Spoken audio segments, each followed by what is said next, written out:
Conclave 3.0. SIS-SBS has emerged today as one of the leading business schools in the management education landscape in India. SIS-SBS is affiliated with AICTE and is involved in teaching, training, and promoting research in the field of management for a better tomorrow. Live Pharma Coalition is a global knowledge and network forum for pharma professionals. LPC goes live every Sunday at 11 a.m. and invites leaders across functions to share their views on current challenges, opportunities, and innovations in pharmaceuticals. Also organizes Pharma Conclave from time to time to create a forum for pharma professionals to connect, collaborate, and co-create. The pharma and biotech fields are geared to adapt to new market drivers. In this current scenario, patients are more connected and empowered to take informed decisions. To know more about the dynamics of the pharma market, SIS-SBS in collaboration with LPC has organized this conclave. The theme for this year is redefining innovation across pharma. To commence the proceedings on this auspicious occasion, I request the dignitaries to light the traditional lamp and invoke the blessings of the Almighty. I would like to call Mr. Dilip Singh Rathod, Dr. A.K. Ghosh, Dr. A.K. Singh Gupta, and Professor K.J. Rathod.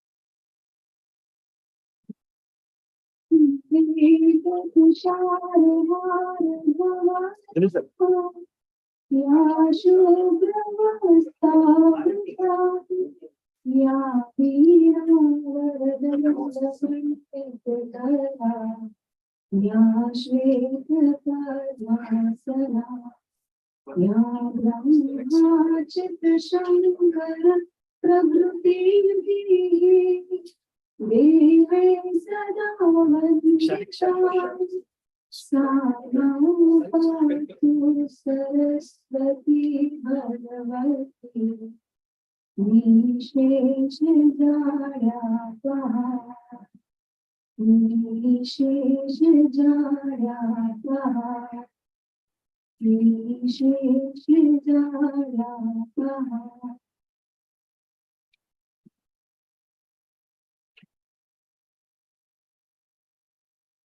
Thank you, sir. Thank you.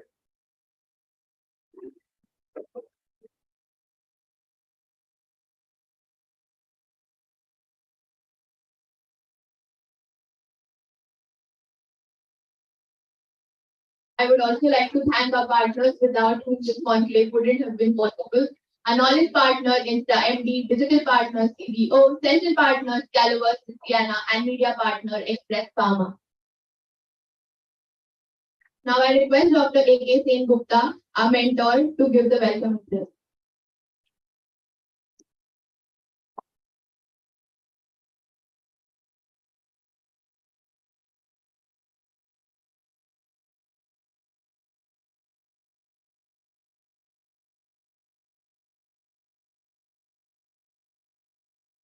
Good morning, friends.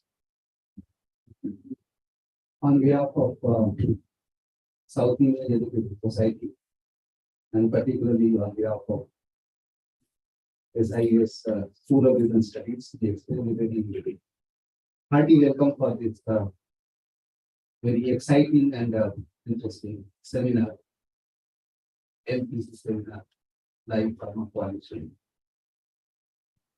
I made that day Mr. Yashwant in another forum where he talked to me about this particular forum and its very interesting activities for the last couple of years. Every Sunday, the online program and then every quarterly the digital program on the pharmaceutical management and development tools. I was pretty excited about it. And I must thank my colleagues, Dr. Tikram, also to take this forward, but this is one of the landmark events of this particular institute. SIS School of Business is the new entity. It is an offshoot of SIS College of Management. In fact, they are the same. Because of the regulatory guidelines, the AICP, they say that the university affiliated programs and the non-university affiliated programs, they need to be segregated in two different entities, and therefore, rather we were reluctantly forced to create SIS, otherwise we would have concluded with the ban of the SIS College of Management Studies, but it's difficult to create in India in this competitive market. But we are riding on the the banner of the South Indian Education Society, so I don't think there is no problem. But that's the history of this idea that though it's a very new entity on the paper, but in fact it is nothing but an offshoot of the SIS College of Management Studies. And we have a reasonably good experience of the pharmaceutical management program because we were the first institute. I don't know about the NIPER, maybe the NIPER is a real institute, but if we exclude NIPER, possibly we are one of the premier institutes in the area of pharma. Having started the program somewhere in 1997, that in the first batch of the pharmaceutical management students, they came out of the institute in 1999, that's long back. And therefore, we have a reasonable understanding of the dynamics of the pharmaceutical management. Though there are many institutes that are come that, and they are also doing extremely well.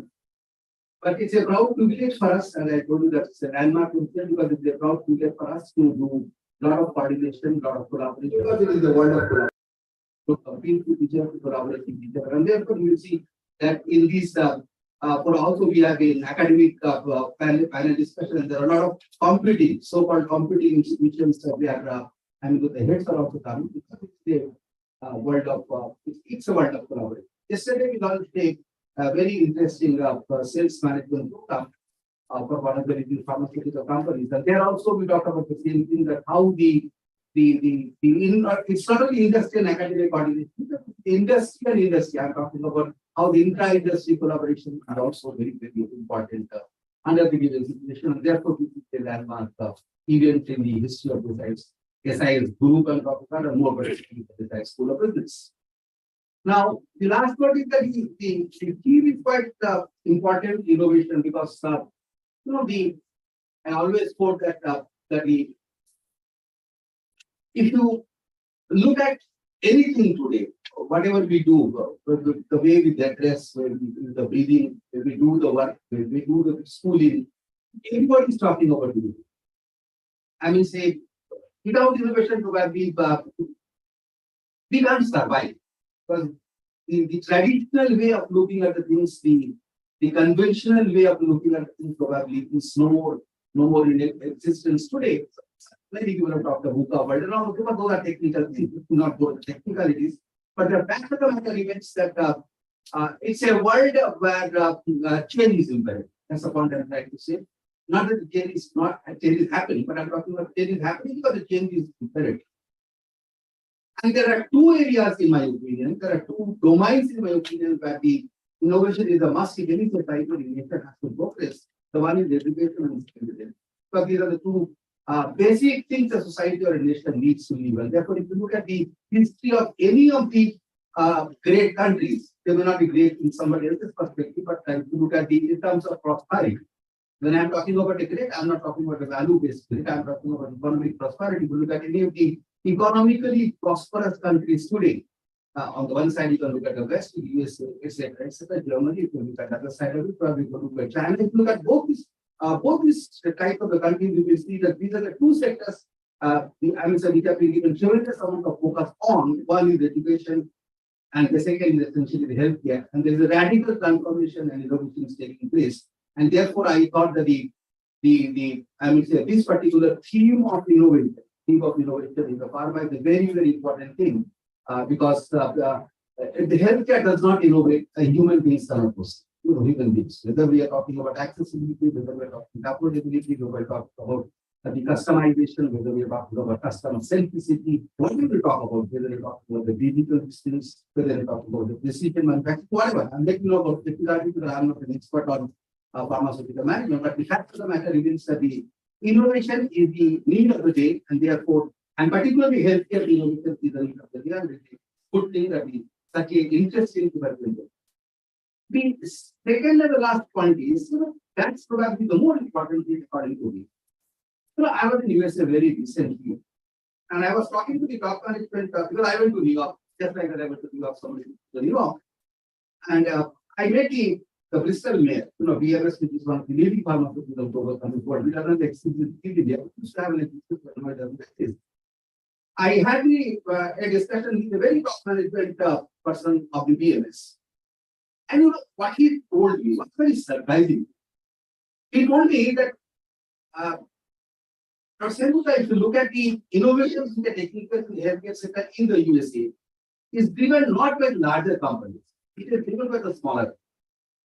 It is the smaller unicorns, the smaller startups, the smaller setups actually they are doing innovation and they're surviving. The beauty is that it's like a Silicon Valley. The Silicon Valley started with a small setup and finally it became into a multi-billion dollar business. But actually it was started by the small setup. So that was telling you. And I was pleasantly surprised when I came back and I started looking at the innovation of the pharmaceuticals in the top 10. A lot of write-ups and intellectual write-ups are taking place in a lot of they say top 10 pharmaceutical trends in the world in 2022, etc. And when I look into this innovation, I see that 90% of these innovations are driven by the startup, not by the larger. So that's a very interesting thing that is for being innovative, you need not be large. That's the point that I see that for being innovative, you need not necessarily be large because there was a thinking one day in India particularly that you have to be large, you need to settle down, you need to think properly, you need to have a system, you need to have a process, then you will do. That's not the case today. If you look at some of the startups today all over the world I'm talking about, look at any of the USA, Germany, Canada, there are a lot of healthcare startups which are taking this all over the world, which are doing exceedingly good today. And they all startups, even didn't till today, they are startups. And therefore, the companies like BMS and Glaxo today in the USA, they set up sales department. See, other way around, in India, we talk about the sales department and the product. That means I create a product, I create a sales department for sell that particular product. Now they created a sales department on the top end. Top end means they are trying to acquire the companies which are doing the innovation. They are trying to acquire the companies. The BMS has got a department which is acquiring the companies. I don't say acquiring, it's more of a collaboration. Collaboration with these companies which are doing innovation because they want to take that knowledge. They want to translate the knowledge into commercial activity because there are a lot of resources, a lot of financial muscle power, etc., and then convert into the final products. So they created a sales department. It is a bigger sales department than the product sales department. So they have created a sales department at the production level. That means they are getting the input side sales, which is an unprecedented thing in India. Very, very unprecedented thing in India. I just thought about this idea that even in a company like BMS I'm talking about, which is supposed to be one of the good companies all over the world in terms of innovation and talking about Bristol is definitely a good company. So if you because I studied the company very well, but I know the company very well. So that company's innovation has gone to that extent that you're not only talking about these product sales and you're looking at the production sales, that means you're trying to acquire the companies which are doing a good job. The conferences and exhibitions which take place over there, they are a part of it is spent on that. That means which companies are innovating so that the companies like Bristol, the companies like Glaxo, they can take over those companies because they can collaborate with these companies. The innovations have got that side. So it's a world of innovation. So I think it's a very, very good topic. And I'm sure that the things are going to be exciting over here. And I wish all of you a great success. Great success. Thank you very much. Thank you. Thank you, sir.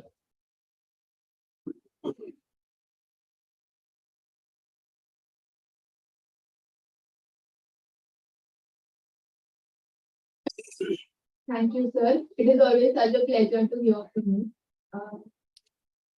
Now I request Mr. Yashwant Mishra, one of the founders of LPC, to address the audience.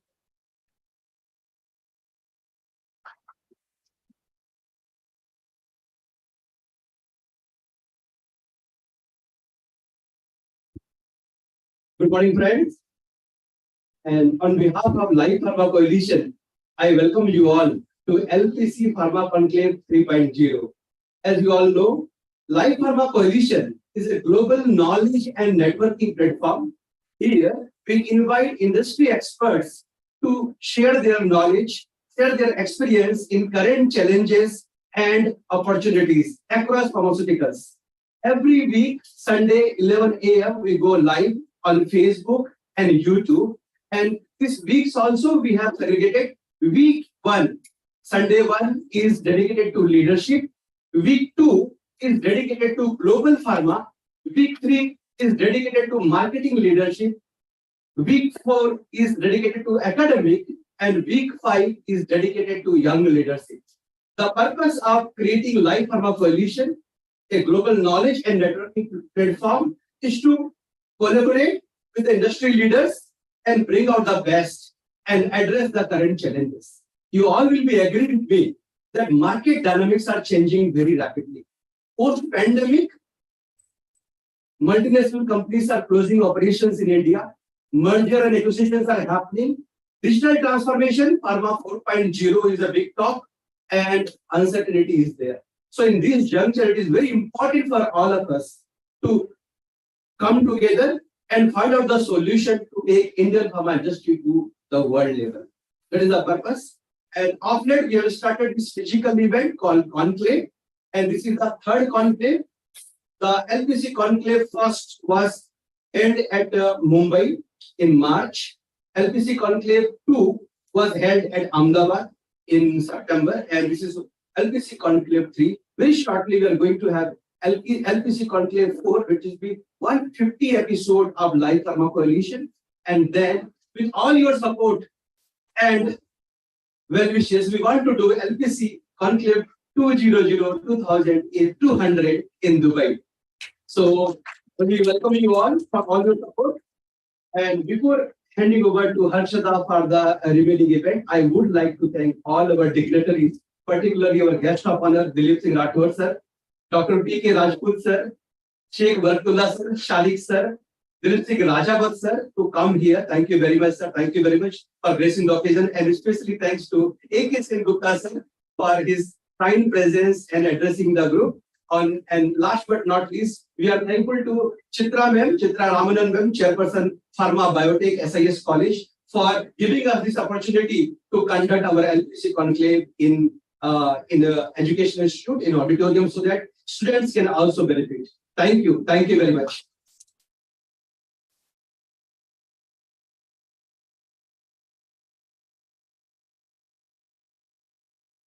Thank you, Yashwant sir, and thank you for this opportunity for hosting this conclave at our institute, and thank you for creating a forum like LPC so that students like us can also benefit from it. So to begin with the event, we will first begin with our first keynote speaker for the day, Mr. Dilip Singh Rathore. And to welcome Mr. Dilip Singh Rathore, I would like to call Chitra ma'am on stage. Please, sir.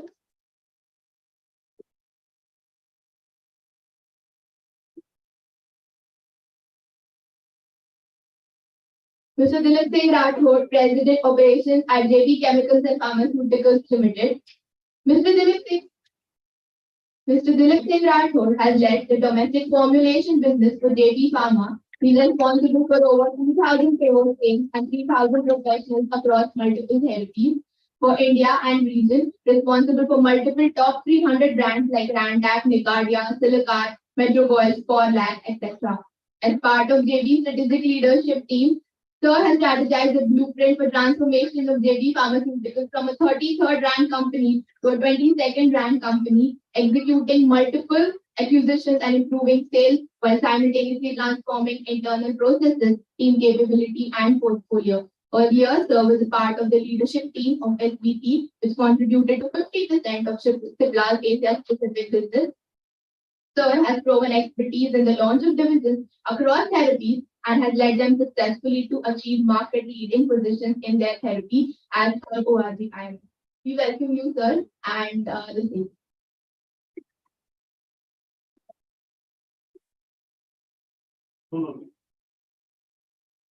Thank you, team, and the outset, I would like to thank Yashwant for doing great job.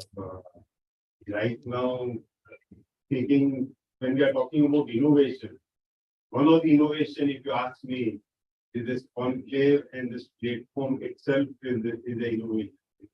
And what kind of innovation? Like 20 years back when we joined pharma company or pharma industry, such kind of platform was never existed. And there was no opportunity where people can interact or communicate to each other. It was more of silos, more of closed loop pharma companies were working. This kind of platform is really helping us also to do that kind of networking. Today, I am also here as a student. I'm not at all here as a chief guest or some kind of keynote speaker. We are not at all like that. So probably for me also is going to be a different kind of learning altogether. Meeting all the industry leaders itself is one kind of achievement in terms of your overall knowledge and learning. When I see innovation, most of the time when pharma companies are healthcare, whenever we are talking about innovation, most of the people will think about that is more of product innovation. I think that era of product innovation is over. No more pharma companies are coming with newer products. And if new products are coming, they are going for patented companies. Most of the Indian companies today, if you talk about innovation, they are talking about innovation in their business model. That today the same business models are not working the way previously organizations were working. And as rightly said, sir, by sir, in terms of bigger the organization, less is the innovation. And why is it so? Because of processes, because of not agility to move. Smaller organizations are able to do it because of that agility. So innovation in business models are really the need of our, and most of the companies are working on that innovation. Second innovation, which is right now coming in India, especially in terms of digitalization. And the patient is not so-called patient. He became now more of consumer in our language. They're talking about wellness, they're talking about pill plus solution from pharma companies. They're not looking only pill, they're looking pill plus solution from most of the companies. And if the company who's going to provide, they're going to get more value addition from the patient.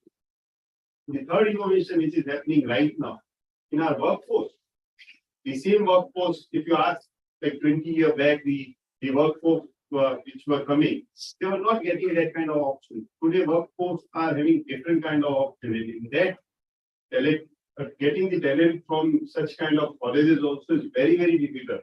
And retaining that workforce is again one more challenge. So, what kind of innovation we are doing to retain them, to give them that kind of opportunity where they can compete with IT or with any other industries. So that kind of innovation is really a fourth innovation, which is right now in supply chain. The disruption in India, you can't compare. Like previously, you were going to stockists, the stockist was giving to pharmacists and pharmacists were giving to the patients. So today the same innovation is happening in e-pharmacy. The innovation which is happening on supply chain, the entire model is changing, and the company who's not going to change is not going to survive. In terms of the entire e-pharmacies, what kind of offering they are giving, you can understand that patient is getting that pill plus solution. So in that way, the entire innovation is happening. And such kind of platform will give opportunity to you also as a RMD that you get to know what is happening in the industry. So for me, this is the platform which is creating a different kind of environment, ecosystem where people can interact, connect, and get to know what is happening in the industry. So I would like to again give congratulations to Yashwant and team for doing this kind of wonderful job. And thank you very much for giving us this opportunity. I was selected with this idea almost 2 years back. Never thought that we'll be having 3.0 and thinking about 5.0 in the world. So it was not at all idea. Idea was that can we connect? That connect started, and today the entire population has been connected. So thank you very much for being this platform, and thank you, sir, for giving us this opportunity to come and present and lead to younger talent like them. So thank you very much, and have a great session. Thank you. Thank you, sir. Now I would like to call Dr. A.K. Singh Gupta, sir, to felicitate sir and give him a token of gratitude.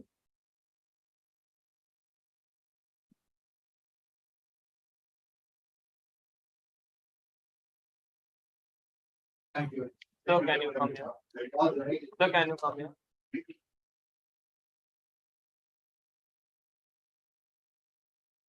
Lakshman साहब आप भी आइए फिर तक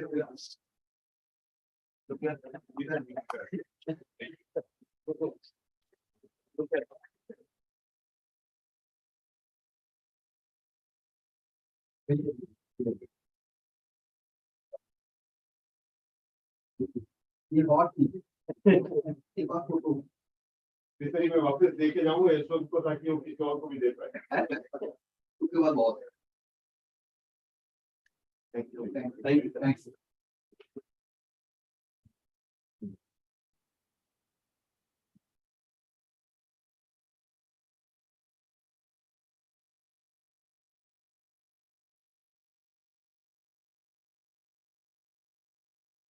To introduce our next keynote speaker, I would now like to call my co-host, Ms. Shreya Singh.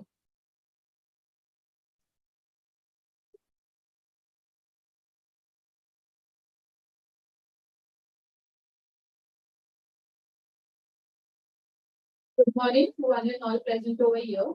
I would request Dr. Veni Nair to welcome Mr. A.K. Ghosh, sir. Please come on the stage. Sir, A.K. Ghosh, sir.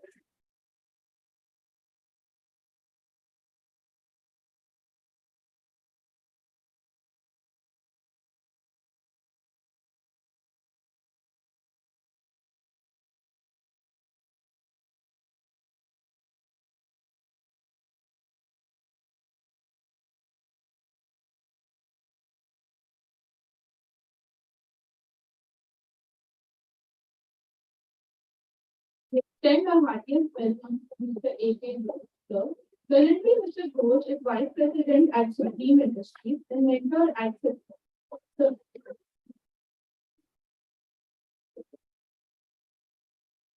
Sir has 36 years of rich experience in the field of manufacturing, research and development of APIs at a senior position in various organizations.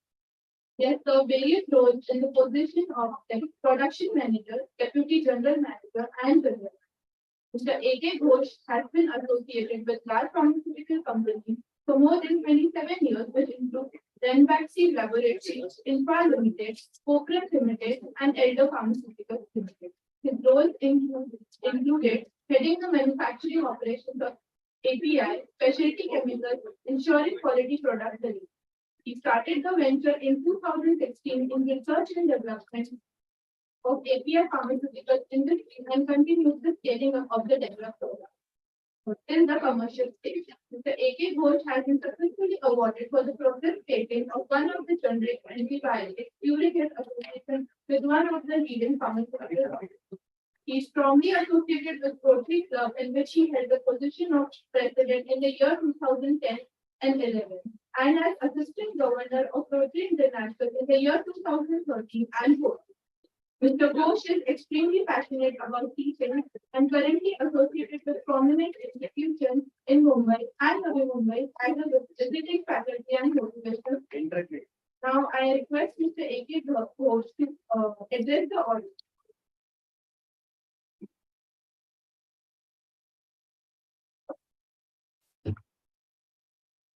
Good morning.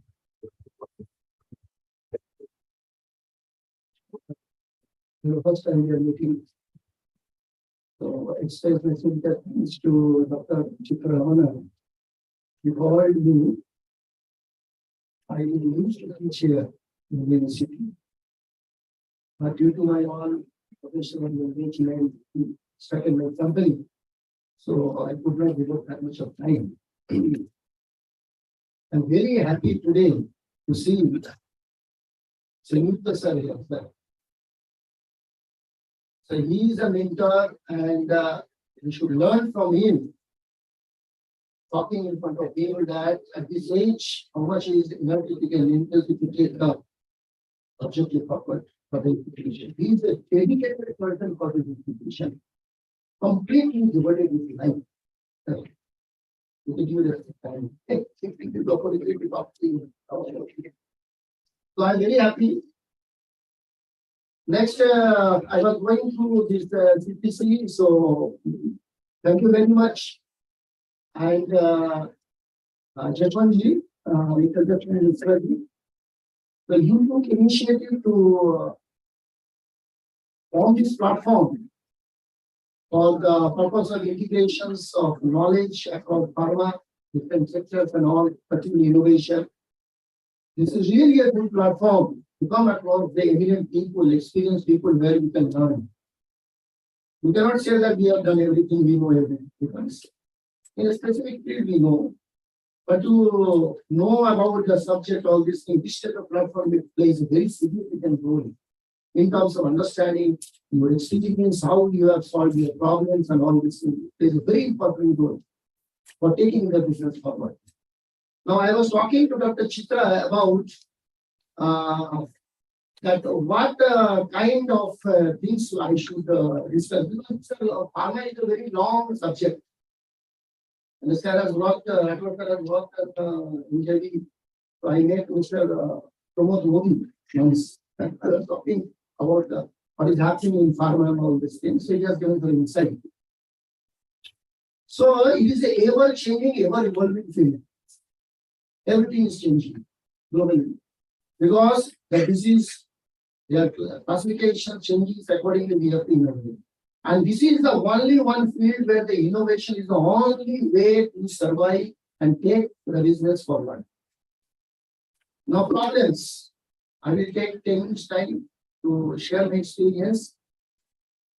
Now, at the age of 54, I took the decision to be an entrepreneur. It was a very difficult task. After working with around 30 years, so I took the decision to be an entrepreneur. I was discussing with ma'am in the conference room that how I will behave like an employer. Because in 30 years mindset as an employee, it is very difficult to transform. But I could do it probably.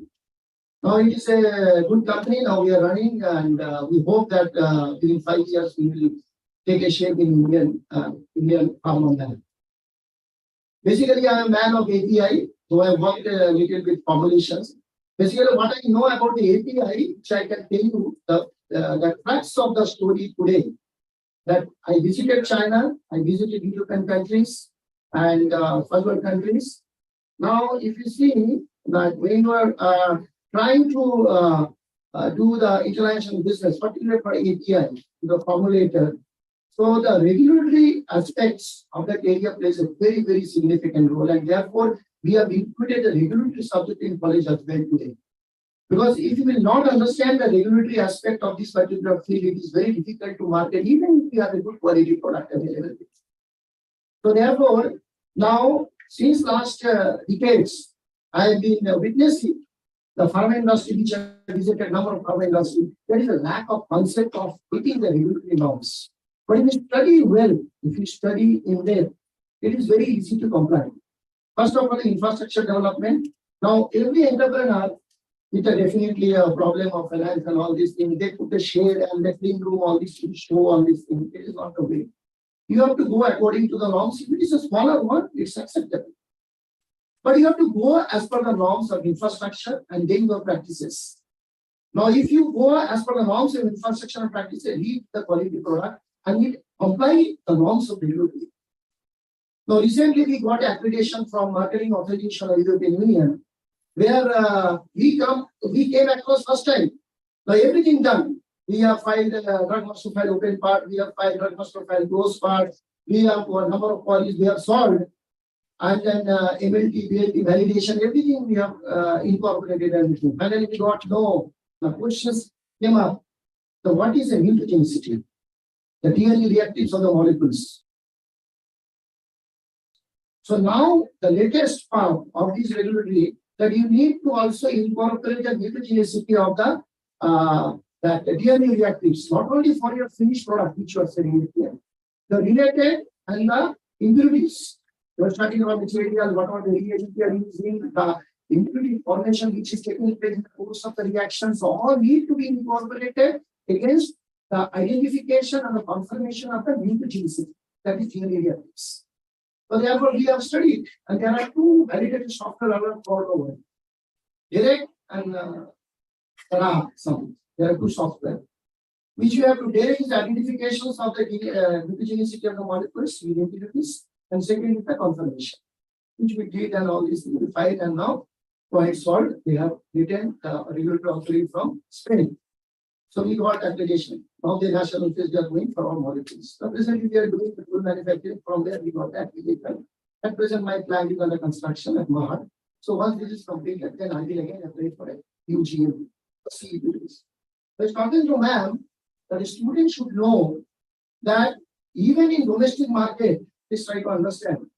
So when we are discussing in the class and all these things, you need to understand pharma, there are certain rules, there are certain systems need to be followed precisely if you want to meet the quality of the product.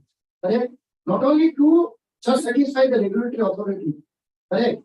There are systems. Okay. For example, now in India, the Rathore sir is selling in Indian market, so he says, for example, is okay our domestic arrangement. No, you have to go to international level. That means you must have a class, as per the class of the clean room, as per the non-cleaning arrangements, all the norms when the plant is under construction. Even the plant is a very old one, maybe 25, 30 years old, you have to modify it. Because the concept has changed. The contaminations, all these things need to be addressed. Because you know, the chronic disease which you consume every day are metformin, pioglitazone plus glycerate, everything you consume. Now the recent article says the pioglitazone need to be some considered effect. So removed from the system. So therefore, what happened? Now this regulatory framework for a domestic market also need to be understood, and please understand that whatever the drug and cosmetic act, they have written very meticulously and step by step. You have to study and you have to incorporate in your facility. And therefore, I will tell you, nothing, nobody can restrict you to sell your product, whatever it may. Which market area you want to market this product. This is the basic and fundamental issues today. In China, when you visited in China, yes. Yes. Anyways, okay. So what happened? In China, I visited. So if you see their plant condition, I had seen there. It's really not up to the mark. I have visited 20 days I was there, and I visited penicillin plant, and very big plant, 225,000 liter capacity, very big plant. But today, what's the concept of the what is called the impression of China product in the mind of the people? You know, not only in Europe you go, but India has got opportunity now. Vietnam has got the opportunity. So therefore, the student community, particular, and also these eminent people from the field, have to play a very significant role in terms of making us understanding about the regulatory norms, about the compliance of the system, so that we can deliver a quality product. We have to set an impression in the mind of the consumer throughout the world. Yes, India can do it. And there should be a people across the globe to look into the India. And these are the things which I have observed, which I am trying to offer to you, so that you can also offer to the entrepreneur, the small and big, to change these fundamental issues. Then India has got a capability on chemistry, has capability on the process development, which we are master in the cost optimization in the world. Okay, we can manufacture products which the people cannot get.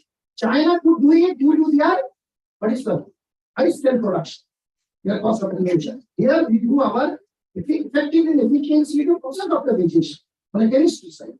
We are very capable there. But why we could not do in the global market, we have to understand that shortfall which we have to overcome. So thank you very much for giving an opportunity. And I hope Jaswantji and all these things.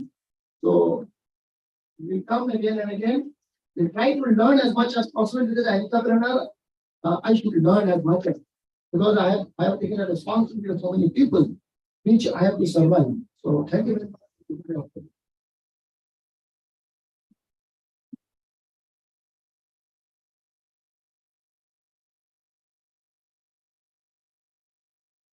Thank you for sharing your valuable insights and experience, sir.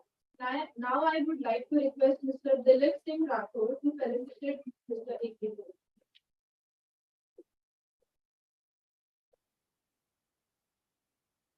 Now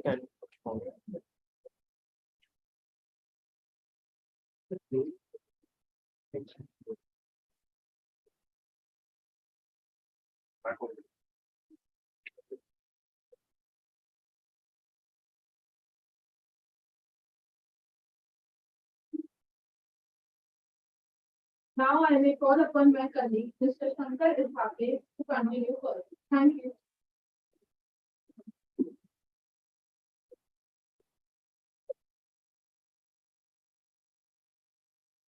Good morning, everyone.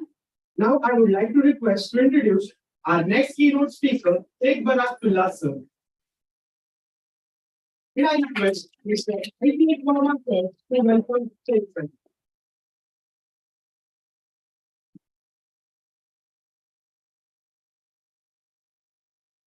ऐसे इधर इधर इधर इधर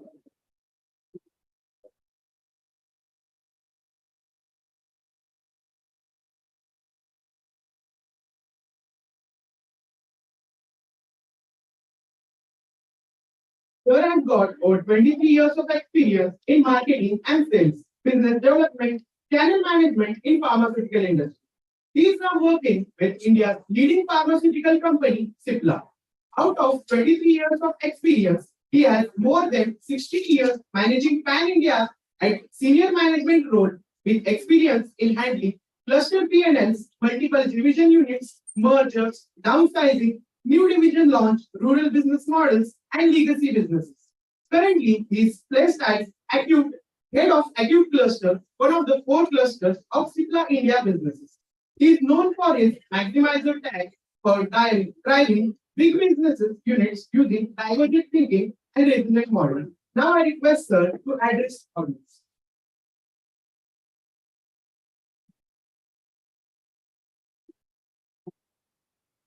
Thank you.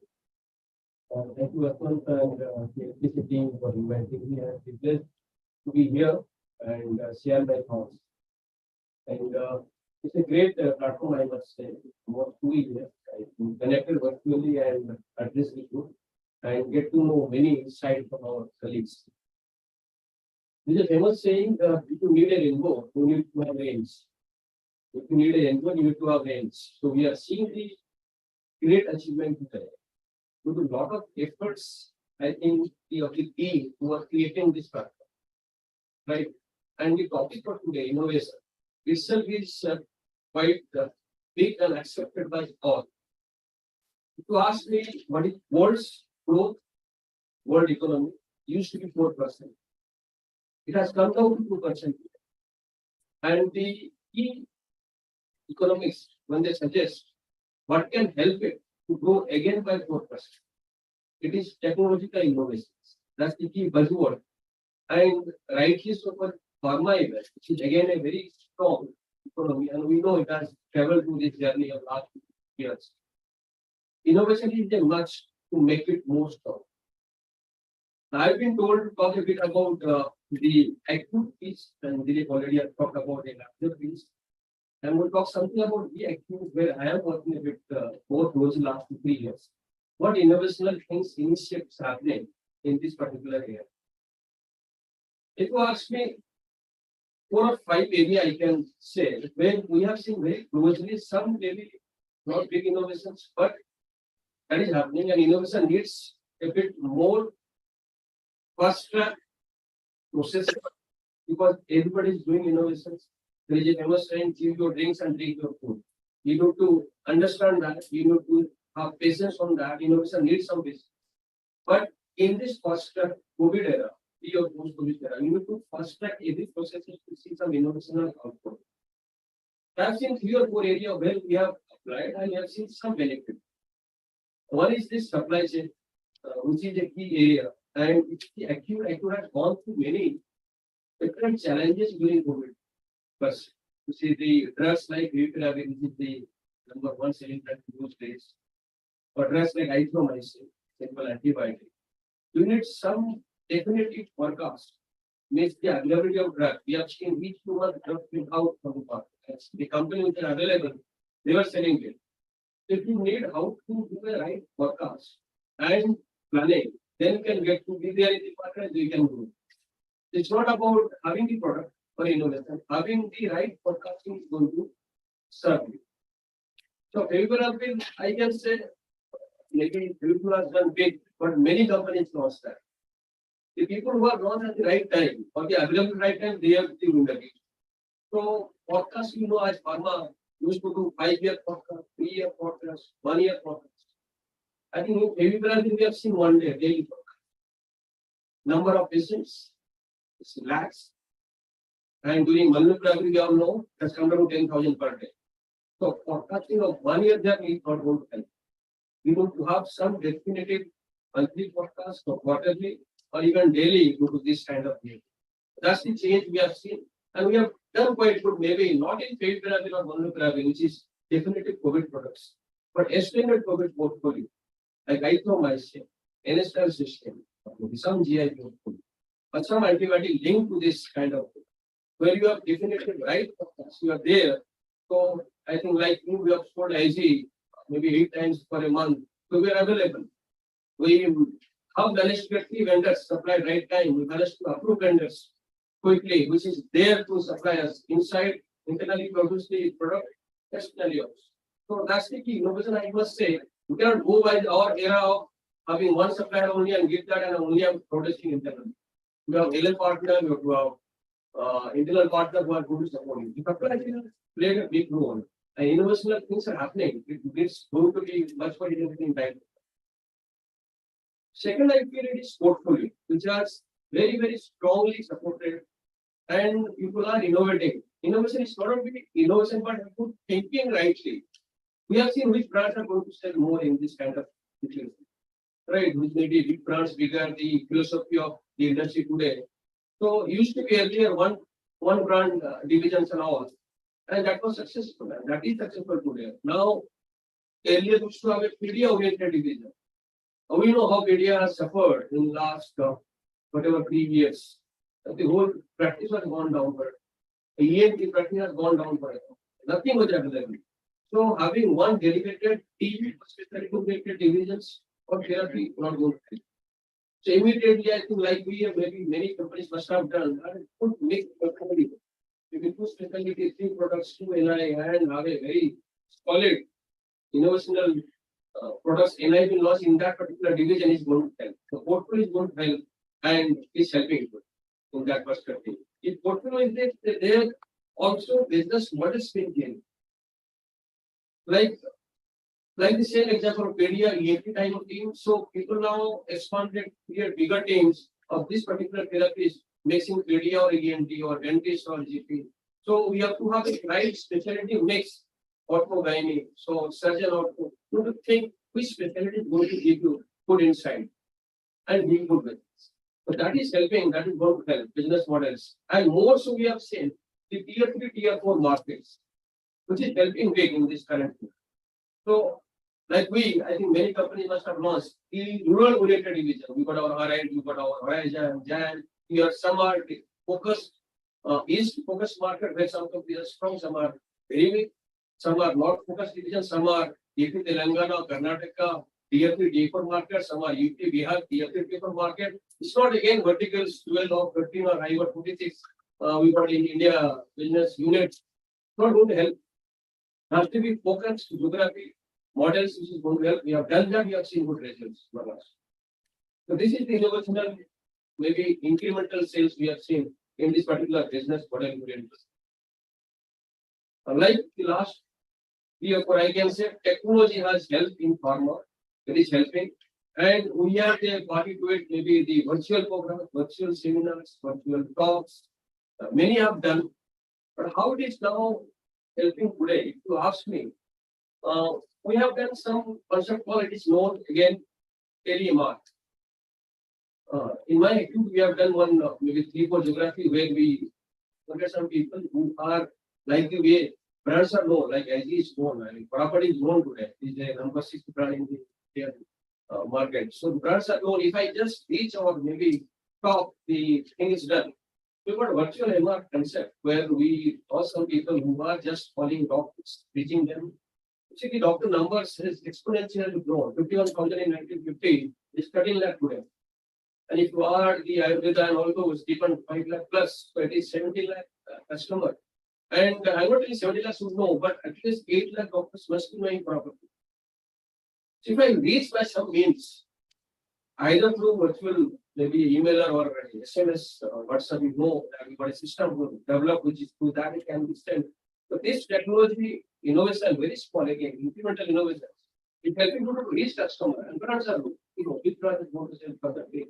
So that is helping. So the small, maybe some branding being given, but the ultimate aim is virtual MR. I don't telling it is going to substitute, but we keep on launching business models. We got people launching muscle power, but we also ask to have this virtual assist or maybe MR concept, which is going to help the bigger companies or the companies which is there in the market. And we are seeing success. I've seen the geography very closely. My brands are known, so I've seen that, and we are expanding to some other views also. Even the SMS and WhatsApp, that is there. What is helping. At the last, I must say, if I say portfolio, processes and all, even in people's, the structure or maybe the processes, the SAP is a key technology being used. In current reality, like I told, forecast cannot be for 3 to 5 years. The targeting cannot be for a year. We have seen that very big result. It cannot be again yearly because some geographies have done wonders. Kerala, I think for industry it is known. It has just gone big. You give them any target they achieve. Right? Some lot for us, we are very strong as a company. We give them any they achieve. So I just put the targeting. And sometimes these people are grown exponential and next year they just fall flat. I cannot just follow the process of giving a targeting to the yearly. We follow sometimes quarterly. Something like a company like me, it is monthly. And people accept it. We talk to them. But this is the possibility, and it's not that every month they're going to grow. So targeting has changed this value. That's again a small innovation where you put right targets. The achievements are right, we can go to grow. Go to help. So I'm telling these are the key linking philosophy of the products portfolio, or maybe technological innovations, or maybe targeting processes, or maybe customer initiative. If I have to see the way antibiotics used earlier, right, used last 3 years, you see it's the way it has been used. So as a company, I think we all market here, we all pharma, you know, think something about our responsibility of customers. So we initiated recently AMR, antimicrobial resistance, that's the key initiative for our key antibiotic thing. Like we got our Berok Jindagi for respiratory. We got our AMR initiative, which is talking about the right usage. You should know, as you or maybe any brand today, I'm taking from Plus and there. So it's just people, some geography, Rajasthan people know AG more than supply. That's the way it is selling. So it's my responsibility how to communicate right. That's the incremental innovation, I must say, to promote the therapies to dogs, because dogs, the customer usually says this known what to write, what for you are going to talk. So I'm talking about how to communicate all therapies and brands. So they have AMR initiative. Globally, there is a also talks about inhalation piece, which is basically the injectables. ICU AMR. We talk about the bit of AR because GP, physician, PD and all. They also write left and right antibiotics, how to talk vaccines. The other 4, 5 IPs we have seen very closely some incremental innovations support which is helping us. If you say globally, things are very happening. At last one, I must say, quantum physics are helping big.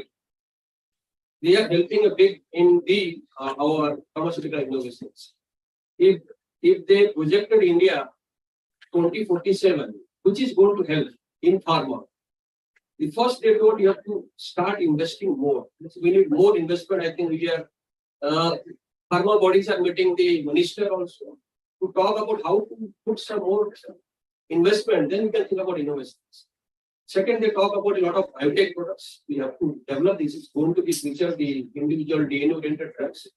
Third, are devices and diagnostics, which is going to help. Which is without that you cannot sustain. So diagnostics and devices is going to help. The fourth is your technology. The other 4 pieces in the need 2047. How India you see in pharma, these 4 are the must need.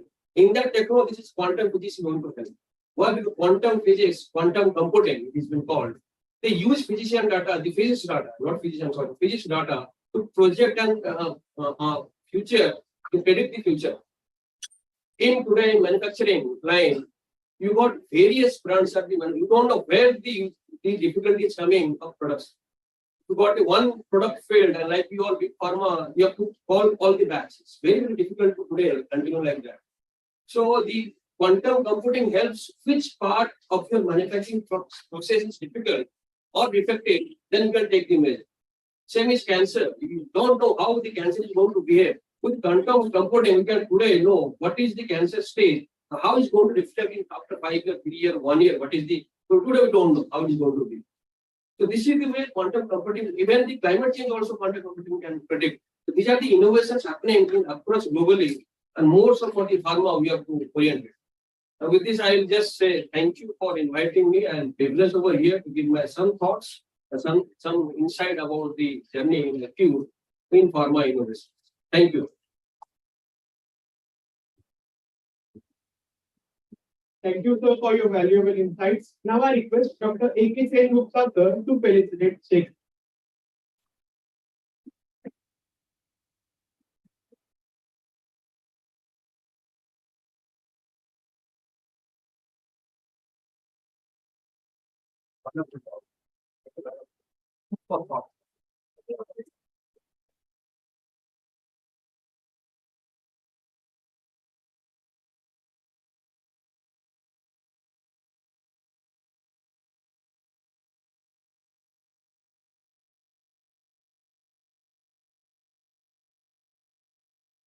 Thank you, sir.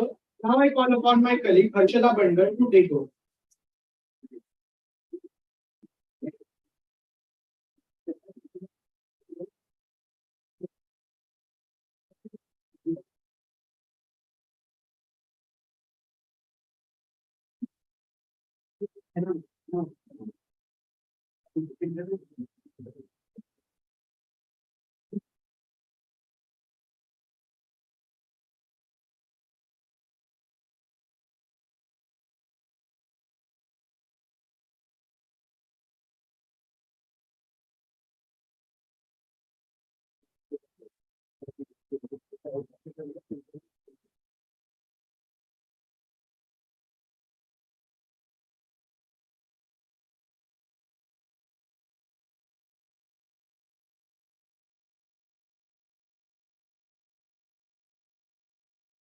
Now we are having our first panel discussion.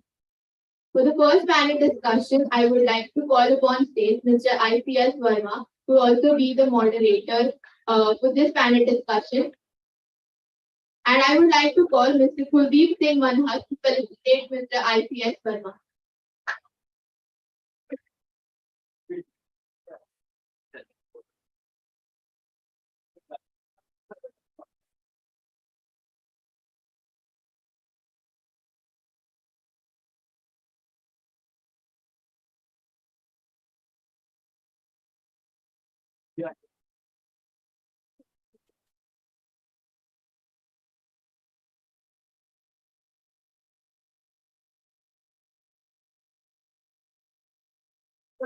Yeah, Mr. IPS Verma.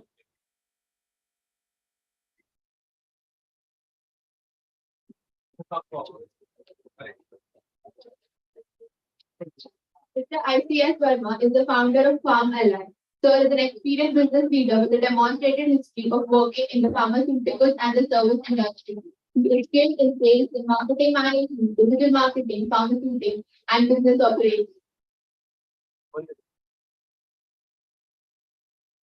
Our next panel member is Mr. Sharik Khan. And to felicitate sir, I would like to call Vinod Vaswani, Senior VP RSR. Mr. Vinod Vaswani. Training. I am. Okay. I am. Oh.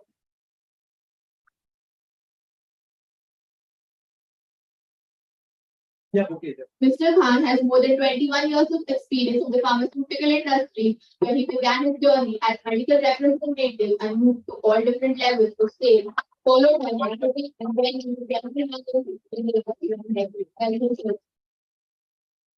Our next panel member for the day is Mr. Hirak Bose. And to felicitate sir, we would like to call Mr. Ajay Kumar Paul, Senior VP. Next.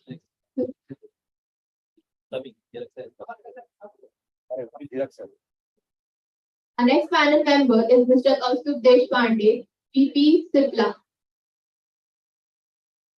Mr. Kaustubh Deshpande. Next panel member for the day is Mr. Archis Doshi.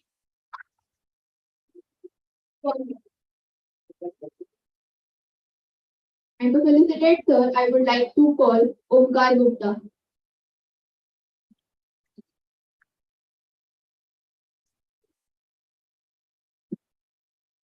The next panel member is Mr. Kiran Kalavadia. And to felicitate sir, I would like to call Shankar Maurya, Director Healthcare Population.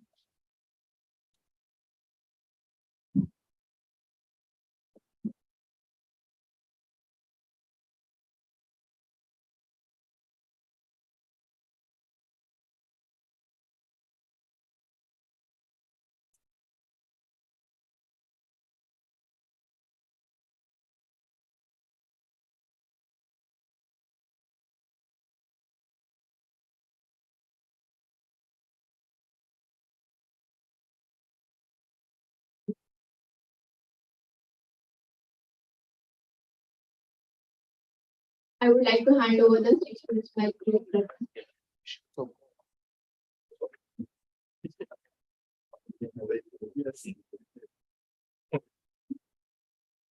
Direction is coming. Yeah, we wait for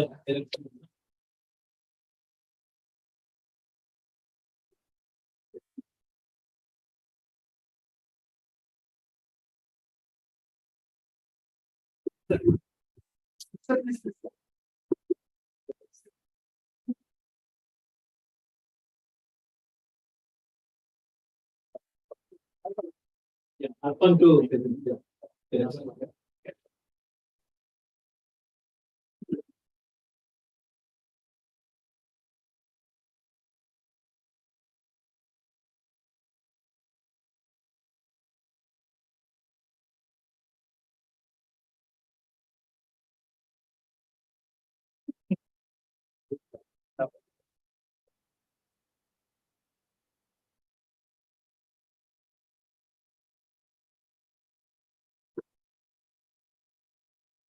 So it's a privilege to welcome once again to all of you to the discussion on this redefining innovation.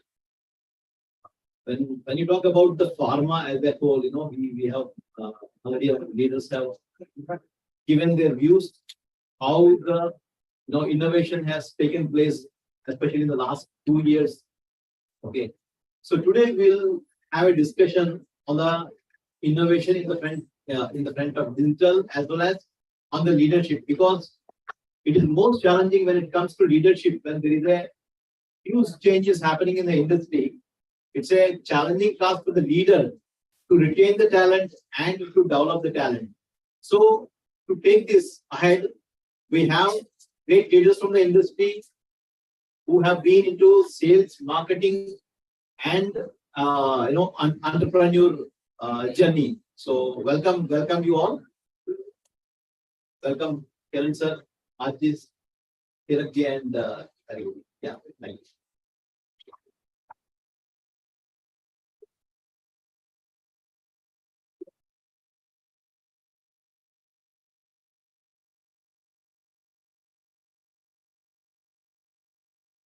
So to make it more convenient, what we'll do is we'll have a more of an interactive session. The innovation, especially in the farm. So we'll start with maybe with Archis, the youngest in the leadership team. So Archis, the question is for you: which should be the future innovation segment for pharma industry? Because you have been into marketing and now you are into, as a BU head, you have been into sales and marketing right now. And you have seen a lot of ups and downs in your career. So this is the question for you is, which should be the future innovation segment for the pharma? So, first of all, I would like to give a little different perspective on this. And before that, I would like to be a little critical also. right, on pharma industry. See, many times what happens is that we use word innovation very routinely, and many times it may also be even euphoric state, right? Some great innovations are happening. Many seniors are sitting here. Like if we just look back and look at which are the three disruptions which is in pharma industry with respect to your normal operations. So I'm able to see a lot of fine tuning as happened. But I am yet to see a disruptive innovation where where we have clearly disrupted and we have shown to the industry this is going to be the template. So when it comes to innovation, I feel there is a definitely big scope for young people to come and at least challenge something which is going on for so many years. Second thing is that we talk about we have to do innovation. So I would like to bucket the innovation into three parts. See, there are three parts of the chain. Correct. First is your HCP, second is your strategy and tactic, and third is your people. That is field force. Let us see today's situation. See, today, 80% of the direct marketing spend resource of any organization that is going to the HCP behavior change. Right? Yes. To make this bucket change, they are putting everything into strategy and execution or tactic. Now I'm telling you, post 194R and possibly the stricter guidelines coming from government, there will be standardization of the approach. Standardization approach means there were many companies which were escaping with their own strategies.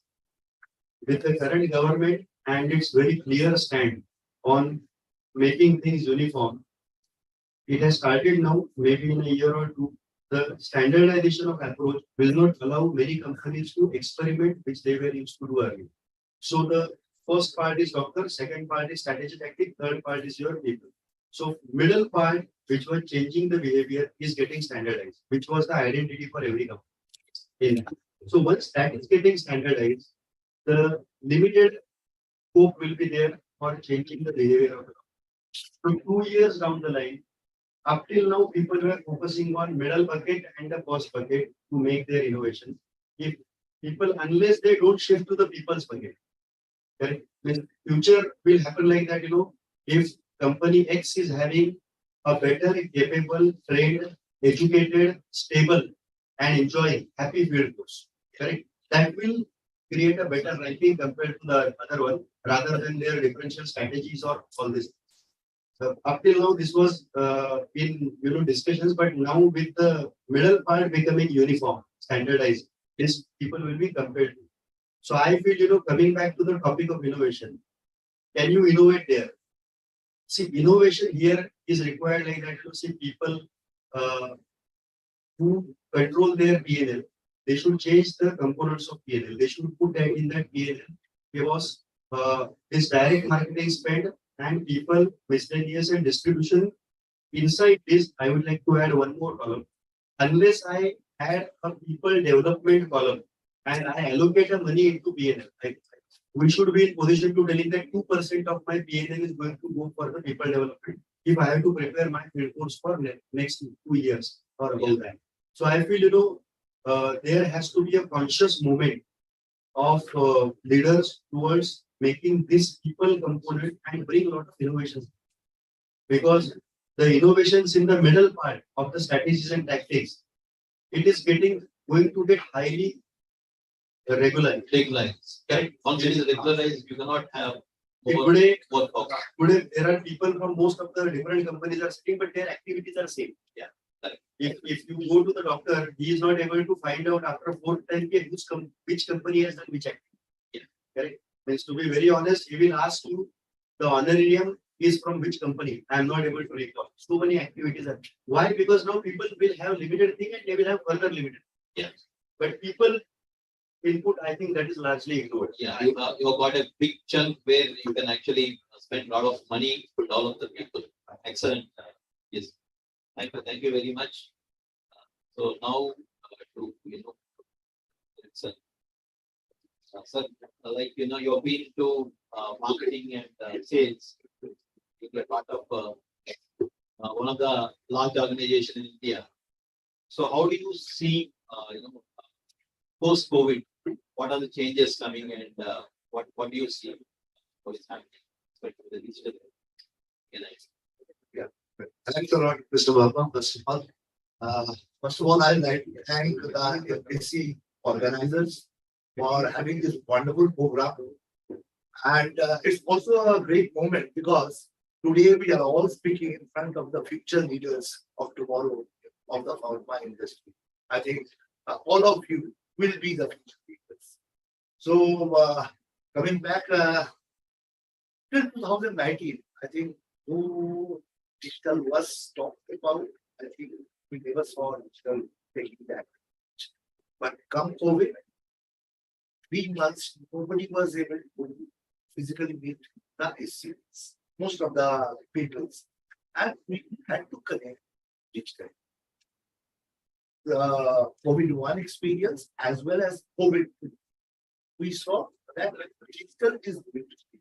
And then if, for example, about the customer connect, which I think previous speakers have also talked about, that about 70,000 to around 18 lakhs and 9 lakhs is what we really have in our lists across various companies. Yeah. But hardly any of the companies are touching up to maybe 2.5 to 3 lakhs.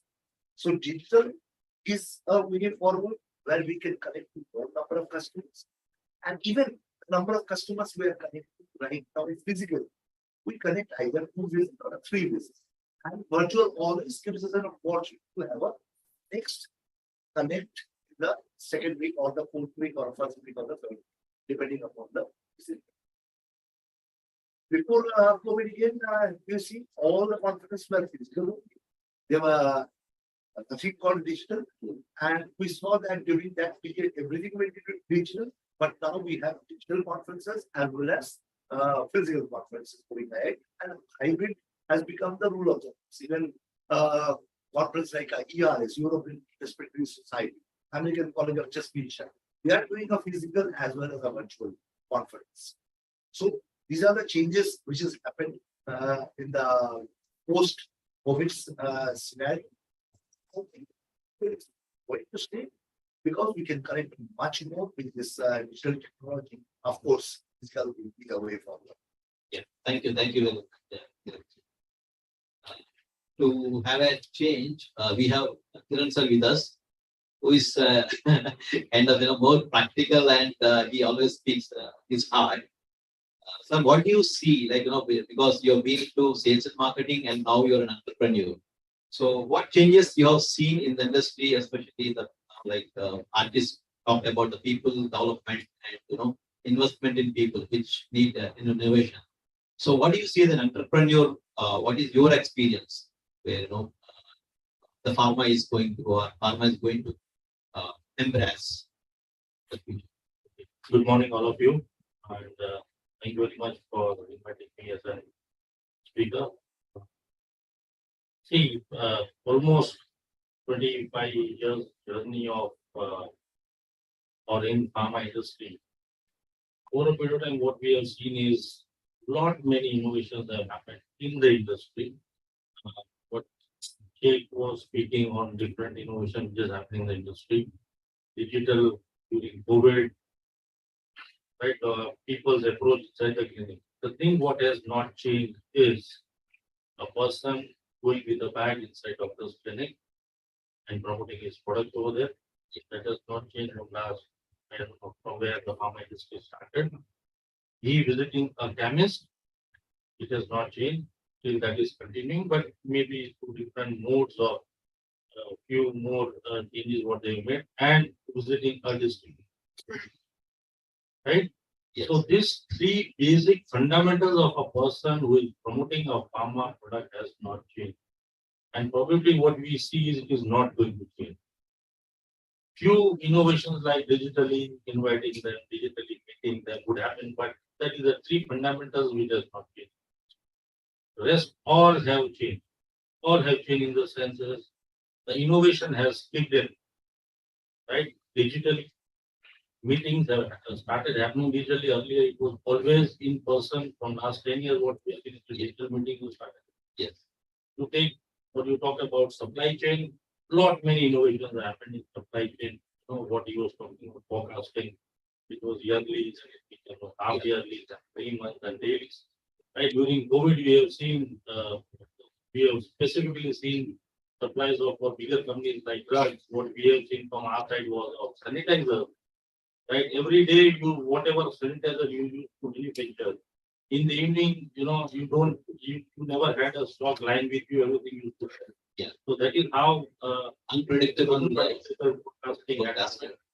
So basically that was not forecasting, whatever you manufacture goes off. Right? So in terms of drugs, the innovation which has happened over a period of time is remarkable. Right? Earlier we had very selected few medicines, and most of these medicines used to be used in some element. Disease pattern have also changed. Yeah. More often systemic disease like kicked in over a bit of time. Earlier we used to see more of an acute world. Now it is all about chronic world, what we say, autoimmune diseases have kicked in. Right? Autoimmune disease, which we have seen over a bit of time, which is increasing. Cancer, what we see has taken a center stage. Like I used to work for a cancer division in Sapla. And the single example what I can give is almost before 15 years back, TRC, which is a colorectal cancer. I only used to see a data. It was a 12th position in India. 12th position out of all the cancer types. Just before 5 years or 6 years, it was at 4th position. Why it is at 4th position? Because I have good habits. Yeah.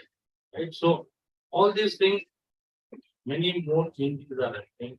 Supply chain may people used to supply in the different modes. Now more more and more of cold chain products are coming or quickly in the market. So that segment is again a different world. Oncology, dermatology, what you see is newer and newer medicines are coming which are much more better than what earlier we used to have. Targeted therapies have come in, side effects have reduced, effects have increased. So what we call it as targeted therapies of all these therapeutic areas. So all other segments of industry, take example of manufacturing. Earlier we used to have a very simple manufacturing. We used to do a granulation and then compression of the tablet, and they used to put it in a blister and they used to sell. Today you see the kind of machines what you see, the way products are manufactured, the way different therapies are coming, sustained release, that protein kind of, double layer tablets. One layer is there are now different kind of pellets which are coming, viability of the products are increasing. So at manufacturing level, the innovation, if you talk, it happens. You can have a conference with Google for a day for free. But in lot many innovations. You see the machine which earlier used to be there. Earlier, now today the machines are you just put in a carton and a tablet and a tablet is been packed in a blister, it will be closed in the carton, automatically comes out. So huge innovation at manufacture, right? Supply chain, distribution, everywhere innovations have happened. Marketing tactics and techniques have changed significantly over a period of time. But the basic fundamental of a person going to a doctor's clinic and getting him and promoting his product, going to a chemist for a survey, and going to a distributor has not changed. And in future also probably we don't see it. Thank you. Thank you. Thank you very, very much, sir. It's a valuable point. Again, come back to this point of view, why we should invest more on people, because it's not going to be changed, and it will, even in spite of physical is coming, still the people will add a lot of value and develop them. Sharik, for you, this is how modern innovation in the pharma industry will make an impact, because you've been part of very different roles where you're seeing both sides of the pharma industry. So please go ahead. Thank you for inviting me here. I believe Mr. Rathore and Mr. A.K. Gupta has already set the tone of this discussion during the deliberation. I would like to interact in a different manner, because the audience here is more who are the future leader of Yes. as we all know, आवश्यकता आविष्कार की जननी होती है. वही आवश्यकता जो है वो इनोवेशन की भी जननी है बहुत अच्छा है. What we have seen, the unmasking era, right from 2020 March to now today, we have seen this unmasking process has been what because of what? Because of innovations, technology, availability of treatments, test, forecast, definitely yes. So earlier, what we have seen, what Mr. Thakur was telling in the initial 2 decades ago, there will no too much of artificial intelligence data were there, because of which pharma industry was lacking on adopting new technologies and innovations, which is quite available now. What Mr. A.K. Ghosh was trying to tell about the Chinese technology, why they are step ahead with us because of the infrastructure. Coming back to the Indian trends of innovations, yeah, traditionally pharma industry was pretty slow in adopting the new technologies and innovations, say 5 years down the line, which is not there now. We have seen a revamp or rapid change in adoption processes.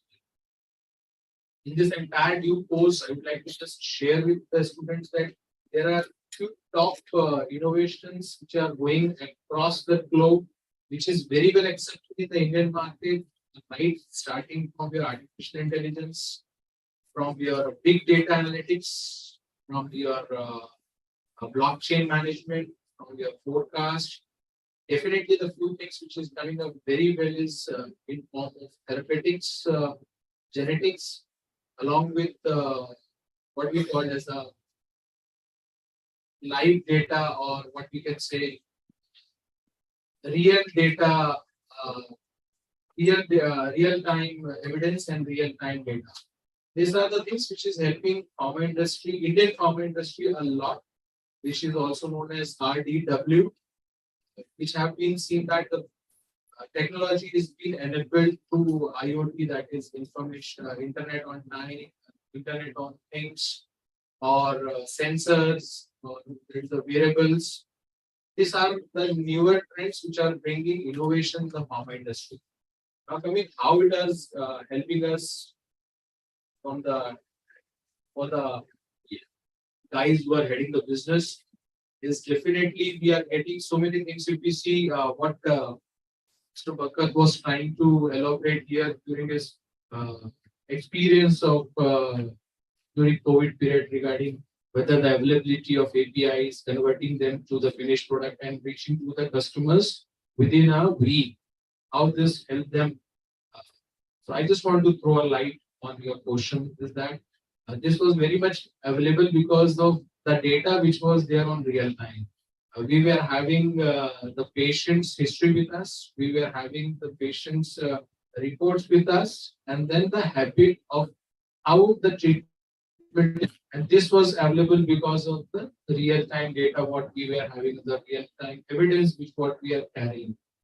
And this is what we say is the future for Indian pharma innovations. Honestly, Indian pharma, on one hand, trying to give a best of IT-based or helping hand for the patients for more compliance. On the other hand, pharma industry is having a tremendous pressure to maintain the basics and to deliver the sustainable model and to maintain the quality as well. In this between both, the best bet for pharma industry is to maintain the optimal usage of innovations. Is all about it. Yeah, so thank you very much. I think you have covered a lot of points, especially both the manufacturing, and you touched upon the technologies like AI and blockchain. So I see a lot of companies now working on that. That's what the beginning of the conference was started with, the acquiring the small companies who are innovative, because these big companies wanted to use the big data. They want to use the real-time data analysis so that they want to actually serve the patients rightly. Because we have seen whenever we talk to any cardiologist, they used to say that, okay, you give whatever, but there is no, they don't stick to the therapy, they use for 2 months, 3 months. Until unless it's a very life threatening, they will not use. So, continuing the therapy, maybe with the big data, I think this problem can be, minimized. So, thank you very much, sir. And Hiren sir, one last question for you. Just I wanted to know about more on digital and this digital therapeutics and home care. What is the future of digital therapeutics and home care? Can you just You see, patient centricity has been a core for all of us. But in the pharma marketing, patient centricity stands above all. That's the core. And now, if you have to look at the patient's longitudinal journey, I think digital therapeutics going forward is going to be a pivotal. Sadiq also highlighted, all the details of the case. Yeah. If you see now, all the patients who are in the corporate hospitals, right from the registration deaths to his medical records, everything is being captured and is sent to him in his mobile phone or laptop. And EMR is constantly maintaining the database of these patients. Going forward, what we hear also in government of India is also trying to digitalize all the population of India. However, with the wearables now coming in, especially monitoring the cardiac patient or a diabetic patient or a respiratory patients is becoming very, very important. And if you see, during the COVID time, we all saw that the hospitals were completely full and there were no capacity basically for the treatment. A lot of people wanted oxygen at home to save themselves, and that home concept started evolving. And as you go forward, we clearly see we did a pivotal study with 300 SCBs across India, and they talk about especially the cardiac patients who are going back home after maybe an admission in the ICU. Their data needs to be monitored. And I also had with the respiratory patients where they are talking about the doctors, they're talking about many of the patients require an oxygen concentrator or a pipe post release from the hospital. So what we see, we have seen small companies or some of the companies or startups which Mr. Rahul talked about in the morning. We see Portia in that space, but I am sure a lot of bigger players are going to jump on it because it's a big area for development going. To just speak to something about healthcare at home. So there is a company called Healthcare at Home, which is promoted by Dabur family. Portia you spoke of. There's a company called Nightingale in Bangalore, Hyderabad, and they cater to South India. They also have their office in Mumbai.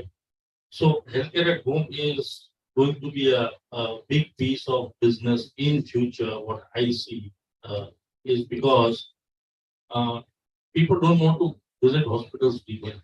They want hospital to come to them. There are a few examples. Take example of Cipla is having a political center in Bharti near Pune. They had a political center over there. The problem was patients started requesting them. They were not coming back for follow-up. So they thought of going to there. Right. So they were compelled to do that. One more, I visited one NGO in Vadodara just few days back. What he claims is they were the first NGO, foreign company or whatever you call, the first to give physiotherapy service to the patients at home. So now you see, you even take example of simpler people. They used to go to patients how they used to explain them how inhalation therapy they started. Then other companies followed. So that also happened. We are seeing insulin manufacturing companies since so many years they are going to patients home. They are explaining them how to take insulin, what to do, what not to do. Right. So they also get the home service. We see many people now because of higher disposable income. People are having bypass. We have seen so many people having oxygen concentrated at their home during COVID. Now people are routinely keeping it. Many people, those who are having respiratory element, are having a bypass at their home. People have even kept their patient at home with ventilators, right? Blood transfusions are happening. kidney patients. So, lot many things are happening at home. Patients are demanding that. There is patients demand. What I feel is it really some Customer centricity is happening. again customer centricity is happening. And if some sincere and serious player chips in, I think it is going to be a big business. And there is a big boom which is going to happen for nursing staff. You see so many patients who are very ready. I have seen my known people, they are not getting nursing staff to take care of their elderly patients or relatives at their work, at their house. So I see nursing business which is booming in West and people are going for that. So what I see is for Indian patient that is going to be a big market. Thank you very much. The final question on this to you. So how organization approach should be molded to accommodate this future innovation? So to be very brief, I told first organization need to budget, people development as a column unless the funds for innovation for people will not come. Second thing, see, whatever happens in the HCP space, we sometimes we very proudly say we are a very scientific company. But if we look at the PLC, product life cycle of today's products that we have, there is a very limited science to talk. There are products, age-old products in the system, exception of one or two. So the science from the products is also constant or is diminishing over a period of time. What needs to be changed in the mindset of the leaders is that making the people process science. See, if you make your people with processes and n number of dashboards, which makes them, review capable, which makes them, capable of handling their L1 job, which is there inside them. I think that will be able to great. So I would like to see innovations happening into, that space. Because still many, companies I see, still we follow the age-old systems of people management in that. So I think that there is a lot of scope. How can, if you are touching people, how your innovation can touch the families, correct? If you are, let's talk about one people innovation, which may not be correct or which may be a little wide in thinking. But for example, if maybe in Bahrain, like place in UP, you have a very stable person working and he is never going to change from that place. For example, if a good performer company says, I adopt your first son's or first child's education, which may not be a big thing. See, the happy people are going to bring the best results. And if people are going to change, stability is going to change the picture. Then companies need to think, in some more disruptive ways towards grooming, developing, and this thing. There is enough of attention which has gone on this side. Yeah. The companies should move towards this. Yeah. That's so agility should be there from the yeah. Just want to share some live examples which I encountered in the last 20-25 days. My elder sister was diagnosed with some kidney disorders and needs some immediate reconstructions. So I rushed to a urologist and found that there are different kind of treatments which were traditionally available when you need to open and do the open surgeries. Then I took the second opinion and they told me that there are few doctors who are doing some good lab surgeries available in so and so cities. No, fine. So being from the pharma guys and who always want to find out, do we have some more options? So I rushed to some corporate hospitals and I found there are good robotic surgeries are also available. And it was very interesting to see when they shows everything on a diagram and through videos. Robots can reach to those organs where their hands cannot reach. यहाँ story खत्म नहीं हुई, यहाँ से शुरू होती है. The robot, what he showed was robot 1.0, and till now I have discovered robot 5.0 as. So this is how the innovation is. So just imagine if you go for an open surgery where the patient need to be hospitalized for 6 days, coming out of hospital with catheter and living with catheter for 3 to 4 weeks and going back to the normal life after 2 months. With this robotic surgery, the innovations, the patient will be out of everything within 7 hours and can join the work on the 8th day. This is not something what we have ever encountered because but what we have seen the innovations in pharma, whether it is a US market or Indian market. We cannot say that we are behind them. In fact, we are ahead to them. I was In terms of going through- technology, yeah, technology. What Mr. Bose and you were telling about that there is a platform who are providing urgent attention for any of your queries even in the midnight. Just imagine कि एक newly wed couple है, पहला baby है, they are living alone somewhere in Bangalore and baby starts crying midnight around 2:30, 2 o'clock, where you will not find the doctor to attend you. Yeah. So there are platforms where you can log in and within 90 seconds you will get immediate help. They will not replace doctors. They are not going to replace doctor. At least they are going to help you out with first just check whether it is a colic pain. Otherwise क्या उसकी बुआ बहराइच में जागी हुई है, कोई पटना में दादी जागी हुई है, वो लड़की family Families and the area. Now they understand what it is. so these things how it's and even in test and labs what we have seen recent during pandemic is that physiotherapy or rehabs have definitely booming up as well now. So we became serious for the treatment for the time till we go and do our physio sessions in the centers. After that, what we used to do? वो 8 बजे बुलाता है, हम घर पे 4 बजे तक शाम को वो exercise follow up नहीं करते. So they are also bringing lot of innovations where once we are coming out of your first sessions from the centers, where they are going to monitor you, they are going to give you live sessions where they are going to monitor your habits and they are giving you a dashboard where other patients are also performing. So you will be getting a rating there. Yeah. Okay, whether I'm performing my own sessions judiciously at my home or at my workstations or not. Yes. So this is a Using the real time data. Then Yes. comparing them. yes, the evidence are really helping us. Thank you. Thank you very much, sir. Thank you all. It is wonderful.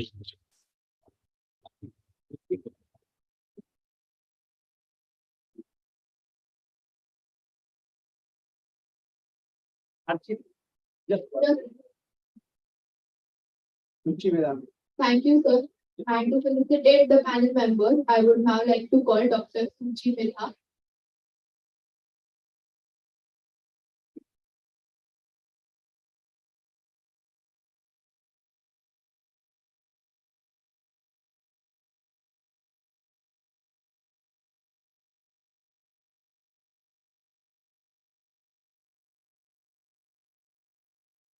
Mr. ICS Verma.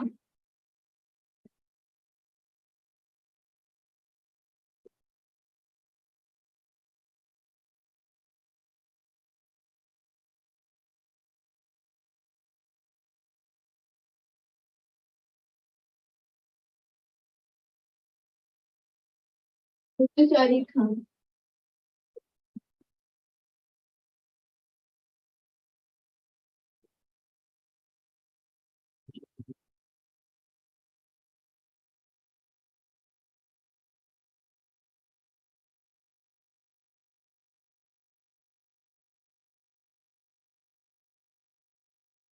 Mr. Niraj Bose.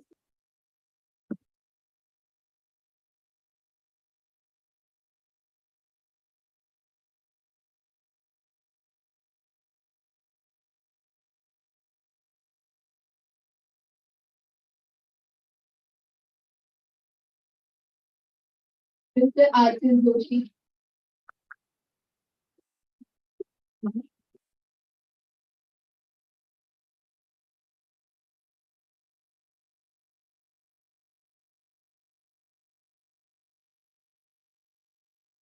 And Mr. Kiran Kalavajo.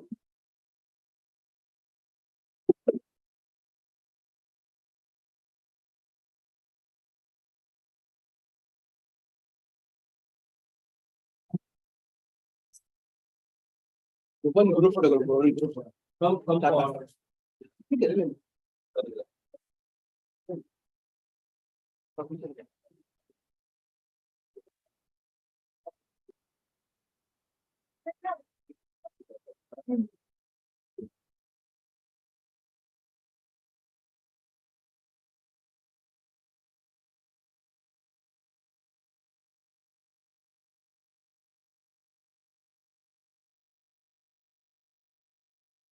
Thank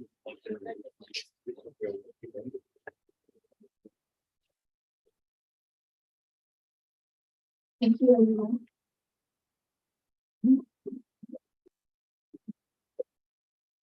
So now I would like to welcome our delegates, Mrs. Janice Jagan, Sales Head, Aristomia Pharma. And to felicitate, sir, I would like to call Mr. Kaki Srivastava on stage.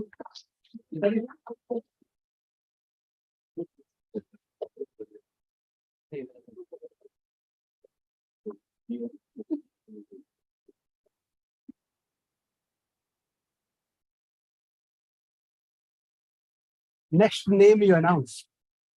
Next, I would like to call Mr. Sushil Barkut. And to felicitate, sir, I would like to call Ms. Kirby.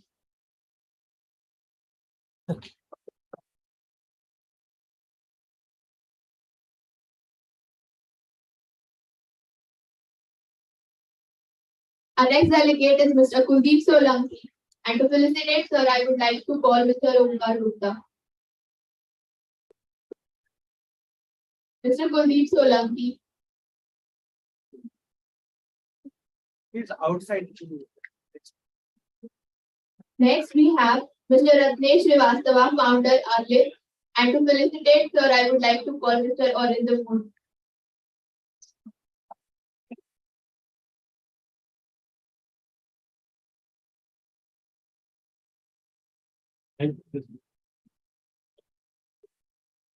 Next, we have Mr. Amit Sawan, training lead, Sipla.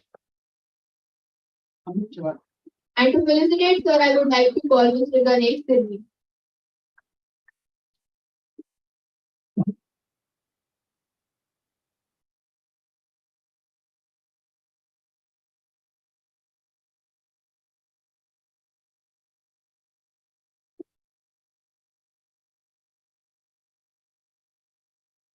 Our next delegate is Mr. Shahajit Sawan.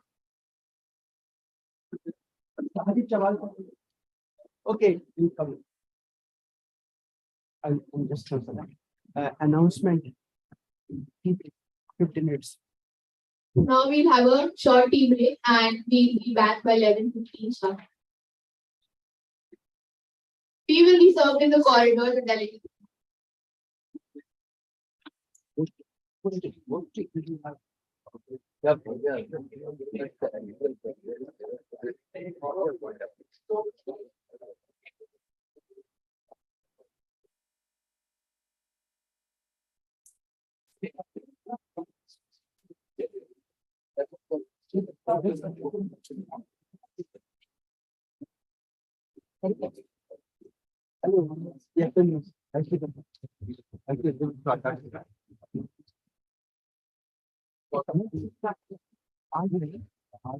भविष्य में लेके जाऊंगा वहाँ से हमारा ने सरकार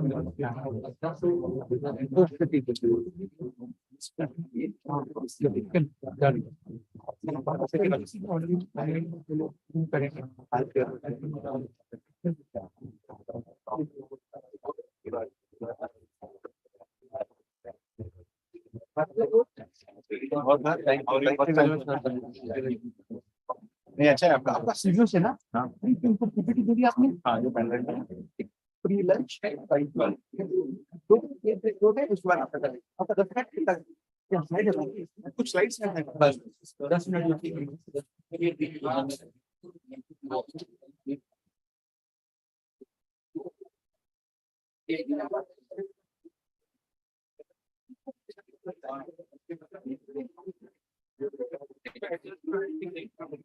like that.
Yes.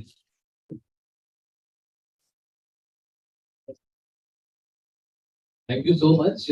And what a pleasure when Ganesh is introducing me. So when the name of the Lord is itself there, the conference is going to be very, very wonderful. Right. So very good morning to all the eminent personalities sitting here. A very deep gratitude to SIES College, where I can see a couple of the students who were sitting here, because I always feel that I saw the mentors like Dr. A.K. Sen Gupta, Madam Chitra here, who was here, and of course the mentor of the pharmaceutical industry was sitting here, and the new star budding people who were there. Very few I'm able to see. I think this conference is more being inclined because we all have crossed that age and stage. But at the same time, the new pharma buddings, they are very important to understand what is the new innovation, what is the new changes are happening in the world. And what I'm going to speak here, what I'm going to present here, this is a complete collaboration word which I have taken. The collaboration of what Dr. A.K. Singh Gupta sir has said from the multiple forums, multiple places, either it is from the domestic market or from the international market, then how the changes are going to happen. So thank you so much once again, Yashwant sir, ICS sir, for inviting me on this wonderful, lovely platform, because I don't want to miss this platform. This is my second tenure, and this the third platform which is happening here. And I commit that in the coming time, again, I will be there, and I will be promising that whatever I will be able to contribute, I'll be contributing with my learning.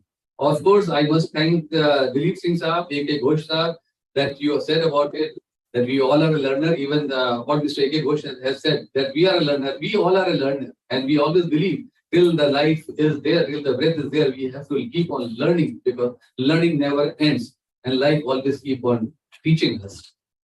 I just took the word from Mr. Sharik Khan that necessity is the mother of innovation. That is true.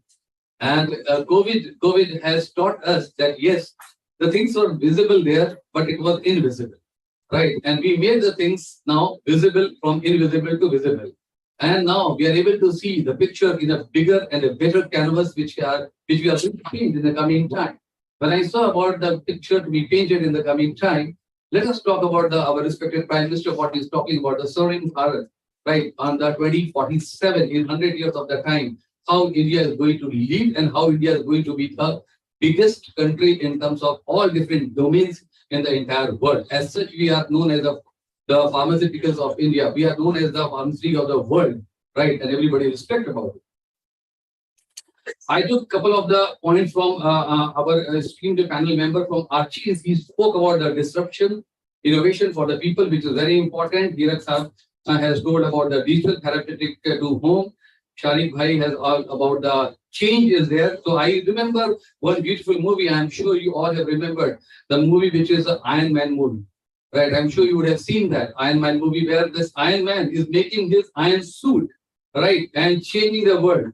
Believe you me, and you will see that how AR, VR, extended reality, artificial intelligence is working. People are working on that. Why I'm saying so? Because I had an opportunity last year to had a conversation with Randy Zuckerberg, who is the sister of Mark Zuckerberg, because they are talking about the metaverse and the uses of the metaverse in the coming time, right? And I had a discussion with the scientist who was there. They were talking that the complete changes is going to happen, and AI and AR and VR is going to rule the roost in the coming time. And of course, Kiran sir is always very humble, because he always gives a lot of weightage, which is true also, right? Because ultimately, this is the job which is being emotionally connected. And unless and until there are no emotions, there are no sales. So emotions are very much important to have the sales. With this, I take this opportunity to have my presentation. And the presentation goes well. Audible? Yes. So the presentation goes well, the digital transformation and innovation in the healthcare. One second. The old saying goes on, nothing changes if nothing changes. It's very true. So what is the requirement? The requirement is, so we need progress, and everybody is sitting here, and the new generation which are here, they require their progress, which is very important. Because why I say the new generation, when you will be there after 5 years, 7 years, 10 years of time, when you will be working in the entire world, right? You will be talking and thinking that what music can be taking care. So this is the way Digital transformation is going to be a way of life. And this is the way we are going to work about it. I'm going to talk about a couple of the points which are very important, and I'm sure the audience, the respected audience sitting here, they will really love it. The one is, what is the current situation? And of course, we have listened from the wonderful panel member and wonderful speakers here. Pillars of the transformation, marketing evolution, elements of digital marketing strategy, how the change can happen and how we have to adopt the change. Otherwise, we will become obsolete. Various segments of digital transformation and how digitalization can be a future enabler and way forward. So these are the points which I'm going to speak. So please give me a little more time, which I requested Ashwinji, because a lot of preparation has been done. I don't want to make it just like that. So how we drive digital success? Let me talk about the basic thing, which again I took from the Kiran Sir, right, last time when I met. That pharma industry is still slow because we have that beautiful word of digitalization, but how we are going, it is very, very important about it. Reason is very simple, that we are dependent on our foot soldier at the ground, because he is the breadwinner for us, right? Because if he is working, he is producing results, we all are the other one by one, the people are there who take care for the thing, and we add on the P&L part. Second thing is, direct relationship has given us reap business, because we talk about the direct relationship. I was talking to Dada, he said that we only meet on the conferences and meeting, and that too, when we meet for just 2 minutes of that time, we are more for the customer, because for the customer, reaping business is very important, because that we get the time about it. And activities are the adhesive bond with the SCP, because that's what we do, the multiple activities. And when we see the activities, there are 5 to 6 activities are there, which we are doing it, and every company is doing the same activities are there in some way and the other ways. So these are the basic things are there. But let me tell you the scenario of the digitalization, which is very, very important now. And digital maturity varies significantly in the sector. You can see here that the digital leaders, here in the globally, I'm talking about the global part, I'm not talking about the Indian aspect. The people who are inclined to the digitalization, they are 70 to 80%, where you see that pharma is the second number only. Pharma is the second number only, because we talk about it, but that how to make the things happen, there is a gap is there, which I want to put it to the new generation, because you have to think out of the box. You have to think about the creativity. You have to think that how the things can be making it happen, how the chatbots can be taken care, how the IoT can be making the changes. This is your job now. This is your further future is there, which is very important for all of you guys. So this is just 27%. You can see out of this particular entire this bucket. The digital health revolution here, a massive change from industrial revolution to digital healthcare revolution. Today, most of the people, we are wearing our gadgets. We know that how many steps we have taken. We know that what is my O2 level and all. Earlier it was there, but we were not clear, because thanks to COVID had really made us to understand the thing that yes, health is very important. Instead of going for the treatment, we are going for the prevention part, which is very important, because if we are not able to prevent ourselves, the cost of the therapy, the cost of the so many things is going to be increased. And everybody in every family member, they are aware about it. And believe you me, 90% of our family members, they become the Google doctor. Right? Because anything happens, they immediately go to the Google and find it out what are the things are happening, pros and cons, and they will go for the more of the cons instead of more of the pros part of it. So that is the thing that the situation is happening here. Here, this is the one beautiful, this is a format is here, which you can see. It's a hare and tortoise story. You can see here that for the successful change, if anything is not happening, the things are not going to happen. The first part is need for the change. So the slow start, the organization who says that I don't want to start it, it will take time, means they will not be able to carry on. The second is clear vision and goals. They have clear vision, clarity is there, but at the same time, lack of coordination between the teams, the IT teams, the marketing team, the sales team, the food people, they are there. So it is not going to happen. Third is again about the capability to change, but so immediately the results are not going to come. It will take time. So it is leading to the frustration. So it depends upon the organization, how you are able to bear the burn, which is very important. And when we talk about the organization, it is the senior leadership has to take the burn. That yes, I have to give that thinking time so that the things can be better. Then the lack of the action, which is a concrete first step, that who is going to act, which is very, very important. Who is going to act? Because who is going to put that ring on build the cat? Because ultimately, everywhere we talk about the ROI part.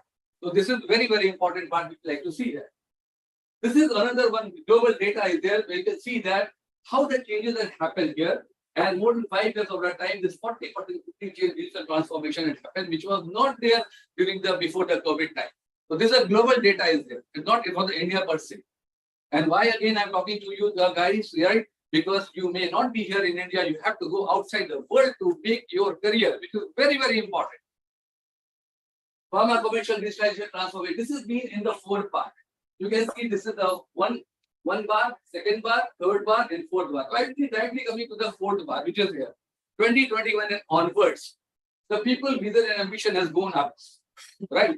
Second is analytics, cloud, automation, ML. Everybody talks about it. Whether they use it or not, they use it, but they are clear they have to use it because otherwise they are going to becoming obsolete.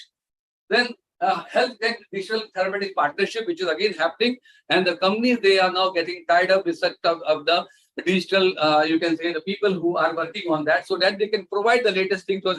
Instead of giving some honorarium, instead of giving something like that, companies are tying up with such type of digital therapeutic partnership, but our health technology people, so that they can provide the things to the doctors. See, here you can see here, this is another thing which is a basic again for the students. This is the patient journey, and the blue color tells about it, that how the journey, because when we started our thing, we were having small literature. I'm talking about 1982 when I joined this field. I was having a small literature, we were not healthcare detailing. And then Mr. Tarun Gupta, thanks to late Shri Tarun Gupta sir, he brought the thing in Excel, and then we started adopting the thing that how to have the flip chart detailing is there. Now it has been changed, right? And now it has been gone toward the iPad detailing and other thing. But ultimately, the online identification is very, very important here, and the providing the network here is important. Again, for the patient and the SCP interaction, smartphone to look to what doctor is saying. Because when we open our Visualate and all, right, or I'm talking about the iPad, it takes just 30 seconds to open the thing. But many a times, the foot soldier doesn't know what to promote, what not to promote. And it's gone. Doctor say, okay, fine, I remember your product. He will take the name of the 2 brands which he was prescribing or she was prescribing. And at the same time, the doctor will give the other brand, which we really want to promote, because we cannot survive on the cash cow. We have to build a new brand, which is very, very important. So what engages SCP the most? Here, this is another data is there of the diabetology conference. This says that the SCPs, they are more on the KOL video, the number 1. Second is on the webinar, which they want to take. Third is infographic, and 4th is the article part. These are the 4 things are there, which is the SCPs they are getting engaged. And again, it is a worldwide data, because the conferences are happening everywhere, not only in India, across. This is the way the people they are talking about it. And the KOL videos are not a lengthy one. The KOL videos is a very short video, because what the basic thing you like to give, that they are ready to accept it. When I say about a short video,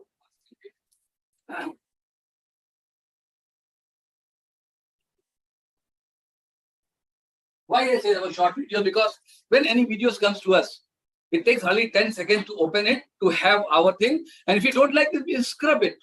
Same thing is there for any of the doctors also. 10 seconds and it scrub the entire things. Increase engagement by catering to the physician preferences. Here I like to show that physician engagement with digital communication from our company has traditionally been low. This is beautiful data. Channel, what is the channel? Maximum channel used the entire world. It's the main company's data, not my data. And 71% is the WhatsApp. Email is only 20%. The gone are the era of the emails. People, they don't open the email, it's gone to the spam.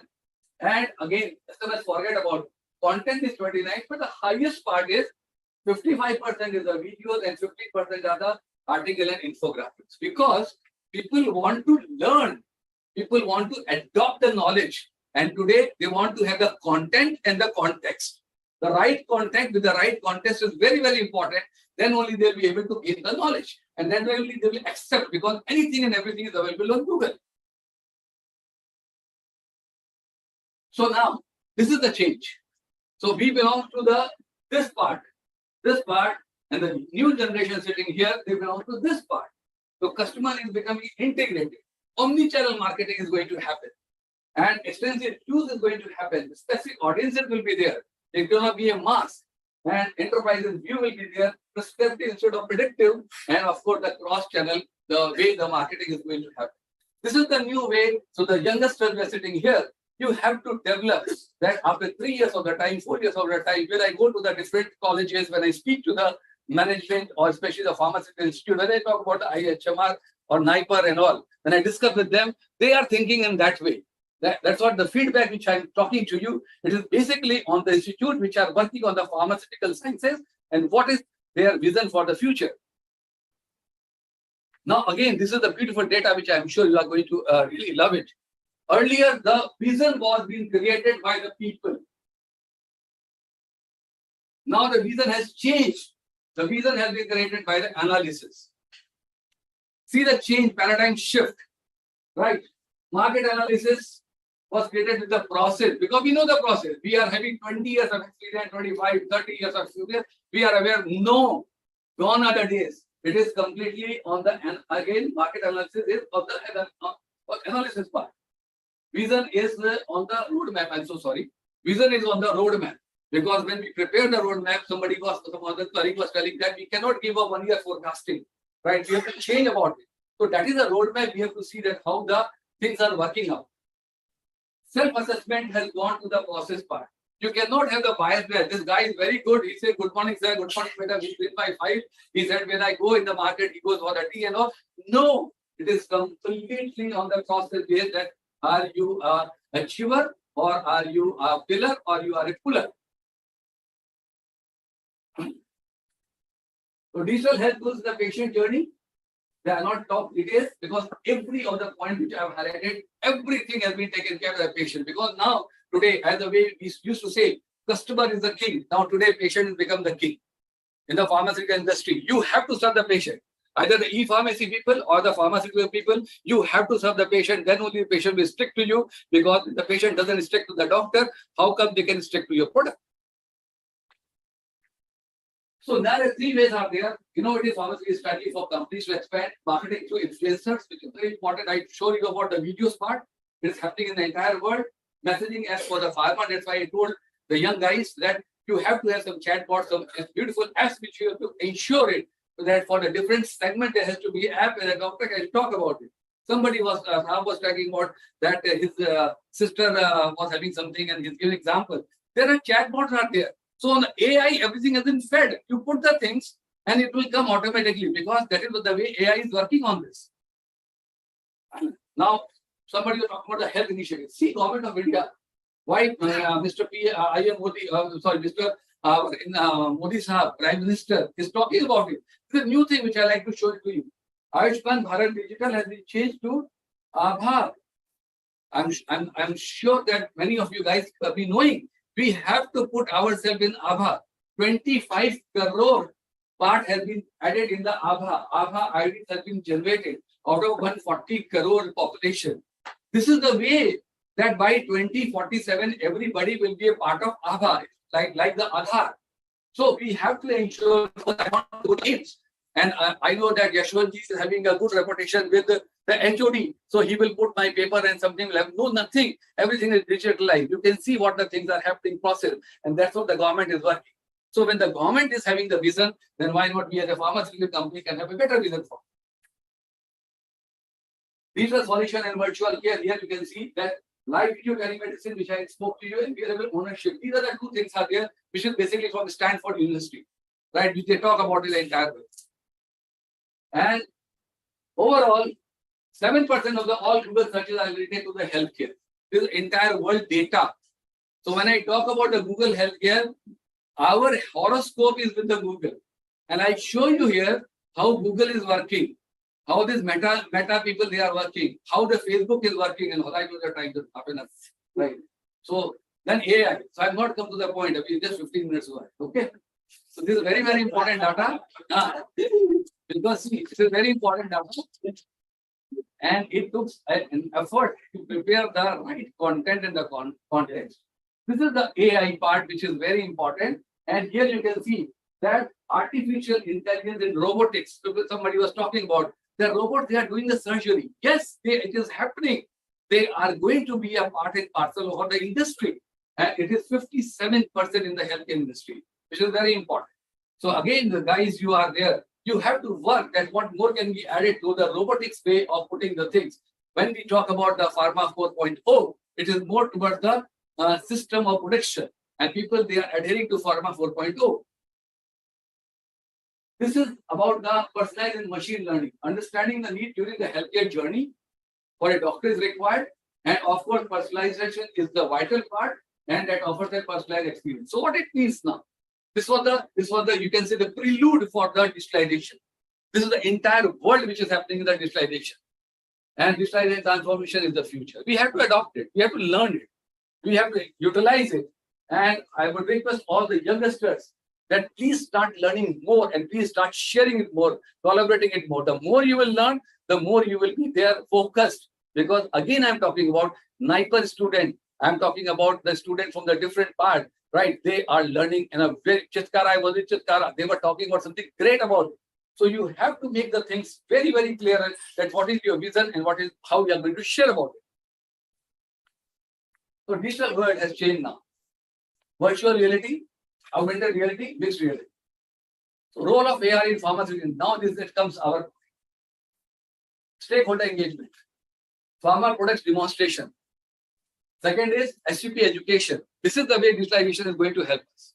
This is the way the new generation, the new PMT people, they have to work, right? And they have to tell us, or they have to become a pillar for us that this is a new way of changing the things. Assisting doctors during the operation theater, enhanced medical training methods, because medical training methods become obsolete. Same thing is there which is happening. But with this uses, you can have an inquisitiveness with the student, with the doctor, with the medical rep. They will love to have.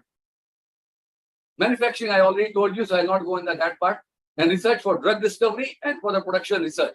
Kiran Saab was talking about, somebody was talking about, yes, we are working on the genetics. You're right.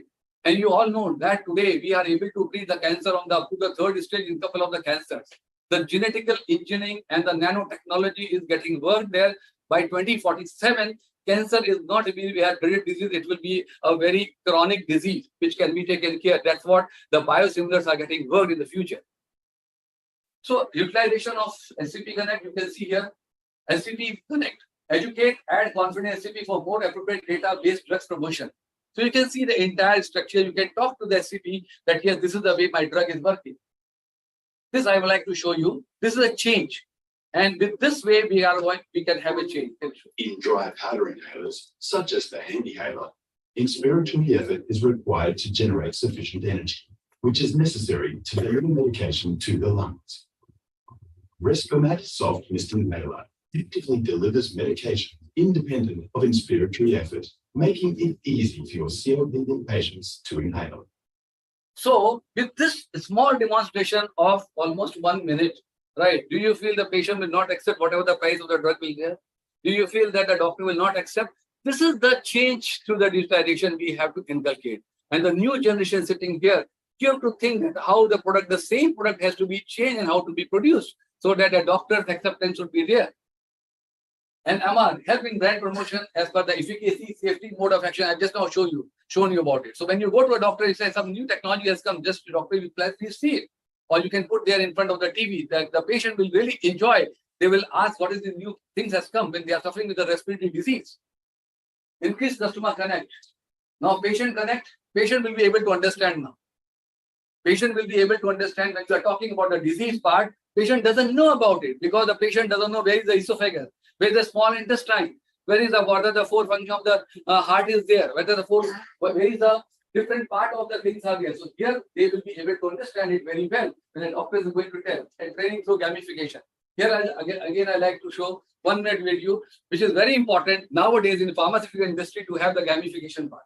Please. We all know what virtual reality is. It's an entirely virtual computer-generated 3D world completely detaching the user from reality.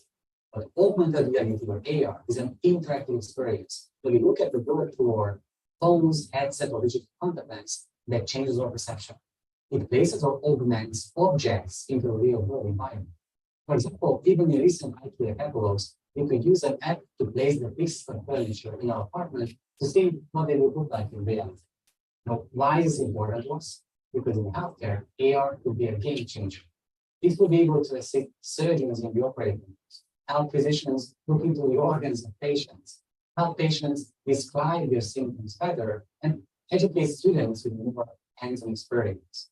The technical obstacles AR still faces are absolutely temporal and cost-related barriers. This is a clear indication. So in a few years, we plan to see AR to becoming mainstream in clinics and hospitals. Again, this is a 1 minute video which tells about it, that how AR is going to help.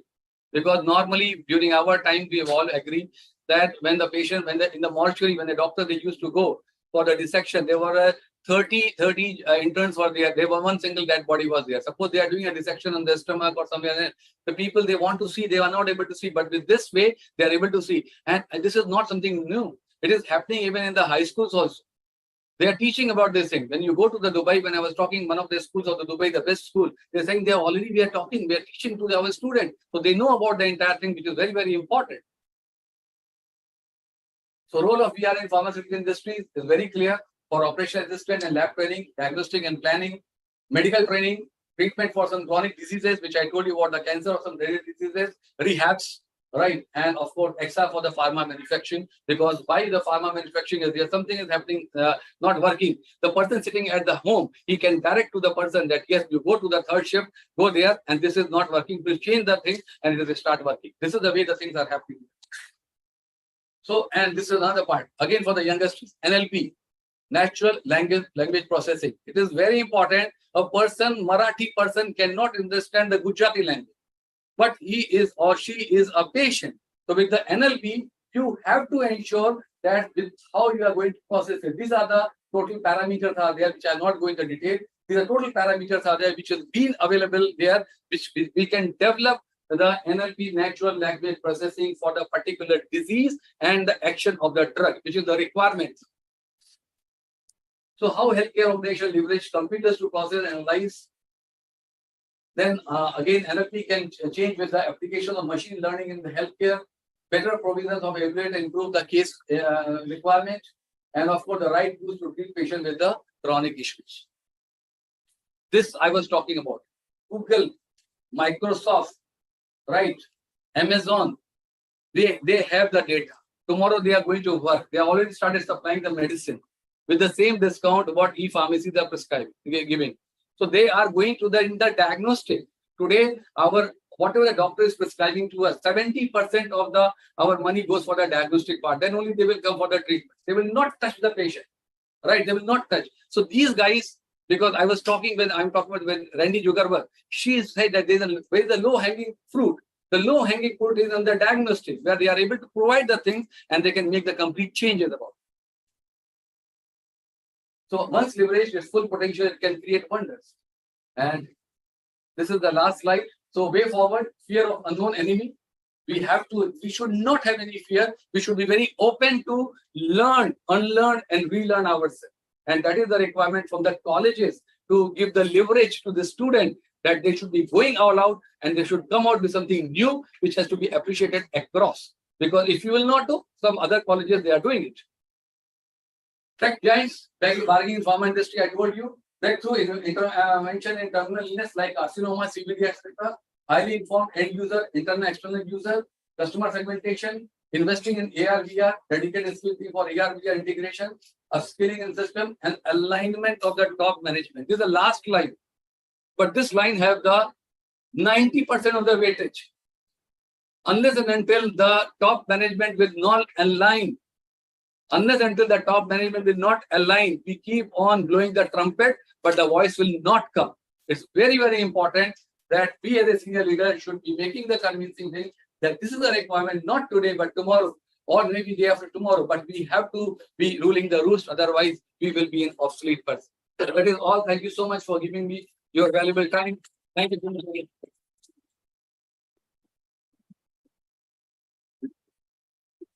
Thank you, sir, for your valuable insight. Now, I would like to request Mr. Nivedita Parliament to felicitate Dr. Pramod Kumar Rajput.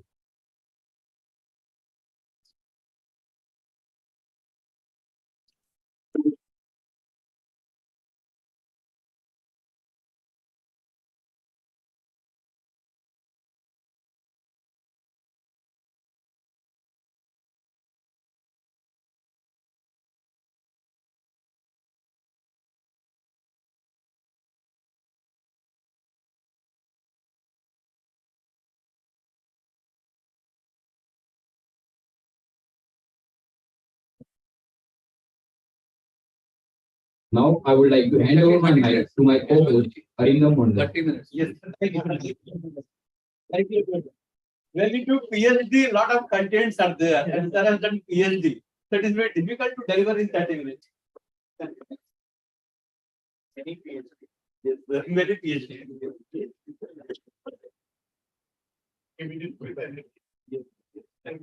Apply.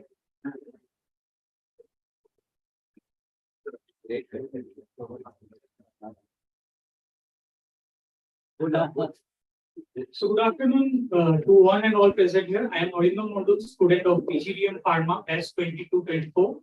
Going to be your host for the next couple of minutes. So I feel extremely privileged and honored to be given this opportunity to introduce our next speaker, Mr. Vikas Khare.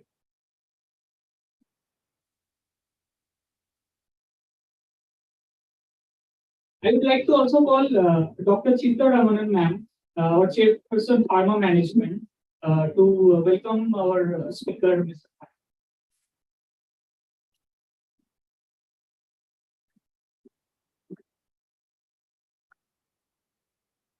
Mr. Khare is currently working as a vice president and chronic cluster head at JV Chemicals. Sir is a dynamic leader who has led teams handling the it is the brand 10 for at number 45 among the top 100 brands according to the IMS. It is also the second division making new waves with Nicardia. Sir has also been successful in launching new divisions in Cipla and Mark Serono. Inciplas has successfully launched the division in 45 days, team of 150 with 25 area business managers and 4 zonal business managers. Mr. Khare has a wide deal of experience in handling cardiology, diabetic, neurology, gynecology, and gastro portfolios as a divisional head. It's a great honor and pleasure to have you, sir. Now I would like to hand over the mic to Mr. Vikas Khare.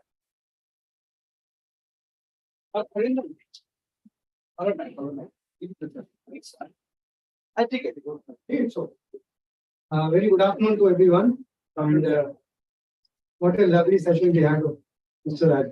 Thank you so much for this enlightening things which we learned from your session. Whatever has been discussed so far, I think when it comes to a corporate, it becomes very, very important for all of us is to execute. So my topic, which I would like to take you on, will be how to develop a strong performing team in an organization. It's very, very important for all of us. And let me be very honest and humble to accept that whatever I have learned so far has been my journey in pharmaceutical.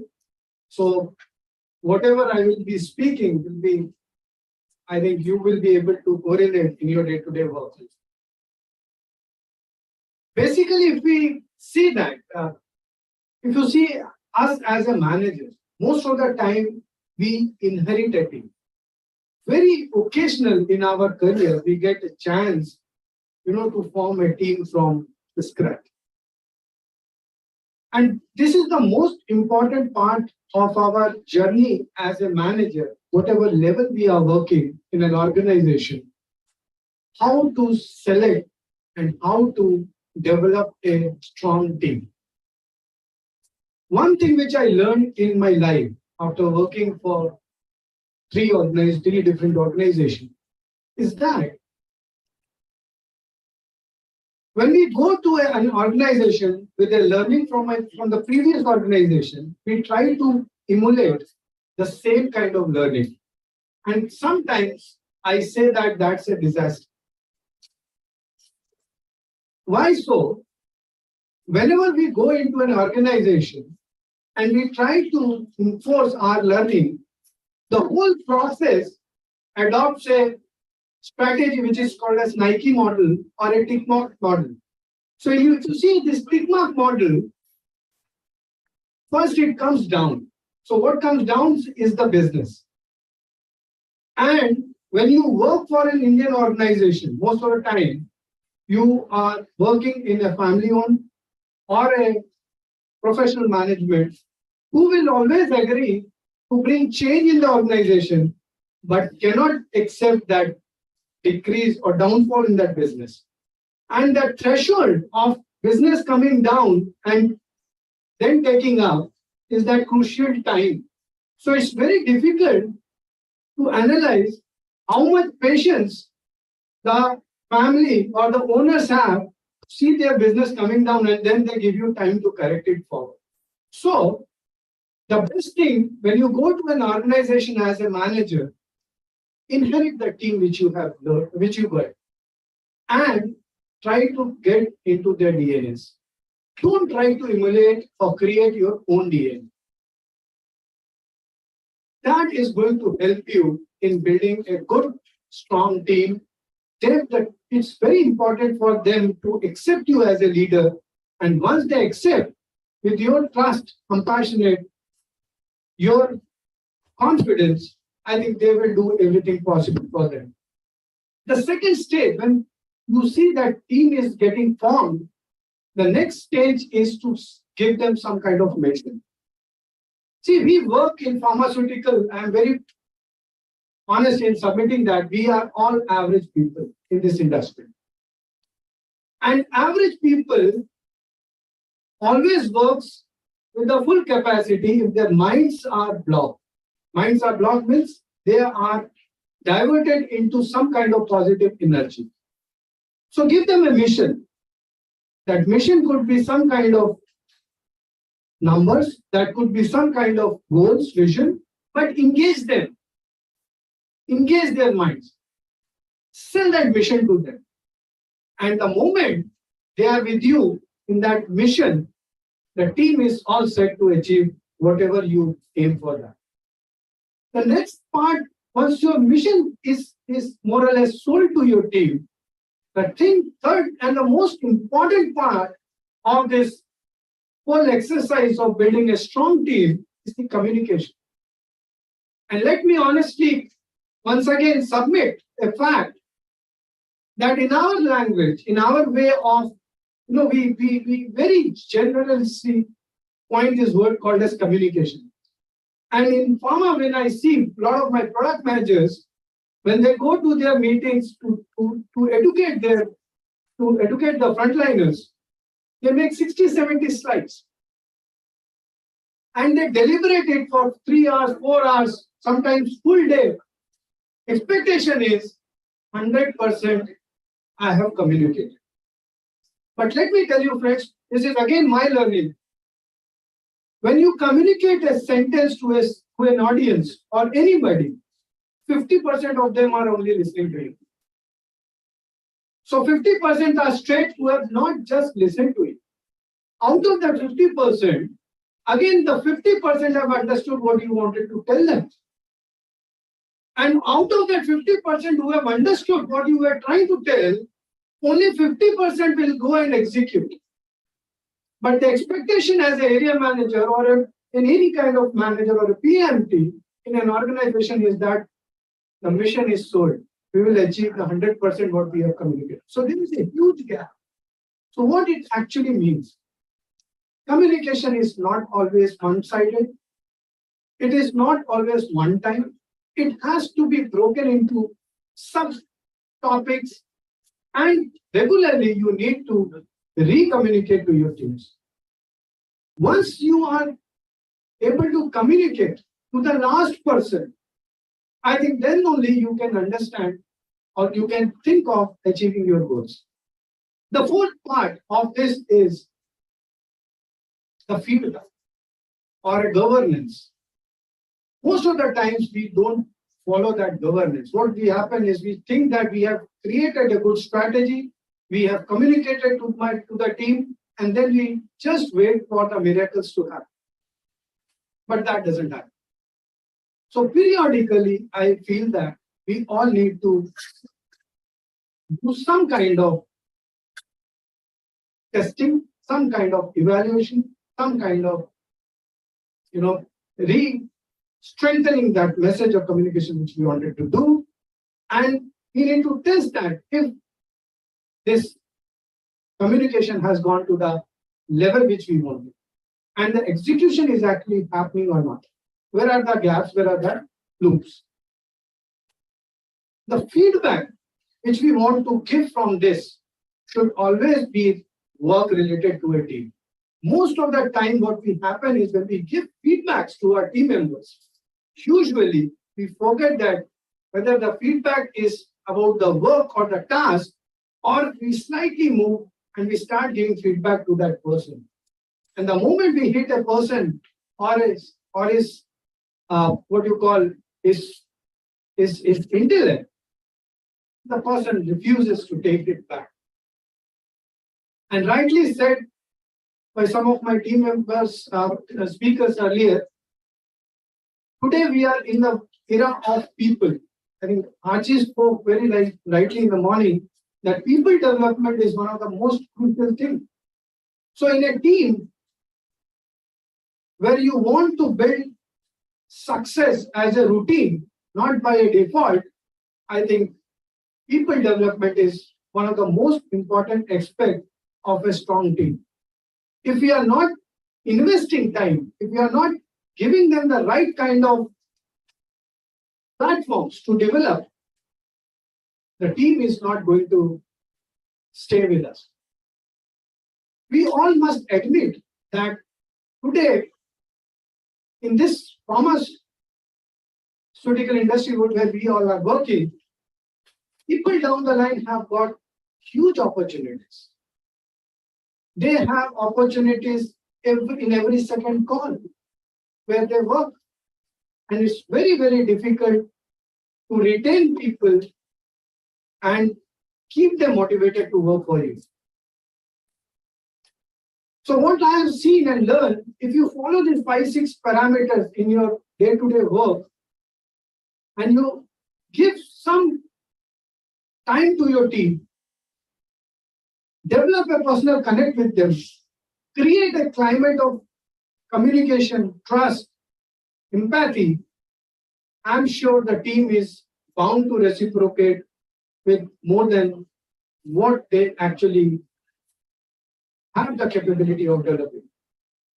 So at the end, I would like to say, friends, in pharma, one thing which will not change is, somebody said in the morning, I think Kiran said, that the basic work of pharma is not going to change, but the thing which will certainly change is if we have a strong and a stable team with us, performance are going to be delivered month after the month. And that's what I have been following in my career, which as I said, I have learned from various organizations, and I appeal to all of you to follow that. Thank you.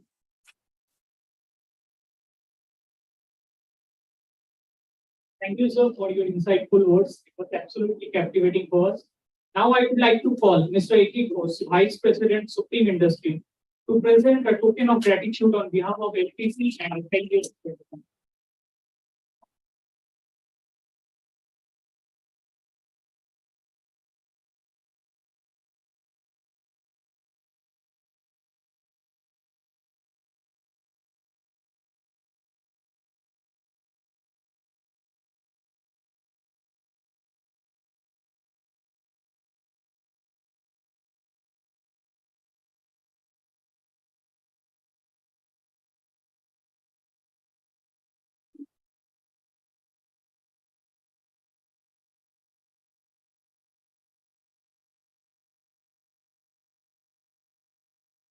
So now we are heading towards our next panel discussion, and I feel extremely honored to introduce the moderator for the panel discussion, Mr. Arpon Kumar Pal.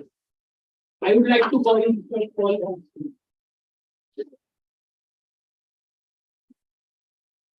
I would also like to call Ms. Aditi Verma to welcome Mr. Paul. Aditi, are you there? Okay. I would like to call Nikhil to welcome Mr. Arpon Kumar.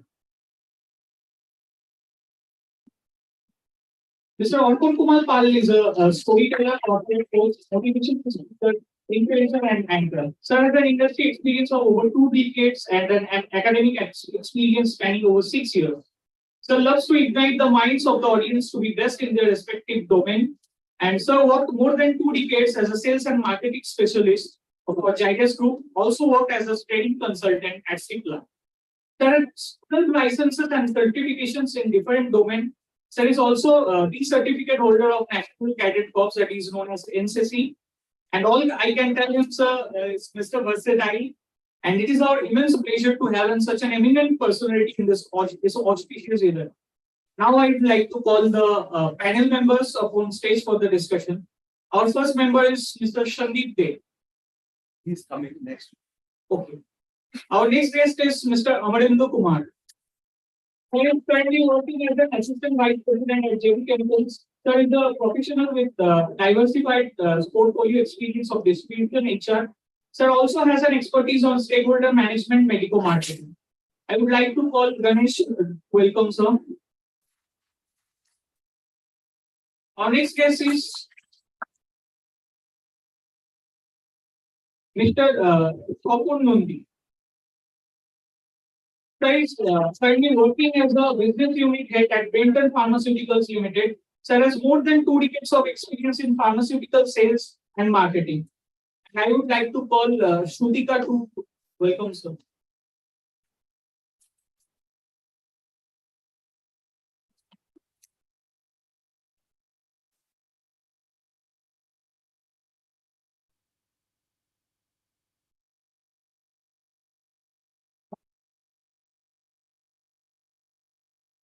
Our next guest of honor is Mr. Dilip Singh Rajawat. Sir is currently working as a director at Metro Pharma, and I would like to call the Surbi to welcome, sir.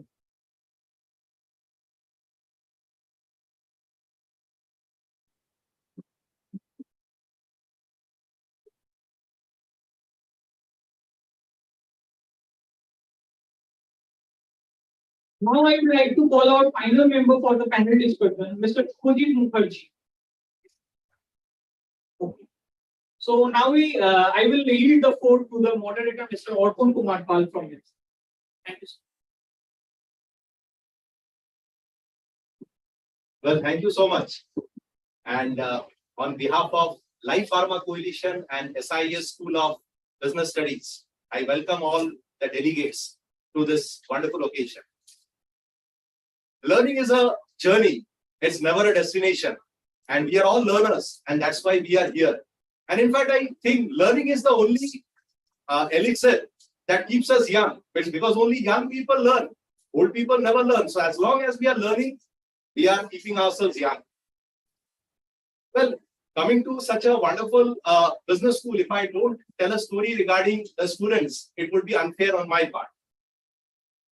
So let's take this wonderful campus, SIS School of Business Studies. There was a boy and a girl who enjoyed each other's company very much. The guy was probably in love with the girl, and the girl was also probably in love with the boy.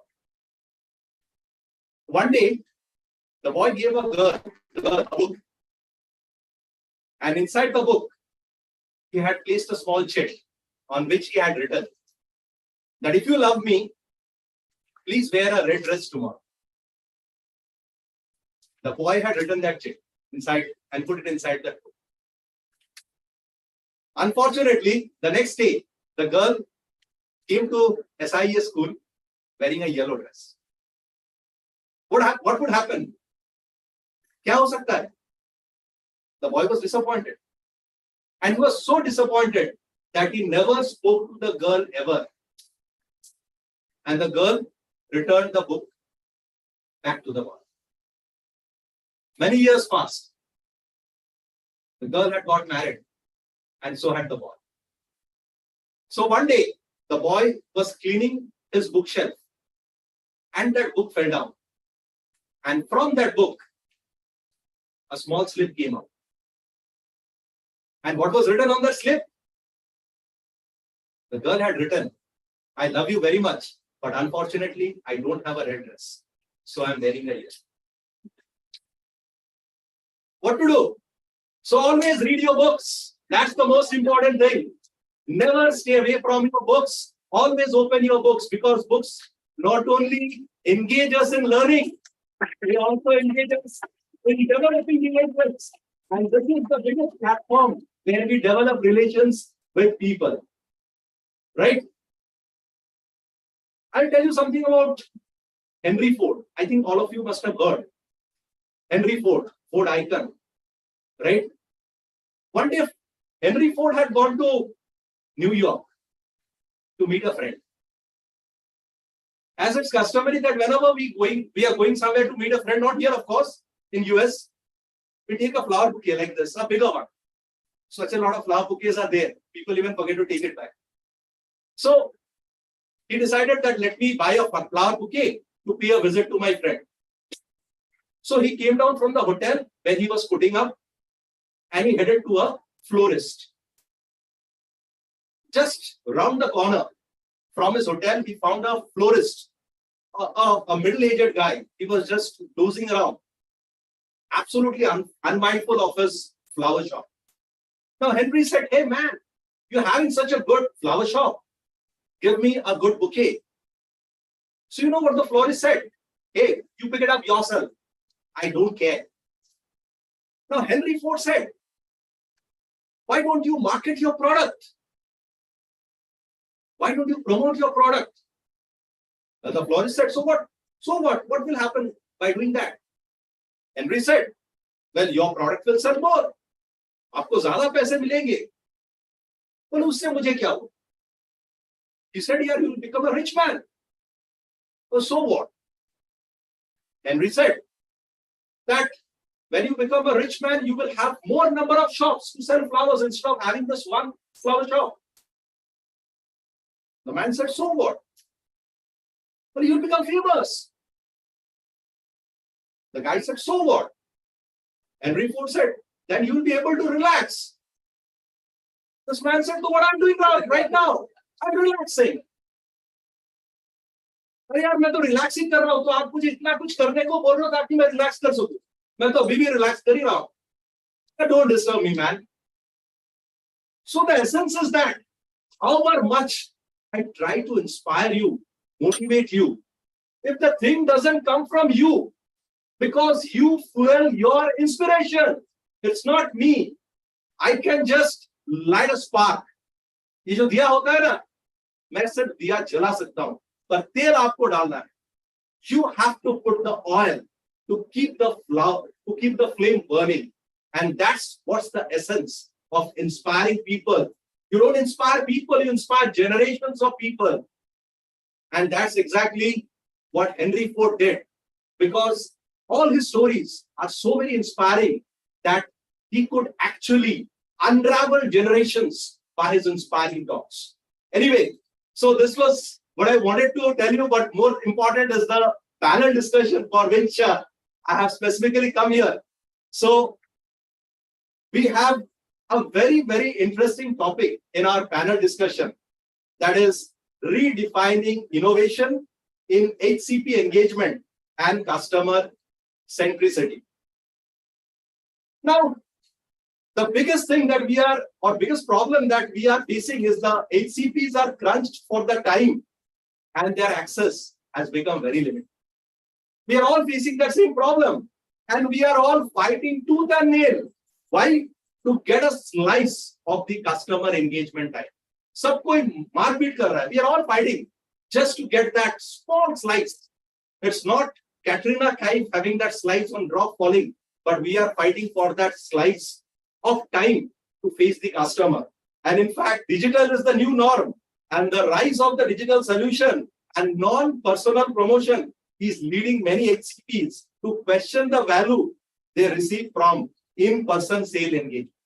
Now, the pharmaceutical industry is one of the most innovative industry, and I am very thankful that I have been a part of this industry, and I'm really blessed. But the transformative, it remains a question about the customer engagement, how much we are able to engage them. Therefore, customer-centric approach is the only way pharma companies can continue to thrive and be successful in the present landscape, because productivity lies in focusing on patient and customer need.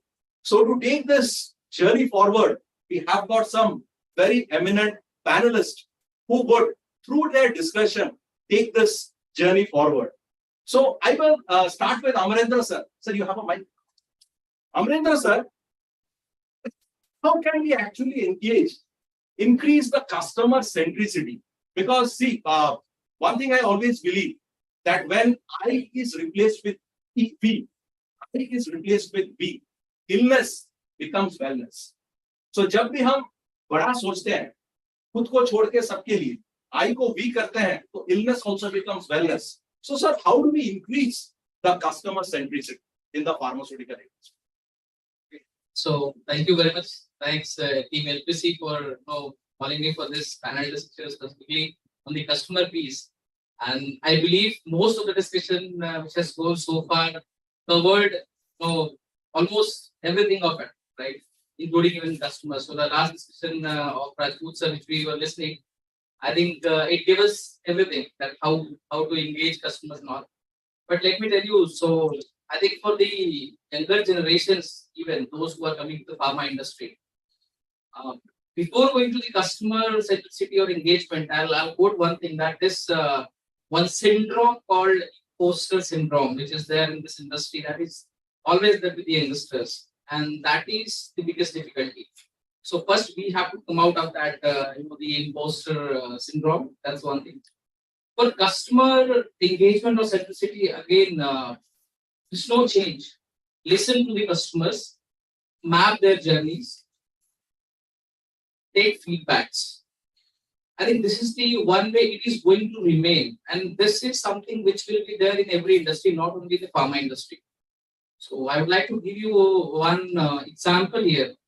Like a few years back, we were using many digital platforms when it came to India, and we started from the Orkut days when I was in college. I still remember. Now it is not there. Orkut, Facebook replaced it.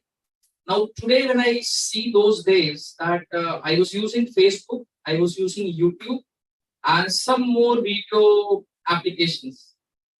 So my time spent on these different applications were different. Today, I personally believe that Facebook has changed a lot, and today Facebook has given the access of so many kind of videos. So basis my thoughts and perceptions, what I am seeing there, they push a lot of videos, contents basic. So that's how they're mapping my whole journey. They're taking my feedback. So once I cut one video or close one video, so that message goes that okay, fine, this sort of video is not required to this gentleman or something. So I think in pharma also it is very important that we should listen to the customers first. What is their need today? The bombarding started happening, specifically due to the COVID.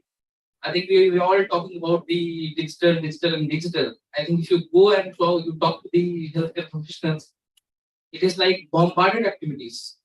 So are we truly listening them? So their need and identification, and that has to be mapped with their journey and constantly taking their feedbacks. So what I think I take from the last slide, which we were talking about, is like AI, the virtual realities. Even though tomorrow it comes, we have to really think about what is the actually required for a physician or a healthcare professional. Now, in current context or the guidelines of government, there are a lot of changes which is happening in India, that's the UCPMP and many things. So what is permissible for us? That should be mapped. So pharma company has to be rather more vigilant on these things. And then our customer journey has to be mapped accordingly. That's what is my thought on this. Excellent, sir. In fact, you correctly mentioned about the UCPMP. In fact, the UCPMP guidelines has created a level playing field for most of the pharma companies. Now everybody stands on the same ground. And you said something, another very beautiful thing, that was about the imposter syndrome.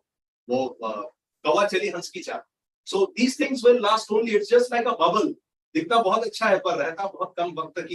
So that thing will always be there. And definitely, sir, like Rajput sir said, that customer is the king. And today, patient is the sultan. So we need to map the journey of the sultan, right? Because see, we cannot be like an elephant which is tied to a piece of rope. That means we are basically not allowing ourselves to break that. An eagle who stays with some chickens, he forgets how to fly high because he feels that I'm a chicken. But then we need to understand that we are high flyers. Pharma industry has been very conservative as far as adopting digital technology was concerned. And I think COVID came as a boon to the pharma industry because there was a sudden shift and we were talking about disruptive innovation. I think digital technology has become a disruptive innovation as far as pharmaceutical industry is concerned. And anybody has embraced this technology wholeheartedly because there was no way out. Now we are getting a way out, but still we are stuck with this technology because wherever it's a matter of time distance, it is only digital which saves us and takes the message across. So thank you so much, Amarendra sir, for your wonderful answer. Now, in fact, talking of customer centricity and making the customer the king, I would like to ask Sapan sir that how customer centricity can increase the brand preference because we are all building. There are a lot of products, but very few brands. So when it comes to brand building, how do you think customer centricity can increase the brand building? Good afternoon, all. First, I will actually since morning there is lots of discussion and so much of learning. Just I was recollecting that what is there, I need to carry. So it is started actually. Dilip sir was telling about customer and that words are used consumer. Actually, we are in an industry and we are talking about customer, but they don't pay us, and hardly they use it. So more or it is influence, right?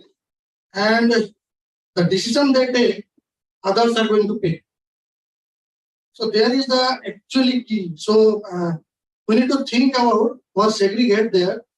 It's one about consumer centricity and second, influencer centricity. Thing in that last IPM, what I can say that hospital care grown by 12%, double-digit growth, and consumer product it's approximately 6-7% growth, and doctor only 3%. Now I will give my own example that how this customer centricity, but I don't believe on that more of customer. I believe on consumer and influencer, and particularly the therapy I handle. There I can play a lot on this. And exactly last 1 year I have done that. My own example I am giving. Last month I got an award for the brand called Perception That Matters.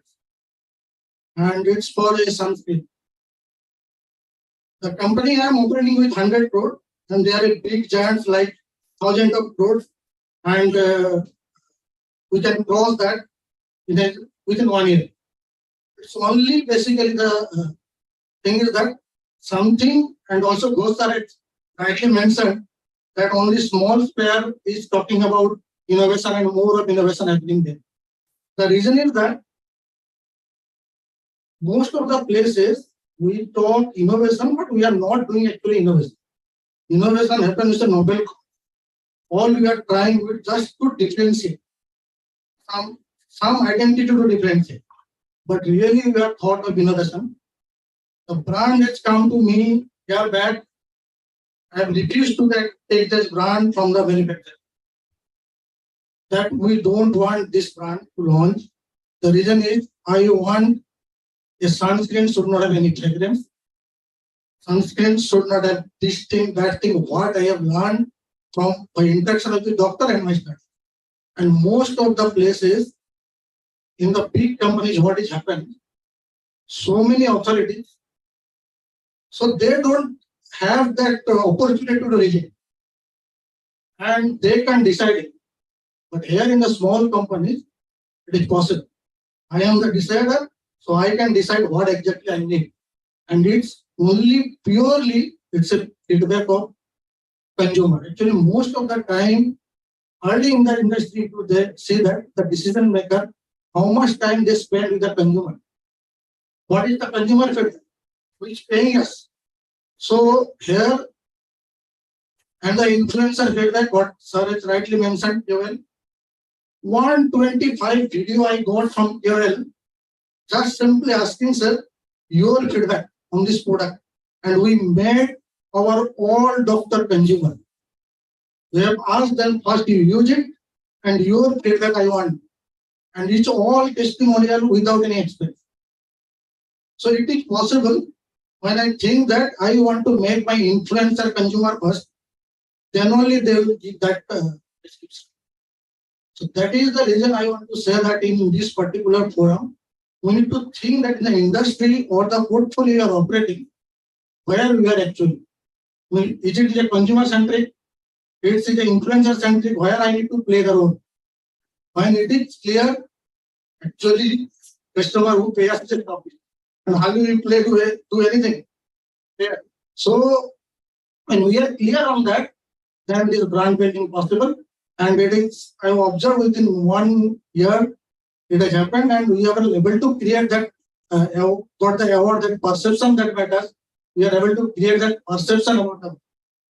So that is from my. Fantastic, fantastic, Sapan sir. That is why it said that so that tagline is so very synonymous with that, because we first need to use and then we need to believe it. And that is why I always feel that a visionary is more important than a missionary. And with customer centricity, there comes another factor that is known as design thinking. Because without the design thinking, that it is the development process that basically takes us to create desirable product. Because it is no longer the company which makes the product for the customer. It is the customer who wants the company to design a product for him or her. Because we have to be centered around the customer. We cannot think about the vested interest of ourselves. So for that reason, along with customer centricity, we need to focus on design thinking. And that is exactly what Sapan sir has tried to say about the customer experience, the customer journey, and that we need to bring about. And now taking this thing forward, with Mr. Dilip, I would definitely like to ask him one thing, that what are the changes which pharma company needs to incorporate to increase the customer facing time? Because we are slowly but surely losing out on the time the customers are offering. So what are the changes you think can bring about a better customer facing times? Very good afternoon to all of you. First, I would like to thank Mr. Yashwant, especially the committee, for this particular conference. And I'm really thankful to everybody, because at this particular conference, I'm meeting with my old colleagues. That is a great achievement for me. As far as the question is concerned, it's a very good question, especially. Very important thing is, first we have to identify what exactly need of the customer. Are we understanding the real need of the customer? That's the biggest problem. Because sometimes when we want the time, the doctors, sometimes we don't need a time of the chemist or whatever the person, those who are dealing with. But actually with that real need of the customer, we are understanding how we can take the maximum time in the chamber or whatever the place is. So really, I personally feel that we are talking today in the innovation, but what exactly innovation? Like Vikas sir saying the basic is the tool, the Kiran sir said the basic is the tool. And actually my basic thing is, are we following the real basics? That is very important. If the basics is not, we are following, then how we can go ahead for the further things? And so, because I personally believe charity starts from home. If we are going the selection of the right person and recruiting the right person, and training the right person, if we are giving the proper training to them, so very, very important thing. If we are going to be load each and everything, at the end of the day, implementation of the task, that is we are doing or not. Apart from that, there is multiple things that we can capture, that we can take the time of doctors. Because every time you are buying or you are going to talk to the customer with your product, your benefits you want to sell to that, it's not viable. First, we have to understand the need of that, because every time we are talking about the science and all that, and we have to go with a different innovation over there. Like in the post-COVID, the medical is completely exposed, you can see. Today we are sitting here, we know about that, but now your patient know everything about that. Suppose the patient is sitting in the rural, or he is sitting in a metro or non-metro or whatever the place, he knows each and everything. Because till yesterday, they are maybe that they are not aware, but today they are very much clear where to use, what to use, how to use. Because each and every medicine, they are very much clear on that. What kind of medicine doctor is prescribing, why they are prescribing. So there is a number of things that we have to do. Sometimes when we are usually talk in the doctor chamber, the medical ethics. medical ethics, we are the topics to be there, we are just discussing. This is completely almost not discussion level will be there in the doctor's chamber. Apart from that, see, earlier companies are known for making the concepts. They give the concepts, but now the concept is completely. I personally believe that when we are talking and discussing with the different people, concept is completely missing. Suppose I'm just talking about the example of Cipla. Cipla gave the many concepts. Inhalation therapy, they gave the concept of the inhalation therapy. Like in a different, like osteoporosis, they give the concept to be there. Now today companies are running in the behind the numbers. They are just talking about the number. They are not talking about the concept. Earlier companies, like many companies known for their building the concepts to be there. I personally feel that at the end of the day, during this number game, I personally feel the basic work is completely missing. And apart from that, what exactly we have supposed to take the maximum time of the doctor, that is also we completely a loss somewhere. I personally feel that most of the times that we have to engage in a different topics and apart from the science, understand the need of the customer, the doctor, chemist, and pharmaceutical, whatever it is. Absolutely, sir. Charity begins at home. You're right.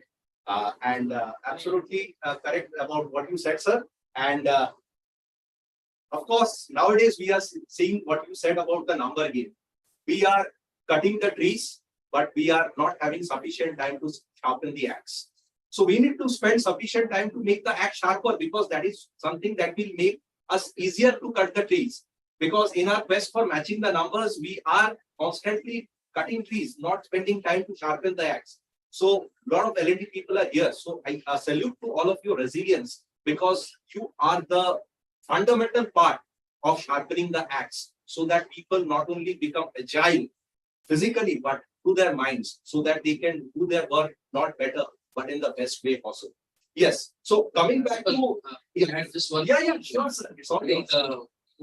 So Nikhil raised the vital point, and you always know, you said that I was supposed to come there. This Archis, when he was sharing, I think that one piece is that how much pain you are taking to train your people. It's not about this, the role of L&D only to not train people on these things. Today, I believe that almost 80% of the pharma company is doing the promotion with iPads, right? Or maybe in terms of digital things.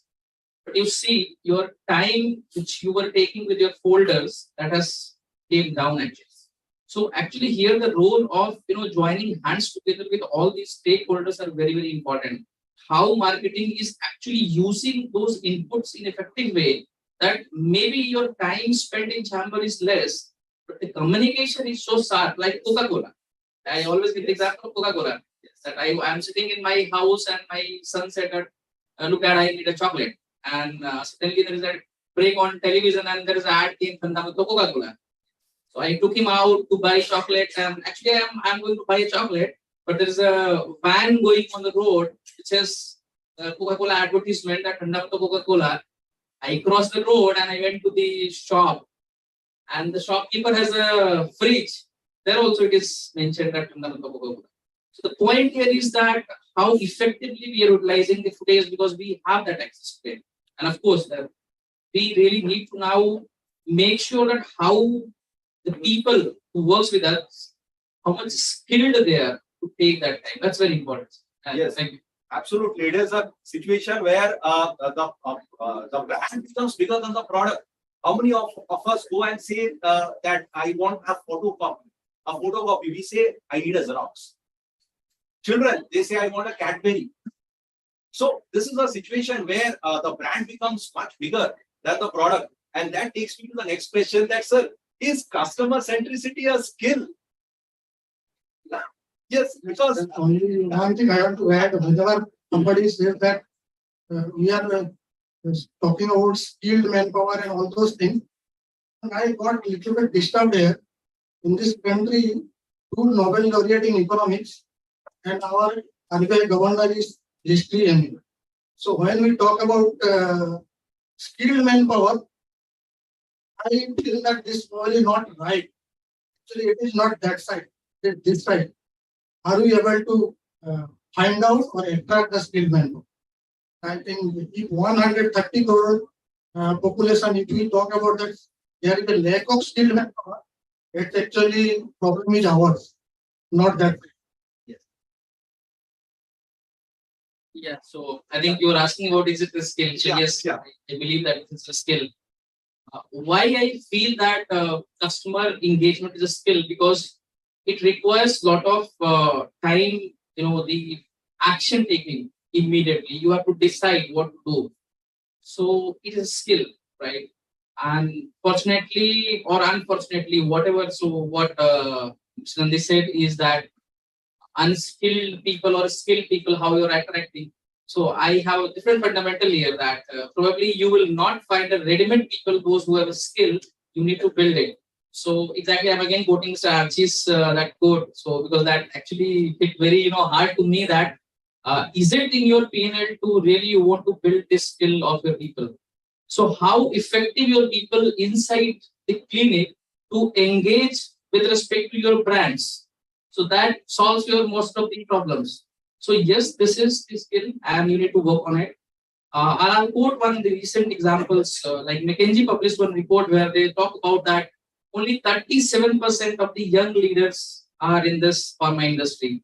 So when they talk about the 37% young leaders, that it is not linked to the age. So it's not about the age, right? It's all about that young thought processes. So if really we want to build this skill, we really have to think little younger. That's the first thing. The second piece is the role of learning and development is much, much higher here. I think 1 year back, I had a one program with same college, SIS. I think second year batch I did, which was the Ideathon. And my project was the student of second year was same. I think how to make people, more attract to the pharma business. So how to build that skill. No college so far, now it started maybe more of to the chemistry and other part of the pharma. But managing these customers or handling the customers, engaging the customers, that skills hardly any diploma course we have today in India, right? And we require that being the topmost industry of this world. So I think it's yes, skill. Second, the colleges like SIS has to really work on that, how we can train better our people. That's all to my side. Yes, absolutely, sir. And train people so well that at any time they can leave the organization, but treat them so well that they would never like to leave the organization. And absolutely, sir, an idea is like a toothbrush. We always like to use our own. Because हमेशा अपनी toothbrush ही हम use करते हैं, किसी और की नहीं करते. Idea भी वैसी है. It's like a toothbrush. We use our own. And that takes me to Sapan, sir. Well, why customer centricity is a key to competitive advantage, because we would always like to have an advantage over our competitors. So how do you think customer centricity can give us that competitive advantage? Already I have that in my discussion, I have told you that very simple thing that data also suggests that customer centricity, actually we need to think about the people who are paying. Very simple. And the point is that influencer gradually, as you know, data says last couple of years, how it is going to change that gradually consumer is coming, and most of the places we are talking about, they are more knowledgeable. And one thing only I will say, so far we are played on the supply side. What we produce, that we can to sell. Now demand side. And demand side means people will ask that we need to produce that. And if it is there, then we need to increase the awareness. Then only demand will come. And when they will come to know if something better is available, definitely demand it, and accordingly we can provide that. So that is, I think, going to help, and it is we need to think about this. If it is in India, the population of India, the trend, or should I depend on certain number of influencers on? So that's and very simple thing. One thing I can say that the packaging. Actually, how it is playing such an important role, like more, it's a medical tourism has come, all those things. So people are enjoying that. Why we are not providing that type of facilities when somebody is or something? We treat like that is a patient. But in dermatology, I believe that perception got changed. They don't think it's a patient, they think it's a client. And I'll expect that in other segment also, same thing has to happen. Even simple example, I'll go that, although I have worked such a long and it's so difficult, Rota has asked Pesa to convince a particular patient, but very simple thing. Why can't we make that little bit designing in Rhode Island spacer outside? Simple Kinder Joy, that chocolate is what they have done. Want a toy of 50 paisa that incorporated in this chocolate and that make it. So thinking on that, actually it's not very difficult. Actually, we are not thinking on that line, and many awareness will create. Thinking that it will be fine, and from supply side we will be bound to do this in coming future. Idea can change our life. इसलिए कहावत है कि दिए हुए चीज की कीमत नहीं, देने वाले की नियत देखी जाती. So it's always the packaging which becomes important, because if the packaging is good, जो दिखता है वही बिकता है, तो वही हमको बेचना भी है. So now I come to Dilip sir to round it up. That what are the biggest benefits that customer centricity can basically bring to organizations, companies? Organization point of view, definitely if your customer is satisfied, your business or revenue is automatically gone. So by the end of the day, whatever we are doing for the packaging, training and all that, how we can, after the satisfaction of the customer, how we can increase the revenue. That is very important. The business, by the end of the day, definitely the business is the one very important part. But apart from that, the real mean is what kind of feedback we are getting. That is very important also. Suppose we are talking about things in a different level. Be it business, what kind of product, what kind of training. If you are getting the proper feedback to be there, so definitely you can automatically engage in all aspects to benefit your organization as well as good. Thank you so much for this wonderful discussion. In fact, we have always felt that yesterday's innovation is today's commonplace. So for doing better tomorrow, we need to innovate even more.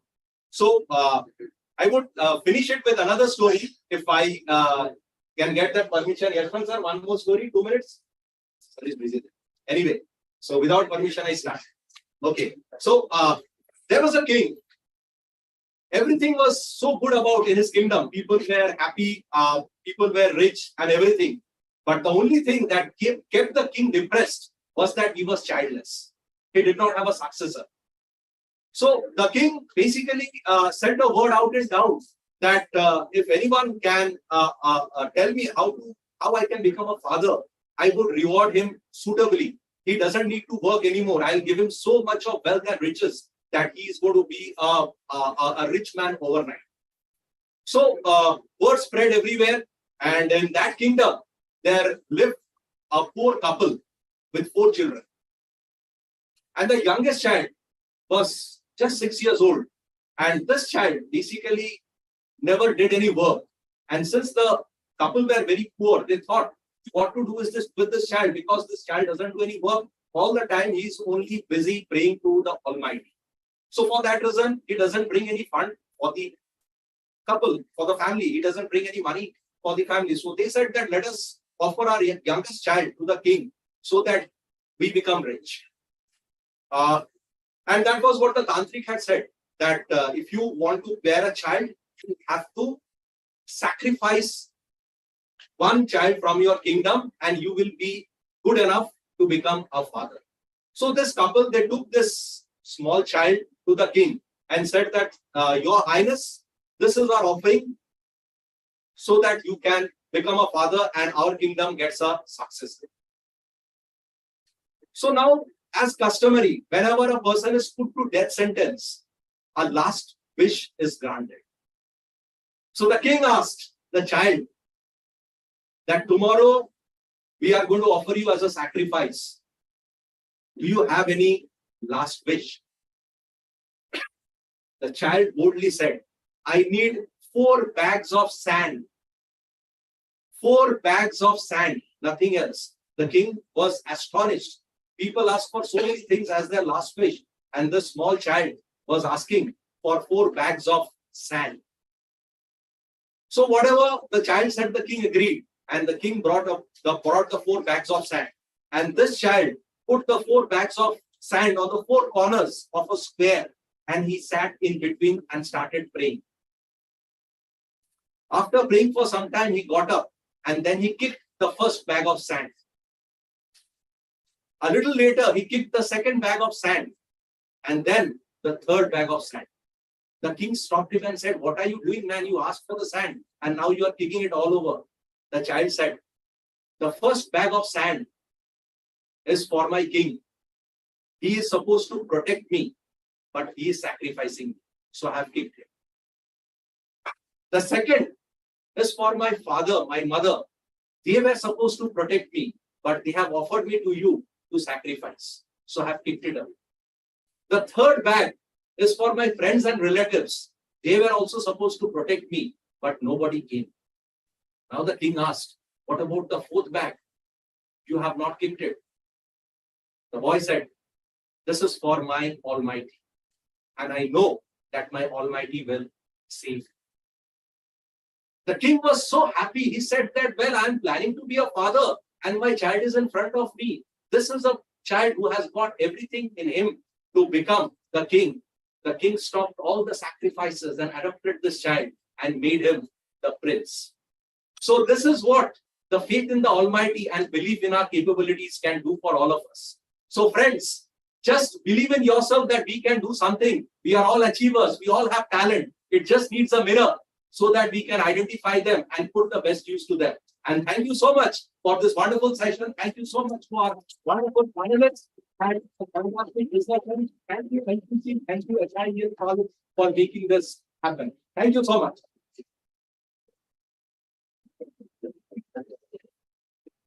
Now I would like to call Dr. Anil Pandey, Associate Professor, JBIMS, and Mr. Dilip Singh Rathore, President, JB Pharma, to present a token of gratitude to our guests on behalf of LPC and SIES systems.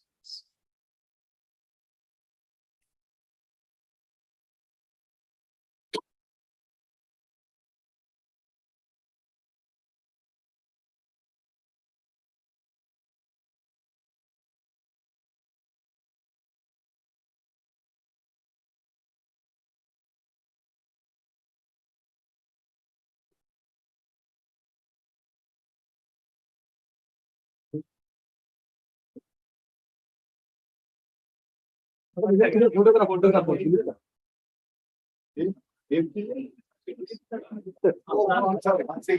can take photo. Photo ले लो पहले coordinator का था moderator का था इसलिए पहला moderator था हाँ, कोई भी दे दो गिफ्ट देंगे लो आपका अर्पण कोई बात नहीं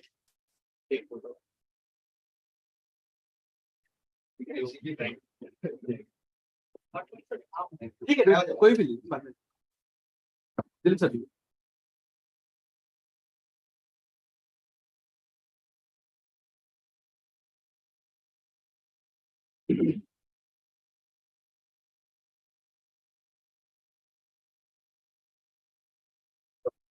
Sopan.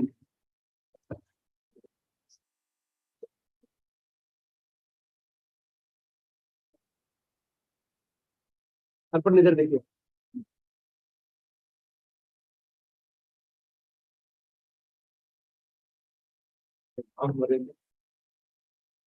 टारगेट उठा दीजिए target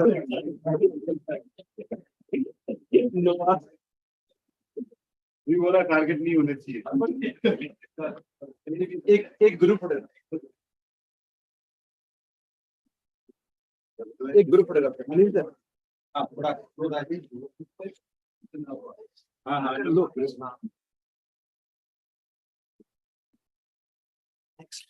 Thank you. Thank you, sir.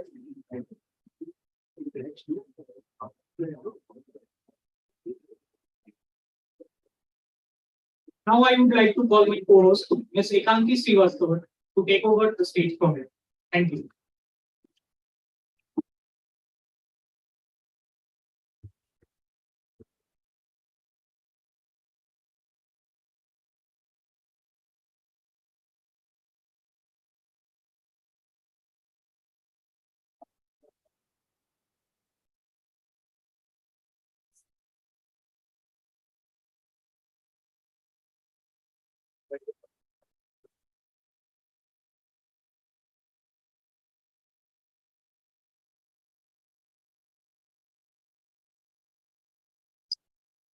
Good afternoon, everyone.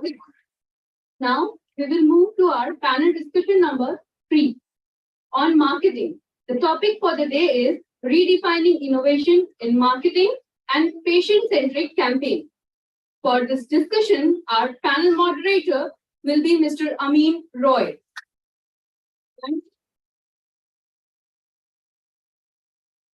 And to welcome sir, I may call Ms. Shreya Singh. Mr. Roy is General Manager at JB Chemicals and Pharmaceutical Limited. Sir is a marketing and communication expert in making brand and therapy marketing, communication and training roles.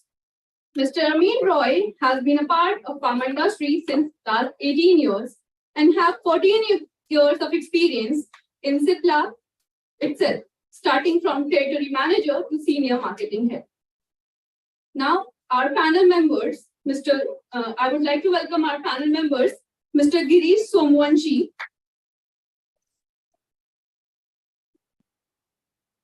who is Director at Artificial Learning System, Artilis. I would like to call Mr. Kuldeep Singh Manhas to welcome sir.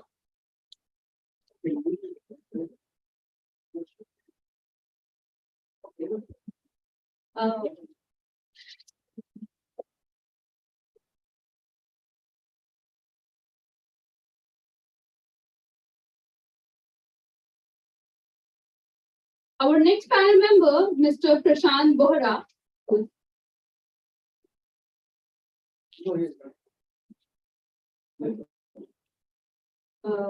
Mr. Kaustubh Deshpande, sir. Vice President at Cipla.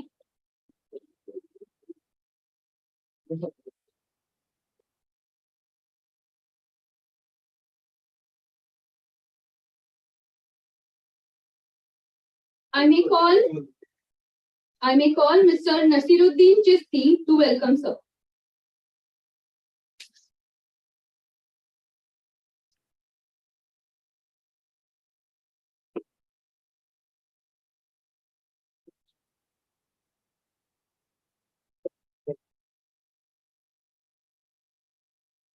Our next panel member, Mr. Nirmal Kumar, who is General Manager in Marketing at Medley Pharmaceutical Limited.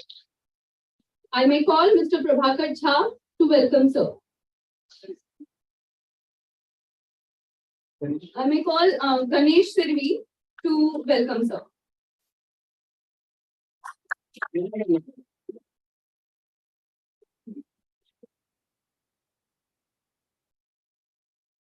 Now, I would like to hand over the stage to Mr. Roy to proceed the discussion.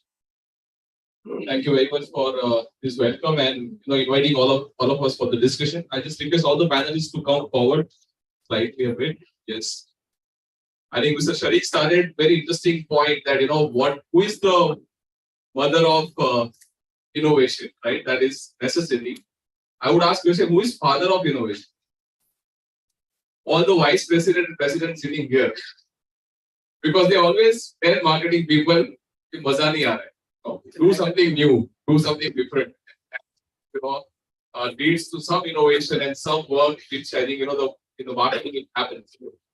I would have been really happy if there were more students here because it will really help them this entire discussion that how the innovation in marketing or redefining innovation in marketing can help. I've seen a lot of students, and their brand plans during their internship interviews, what we do at JB. And I always realized that, the brand plan exercise can be much more strengthened if they understand the real 7 playgrounds of marketing. And there are 7 playgrounds. One is awareness. If your products are not moving, you need to think of how you can do innovation or how you can do awareness about your therapy. The second part is origination. If awareness has been done, if you can diagnose more patients, that can lead to more patients coming into the funnel and that can enhance your business or patient pool. The third aspect, what I think we talk a lot in pharma is about therapy shaping, and that's almost what Archie's also mentioned, that 70-80% of our spends are towards, CMEs, education, and how we can influence HCPs from one therapy to other therapy. And of course, there are a lot of brands in pharma which are me too brands, and there a lot of innovation is required. At the same time, adherence. If patients take medicines for longer time, that can also improve the prescriptions tenure and that can improve the business. And there also innovation is required. The last and very important part, which I think a lot of us spoke about, is fulfillment. There are a lot of therapeutic categories in Indian pharma where even if doctor prescribes medicines, just because it's not available or it's not understood properly, it doesn't really apply or really make or turn into the sales. So innovation is required at all this stage, be it awareness, origination, therapy shaping, brand to brand promotion, adherence and fulfillment. I'm going to ask my panelists few questions on their experience of innovations around this. And let me start with maybe Mr. Kaustup. At one stage I reported to him, so he has always asked a lot of questions to me. Today I'm going to ask something to him. Right. So Jerry, to you, if you want to give some example of how the innovation, some example of innovation through awareness or innovation in adherence, which was created and created impact, through marketing initiative. Any of your point of view? Okay, first of all, thank you. Thanks to LPC team. I think it's a very continuous, consistent, and very innovative way to organize last time to this time. It's a lot of changes. So thanks, team. Coming back to the question, maza aa gaya after a long time because maza nahi aaya to maza aa gaya when you ask this question. So, I will just take a little bit of a back in terms of where are we right now. So we as a Indian pharmaceutical industry with the market size of $21 billion. And this is what data of last 50 years. What's going to happen in next 8 to 10 years? This market is going to ramp up roughly around 57 to 60 US billion dollar. So what's going to add up that? And this is a data which is coming in Pharma Index journal, and which actually talks about innovation is one particular area through this market size is going to develop. And where this innovation is happening, I'm coming to your point a little bit later, but one important aspect is that this innovation as a word, we are taking it at every nook and corner because it's a fancy word. And people used to try to really use it in all the platforms. But actually, is what happening is post-COVID, all the dimension has changed. What was actually on the top has gone down, and what was in the bottom has actually come up. So, insurance is one sector. Collaboration within pharma industry is another sector. Third is what omni-channel. So, all this is really building up. So, when this is building up, how sales and marketing is evolving around it. And particularly the question to Amin, what is exactly going to get difference? So, some of my experiences into respiratory, what try to done in consumer phase is creating a different kind of awareness. And how it starts, the window is always a consumerization. So today the next phase of our brands is not what doctor prescribed, but what consumer remember. And that's what exactly happened in COVID time. So some of the brand like Dolo, some of the brand like Carbol, which is already there, but people understood the definition of COVID hit, which is what normal. It's a consumerization of brand, and that's what is going to happen in future as well. So in respiratory, actually 95 million patients in India is affected. And what happens when 95 million patients affected, hardly 50% patients get treated. Treated means they have access to doctors. In that 50%, 50% get diagnosed correctly. In terms of, say, example, respiratory disease or asthma and COPD large in these two platforms. So when they get diagnosed, how many of get the right treatment? So 95 millions, only 10 millions get the right treatment, which is what we call as example inhalation treatment.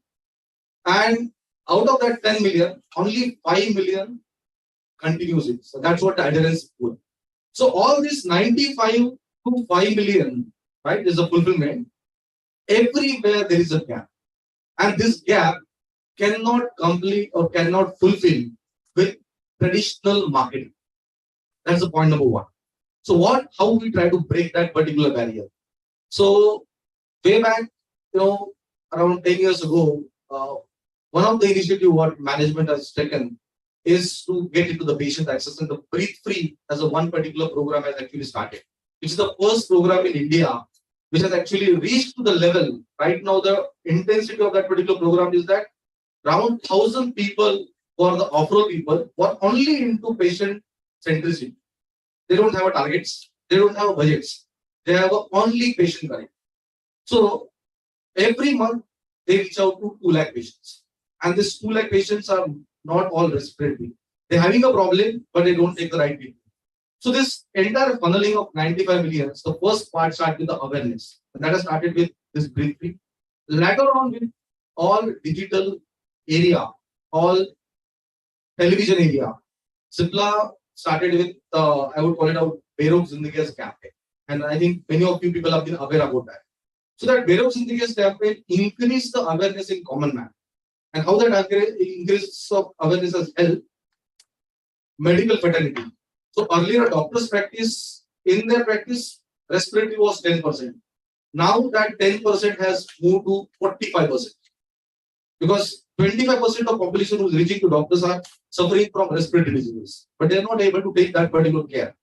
So one is what the awareness. Second is what how this awareness has reached to improve the portfolio, marketing excellence when it comes to in-click discussion, the brand differentiation proposals. But the most important thing what Amin has mentioned, I would like to focus only on 2 parts. One is what the awareness which I just mentioned about it. So right now the breathe free Paroxysmal is the largest pharmaceutical program. And when we have combined that with the digital, this is the first in entire world where we have a repository everywhere of 25 lakh patients. And more than that is actually growing up. Point number 2, what Amin has mentioned, very interesting, is what business happens with the 2 things. Either you have a new portfolio or you have a more number of patients. And both will come with very high cost. The third important aspect, which combining these 2, is what the continuation of treatment that we call as adherence. And how that adherence is going to build. So in the respiratory, I think that's a big challenge. Unlike diabetes and hypertension, patient used to take the medication continuously because there is a fear. If I don't take the medications, I'm going to get died. There is a challenge. So that fear is not respiratory. And is it what we want to really approach via fear game? No. So we have really reached via actually awareness, and that awareness has reached better improvement into adherence. So awareness is directly proportional to adherence. So more and more awareness, more and more adherence.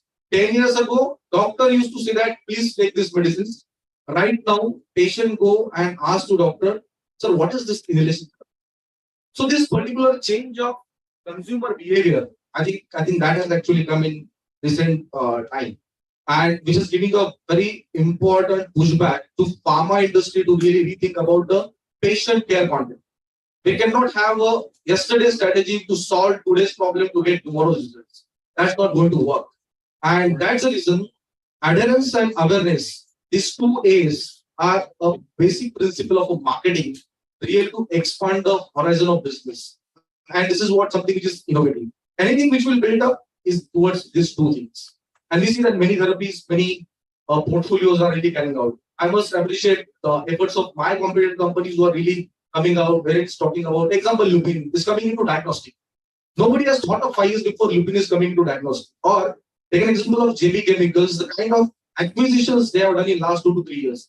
A big franchisee has been taken and then they are making visible bigger. At the end of the day, they know the power of consumers. So brain behind every consumerization marketing team is thinking only the growth will come only with the new patients or the patient is going to continue the treatment. As Sopan mentioned, the doctor's growth is just 3%, not more than that. So this is something which is very interesting, and I'm sure that there are a lot of questions in your mind. Anything which you can perhaps have that like to answer for that. But I mean, the small answer to your question, मजा तब आया जब awareness change the life of all people who have been affected because of asthma and COPD. I think a very well answered. And to all the budding marketeers, I think it's a very interesting point. The 80% of current pharma budget is definitely being spent on therapy shaping, on marketing, brand to brand. But this is one solid example that how by focusing on adherence, and how by focusing on awareness, you can bring a larger pool in the treatment funnel and not just getting the business for the company, but also improving the quality of life of patients. And then patients spreading the word, that inhalers are a good treatment for me. That really, creates a snowball effect for your brand or for your category. So that's wonderful point, goes to what you mentioned, and really appreciate your answer. Let's go to the second aspect, right? We understood how the marketing can be redefined through awareness and adherence. One of the very important pillar in marketing is diagnosis. Companies have used, or I would say, abused camps a lot, to create more and more patient pool.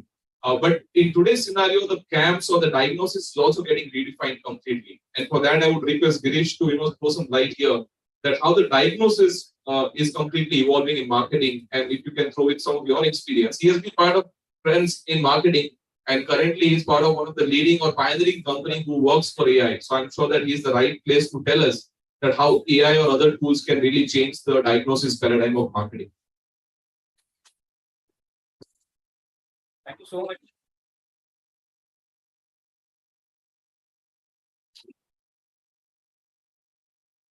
Thank you so much, LPC and SS Thomas for this platform. It's a lovely platform, and I've always cherished being a part of the LPC program. And thank you, Amin, for this particular question. I really believe that as students of marketing and students of management, there's a huge role that we have to play with the changing scenario that's happening. Right? Many of them have been talking about keeping pace with the development. Honestly, if you ask me, and coming from a technology background now, obviously I've been a part of the pharma industry for about 15, 16 years, and post which I've moved out to the technology side of things. What I really feel is the pace at which technology is improving every single day. You actually have to keep running to stay steady. That's the kind of progress that we're making in terms of technology. There are many platforms that are improving in terms of the AI development as well. There are many freeways that have started coming out, which helps in further improvement. There are college students who are developing platforms which are enabling better healthcare in rural areas, right? College students who, till yesterday, at least during my college days, we were busy in our books. Nothing beyond books is what we used to think of. And today they are changing lives. That's the kind of empowerment that technology can bring in. That's part number one.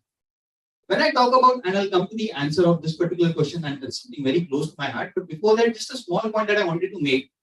Again, as students of management, what is the main roles when we talk about the pharmaceutical industry? I believe there are three main areas where I believe that technology has its own drawbacks as well. So yeah, there are three main areas where I believe we play a significant role when it comes to pharmaceutical as an industry. One is go-to-market strategy, which is development of a drug to taking it to the market. There's a very important role that we play there. The second is something that you mentioned, which is the patient journey. And the third part where we play a very significant role is influencing the doctors, right? So these are three main areas, three main domains in which we will play significant roles. I personally feel, and especially being on this side of the table now, I personally feel, unfortunately, we are victims of something called marketing myopia today, right? Short-term goals is something that rules the roost today in the boardrooms, and because the platform that he spoke of briefly is an island of excellence, right? Amin also spoke about how it influenced business, not just the lives of many people, it also influenced business. But how many such examples we have in the industry today? Very, very few. Now, this marketing myopia leads to short-term gains, and that leads to higher attrition rates, because at the end of the day, I know as a marketer, or I know as a salesperson that the business that I'm bringing is not sustainable. Am I correct? And this high attrition probably is something that again leads to another marketing myopia, that because any which is I'm going to stay here for a short period of time, let me quickly improve business, let me get some gains out there, move on to the other company. Unfortunately, it's a vicious cycle which I believe we all need to pledge to change. How do we change that? And that's where the entire journey that Amin spoke of comes into picture. There are many areas in which you can influence. I'll give you a small example, and that's something that we've been doing and very, very close to my heart. Some statistics, as he also mentioned, India, unfortunately, when it comes to numbers, fortunately and unfortunately on both sides, India has always been one of the leaders, right? In this case that I'm going to talk about, India is a leader again, and unfortunately so. India has the highest number of blind people in the world, right? It's unfortunate. India loses 78,000 crores every single year only to blindness. And the number of people who are blind, unfortunately, in a country like India, where not everyone is a money earner, a bread earner, the entire family gets impacted, so multiplied by 3 or 4. That's the number of people getting impacted by people getting blind. Now, many of us might say, obviously, at the end of the day, people getting blind is people getting blind. What can we do about it? It's not diabetes that we can control. Unfortunately, there is, right? Which we are not doing, and that is the unfortunate part. Fortunately, there is 88% of people going blind today, their eyes can be saved. 88%. So out of 10 people, 9 people should not go blind in the country, and unfortunately, they are going blind. Why are they going blind? Because not enough amount of awareness, not even enough amount of screening that is happening. Now, do you think you guys have a role to play out here? I believe you have the power to play a huge amount of role, right? You have the reach, you have the resources. All that you need is that commitment. Now, let me try and give you a few examples out here of how we have been playing a small squirrel's role. At the end of the day, we are a startup and we have our resource constraints. So till date, we've been able to screen say about 94,000 people across the entire country, out of which we have identified 17,000 people with reversible blindness. We have ensured that they get treatment, and most of them have been able to save their vision. Right? Thank you so much. Thank you so much. As a startup, if you are able to do this, trust me, guys, with the resources that the pharmaceutical industry has, imagine the kind of impact that you can create. Now, tell me, a diabetes company, when they start screening people, and today's camps that we talk about, mostly where are these camps getting conducted? While we feel good presenting on slides that you're conducting good number of camps and reaching out to patients, these are patients who are visiting a doctor's chamber. Am I correct? When we go out to the rural belt, and that is where we realize that people don't even come to the PHCs to get themselves screened for free. Reason? These are daily wage earners. There's only one bread earner in the family. Now, if that bread earner does not go to work and instead comes to a PHC even for a free camp, 1200 रुपए का screening उसका free में हो रहा है, but still he will not come because he will not be able to earn those 200 rupees which he needs at the end of the day to bring bread home. Right? And these are challenges that we start realizing are unfortunately cancer for the society. Now, this blindness is just one cause. There are many such causes based on your business that you have. Identify a cause where you can really play a significant role. And today, the good part is, unfortunately, being a part of this company, I've been interacting with a lot of ministers. I've been interacting with a lot of health departments and many influential people. There are many people who are willing to help, willing to give you government resources for you to conduct camps in those areas. You have the reach, they have the resources, you divide the resources and play a significant role in ensuring that we improve the health of the country. When the health of the country improves, for example, 78,000 crores, even if you are able to save at least 40,000-50,000 crores out of those, imagine the amount of business that the pharmaceutical industry will gain. Why? It's not only because the doctor will prescribe, but also because this money that gets saved is a disposable income.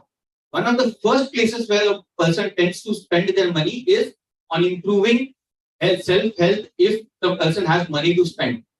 Right? So there's a lot of impact that we can create for the society as well as for the organization if we focus on screening and identification of patients. I think it is very interesting idea and very interesting point what he mentioned. And let me tell you that a lot of research also suggests when you go to doctors, HCPs, and when you ask them that what you look forward to from pharma companies, one of the major response comes is diagnosis support or diagnostic support. And when you also ask them that what is your current satisfaction levels amongst all the services what you get from pharma companies, of course they are satisfied with conferences, journals, academics, and all of that, but they are not satisfied with diagnostics or the patient support programs which are currently running. There's a lot of multinational companies running very big programs in India, but still the satisfaction level is very, very less. And with AI getting topped up to that, with digital programs and awareness programs getting topped up to that, I think we have a lot of scope to redefine the whole diagnosis part. One more point I just want to add to this point on diagnosis trends. We all know that insurance is getting penetrated in the country now, right? It was 3 to 4%, it is reaching to 7 to 8%. As insurance will penetrate in the country, the need for diagnosis will keeps on rising. So that's also another area. And one more thing for all of you guys, that today marketing is not just the role of a product manager. Like when Kaustuv spoke about Breathe Free or Bear Zindagi, there are whole different teams focusing on those initiatives. Lot of job opportunities are also created. When we talk about diagnosis, today there are companies who have people who completely focus on digital marketing, on diagnosis support. A lot of startups are there. And just we heard about the example of Lupin, right? They're launching the Lupin Digital Health, right? Creating a whole different wing out of it. And that's also creating a lot of opportunities. So I think for all of you, a lot of excitement when you focus, and dissect this different part of marketing. Coming to Nirmalji, I think we have covered awareness, diagnosis, adherence. Any other innovation example you would like to share in terms of therapy shaping or brand-to-brand marketing, or any other thought of yours in redefining marketing in current times, especially after COVID times? Examples are many. Industry players, we are approaching the set of marketing principles. There are multiple opportunities when we look at the patient service angle, whether it is the diabetes or it is any kind of general therapy. We have talked about 2 examples here. I myself have experienced the same set of things when I was working with Novo Nordisk, and particularly this is like in the insulin area, like traditionally 30-40 years there were vials, and now a lot of devices are coming up. So I think the device was one innovation which actually improved the adherence. But more than that, the company worked a lot on the education part of the patient. And the awareness, I think, is at the fulcrum or at the center of all the initiatives that the company is planning to take or intending to take it. Because one more example, or very rampantly, if you look at, like we are talking about antibiotics. Now, what is happening in that the World Health Organization has created a 7 days dedicated for the antimicrobial resistance week. It is such a global situation or pandemic now that people are rampantly being prescribed antibiotic. Retailers are pushing many a times, and patients are themselves taking the antibiotics. So it is not only the doctor front, retailer front, or the patient front. All the 3 areas are misusing it, right? And the ultimate, like it is, if you go to the center, it is the awareness. So the programs like this, like running a week-long program at an international level, having a lot of utilization of the media channels or the social media or the new tools like this, I think these are going to play a lot of roles when it comes to the creating that next growth strategy of the pharmaceutical industry. And we have seen this in the last 10 years. Whenever certain companies have utilized this, they have got a very good market share in that. I definitely agree to one point that initiation of such activities is also related to the market share of the company, because the largest beneficiary is the company which is having the higher market share. And it also does not apply to the self only, because if you do such things, it also helps the industry or other partners. But the companies take that initiative because they know that I am going to have the largest benefit because I am having the largest market share. When we were working in Sun Pharma in the cardiodiabetic space, so at that time when we were proposing this, so it was getting approved, right? But when we came to a company where the market share was low, it was not getting approved because the layout is very high and the benefit which will get apportioned to the multiple companies, that is also proportionate. It is not definitely to the proportion to who is initiating the innovation, isn't it? So I think the leaders or the people who are having the stronger market share, or at least, or maybe on the flip side, the company which has got that much of you can say bandwidth or risk-taking ability also in terms of resource utilization, I think they will be able to take. But more importantly, I would say that diagnosis is okay, treatment is okay, but when it comes to the driving this patient innovation things, I think a lot has to be done on awareness. No, you're absolutely right. And, I think the COVID time we all have seen that if 1 year somebody does awareness on one disease area, even the most layman who don't know even English or typical language, they'll also understand the disease where they also understand the medicine where they know what to take, what not to take. So I think the awareness can play a very different role, and the same thing what we achieved in COVID. I think if we can same achieve for asthma, COPD, diabetes, hypertension, lipids, all other categories, I'm sure that we'll have more controlled population, we'll have more healthy population in the country, and that way both will get benefited. The companies, of course, patients, of course. Just to conclude, I think the discussion, I request my panelists to share one example which our audience should study, from the marketing. Just very short example. So at least, for example, from my side, I'm telling you, friends, all of you should study Purple Health campaign of TRM to see that what they've tried to do at patient centricity, like Prithvi Kaustubh mentioned, right? So let's give one case study to them, which they can study and learn and kind of understand more examples of redefining innovations in marketing. I not hello. Hello.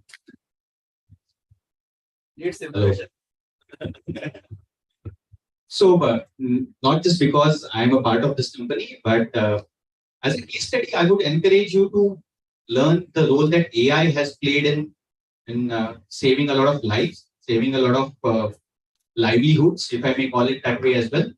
Any study material that you want, I will be more than happy to provide you. But I believe the role that AI has to play in healthcare, especially for the young students out here, while when you enter the industry, AI already will be a big thing, right? It's already getting good amount of acceptance in the medical fraternity, but by the time you reach that particular chair, AI already will be a well accepted part of the overall practice. So read a little more about it. Trust me, it will not go waste. I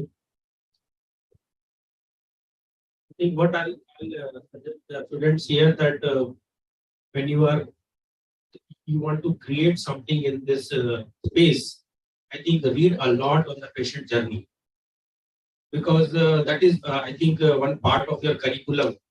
So the answer lies there, right? Whether it is suppose it is when a person is getting the diagnosis of the suppose any disease.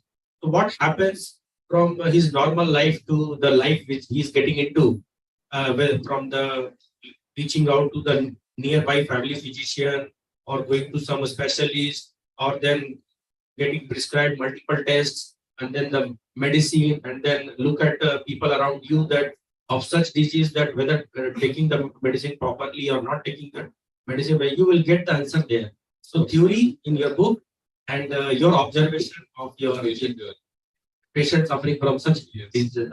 Very interesting, and patient journey is available online, which you can study. Yes, Amy?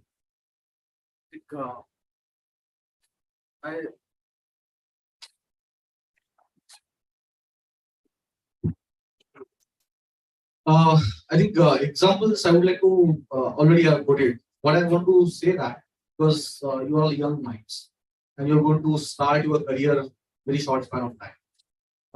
First important thing is that I'm not talking about the campaign. I'm talking about the approach which every new marketers must have. The first number one thing is the agile leadership. When we're talking about the agile leadership, it's not about that what I prepared 10 years ago or 5 years ago, or what I'm thinking right now is going to get really executed in coming time. We're not sure for that. So first of all, you need to open your mind that what is working today, is that going to work tomorrow? We are not sure. So what is that predictive engine? And we're talking about some data analytics. So I think data science is very critical part of your success in future. And that data science is not only limited to patient journey, but what are the innovative and collaborative measurements within that particular patient as a segment or consumer as a segment. Talking about insurance health risks, talking about the mergers or acquisitions. thinking about the patient's digital approach, omni-channel, how these particular things are, coming together. And that's very vicious cycles of innovation with collaboration. So your collaboration mindset will give that particular opportunity to really think out of the box. Number two, I would like to talk about the startup mindset. So you people have been young, you have a lot of ideas. Pharma companies, giant companies are, they are incumbent. They cannot change the way you think about it. Because to change that, the cost they really require to change, it's a structurally or it's innovation point of view, it's huge. Because आपको पूरा team को बदलना है, I want to change the thought process, not possible. So within the organizations, start a startup mindset. That particular product will be innovative product for you, which has been funded by the organization. At the same time, the message for the senior leaders of the organization is that let encourage failure also. Because the moment you will not encourage the failure, things is not going to move. It will take time. So sometimes we say that we are riding against the wave. We always have a quotient of failure. Rather than the quotient of failure, let's have a celebration of failure and let's learn out of that. And third and last thing, I want to say one important thing is that something which is what a collaboration and collaboration mindset for innovation.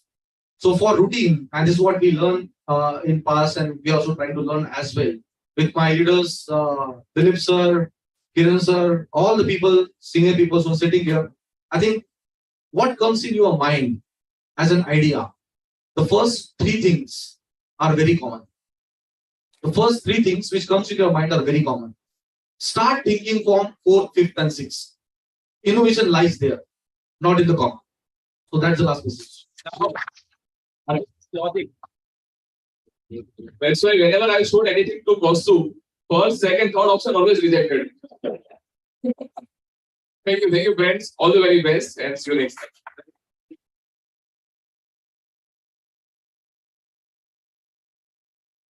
Thank you so much, all of you, for such an amazing discussion here. Now, for the group felicitation, I would like to call Mr. Sushil Barkut, AVP Elkem, and Dr. P.K. Rajput, VP Kerala.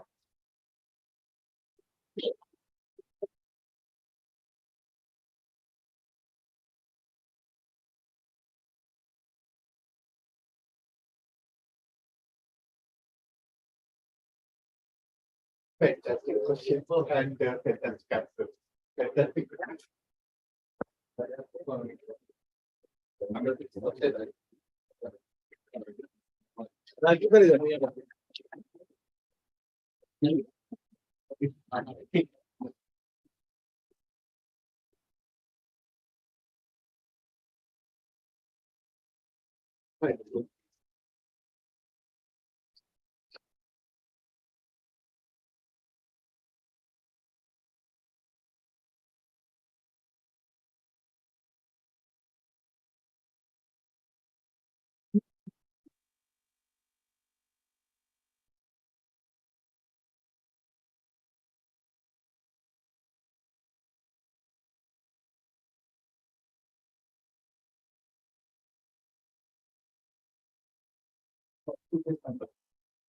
Odd win out. Marketing में क्या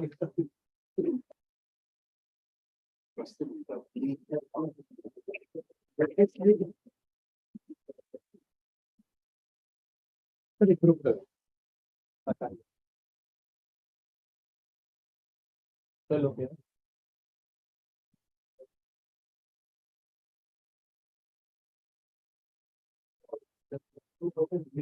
then quickly announce. Now, I would like to call our knowledge partners, Mr. Manish Nathani, Insta MD, and Mr. Manish Kumar, CBO. For Insta MD team, please come. Insta MD team, please come.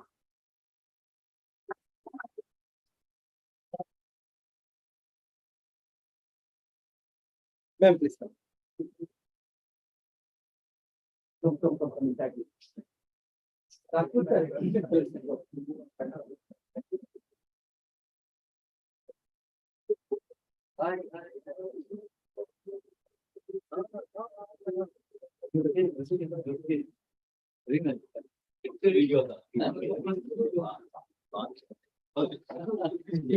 Okay, okay.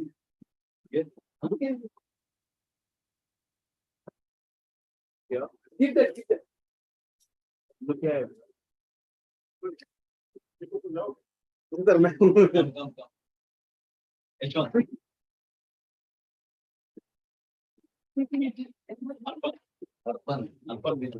Vinod ji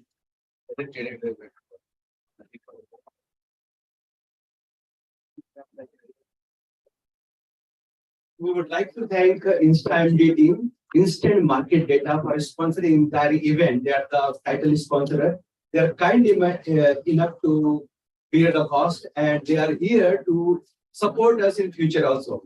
So thank you very much, Manish Nathali and InstaMD team. It's a great part of the year.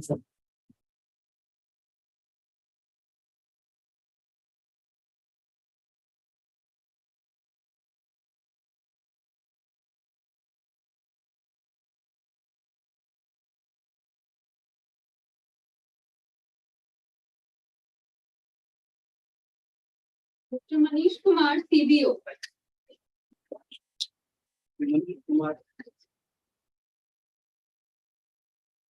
Now, I would like to hand over the stage to my co-host, Harshada. Manish. So again, our co-sponsor is Mr. Manish Kumar from CBO. Mr. Paras Nath is not there; he could not come, but he is saying Manish Kumar. Thank you very much to Manish Kumar for supporting us. Thank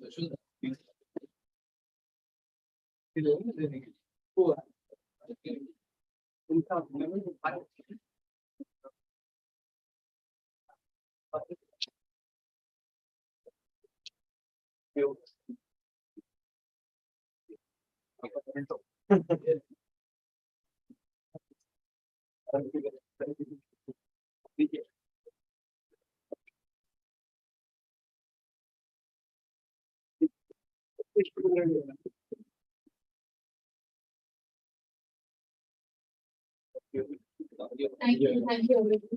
Now we'll be having a lunch break. Before that, we are going to have a group photograph. And one announcement before lunch break. Announcement. So during the lunch break, we'll be having poster presentation. In T1 and T2, the delegates can visit the poster presentation competition, and lunch will be served in L1 and L2. So, And, speaker, a group come here for the group photograph. All of you come here. Photograph will be from here so that everyone can be captured. Keynote speakers, please come here. Sure. Sir, Dilip sir, Sheikh sir, Sharik sir.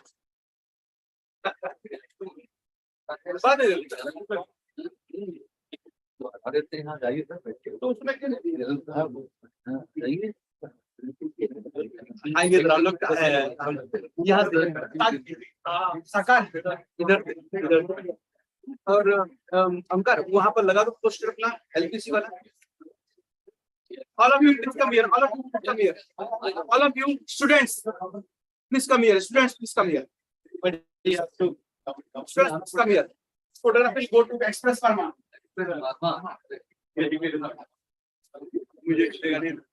all of you smell please Kiran sir smile please Sir, आप भी आओ. We are coming back. We are coming. Yes. Everyone settle down. Yes. आइए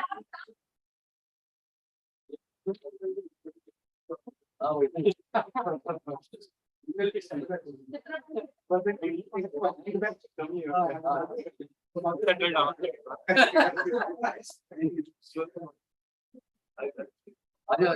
Smile. अभी आ जाओ क्या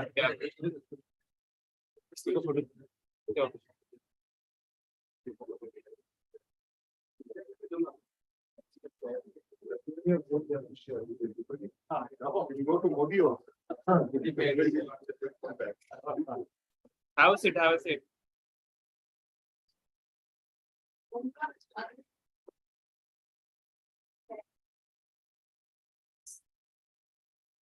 Everyone smile.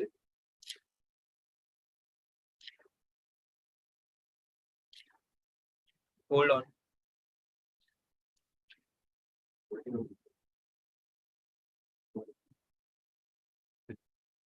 Hold.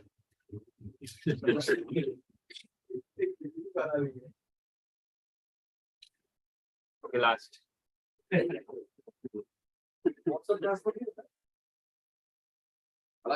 Yeah.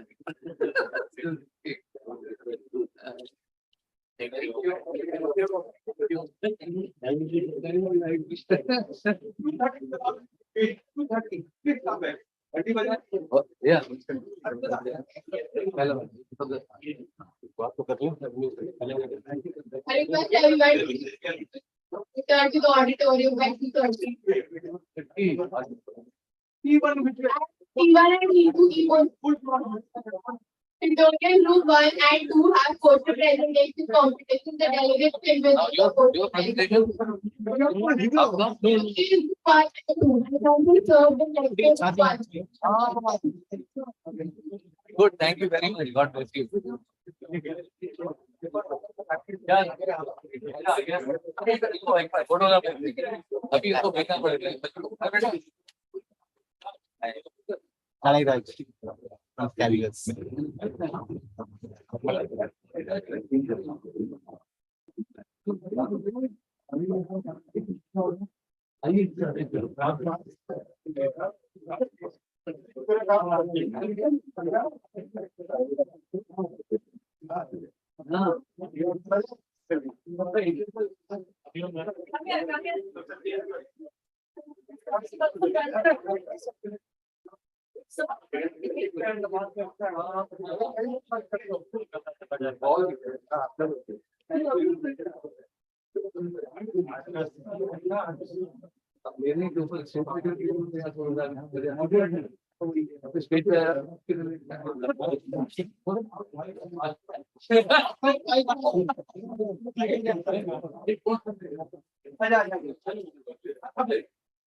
आइए चलिए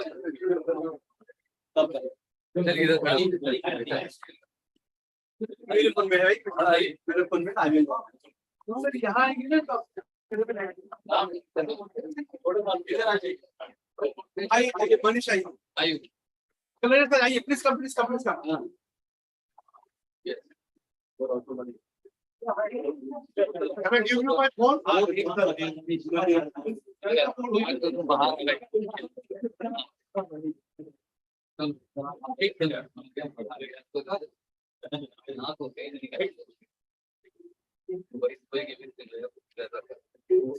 ma'am थोड़ा ये साइड आ जाओ ना, ये साइड आ जाओ, ये साइड आ जाओ, और थोड़ा आ जाओ, और थोड़ा.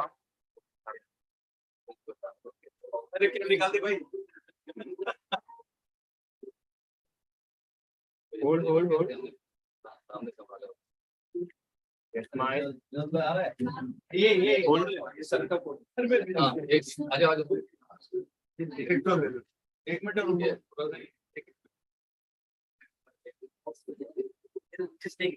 मैं जी तो यार ग्रुप में डाल दिया. हाँ ग्रुप में डालो. आज ही मिल जाएगा फोटो.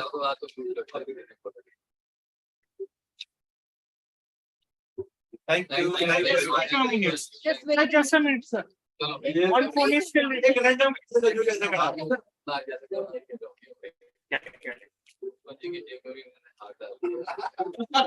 Thank you. मैम हो गया. हो गया. It's time to Done. अरे हमको फिर शुरू करना भी. यहाँ पे कोई इसको ऑफ नहीं करना है ना मैम. इसको ऑफ नहीं करना है टू बी ऑन. ऑफ करेंगे तो लाइव में खत्म हो जाएगा फिर रीस्टार्ट नहीं होता. Sir, you can join. Sir, thank you very much.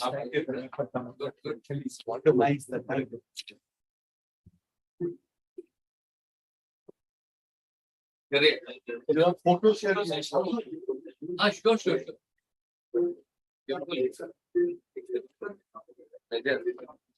Thank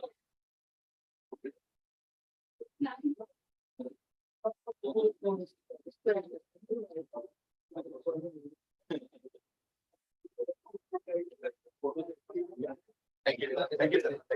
That's just like your phone. Good, sir. Yeah. Again. Oh, my God. Yes, yes, yes. Yes. Oh.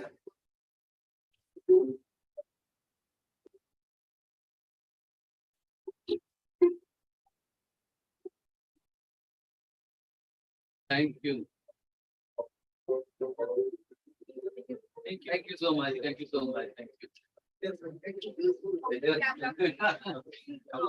Yes, I would like.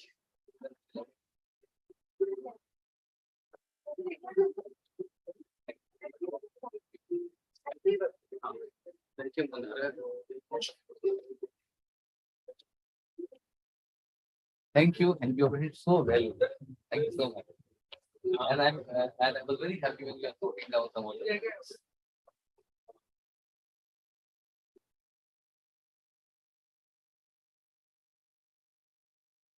you.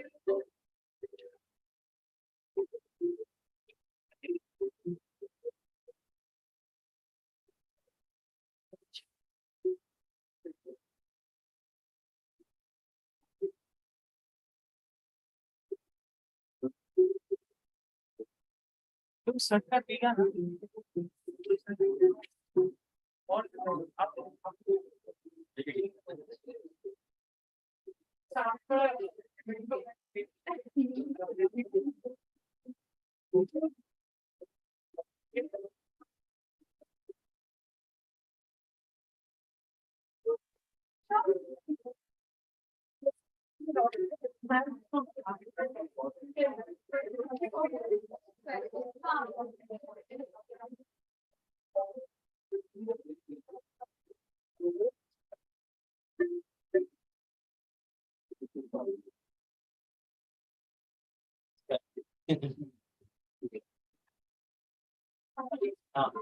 Thank you so much.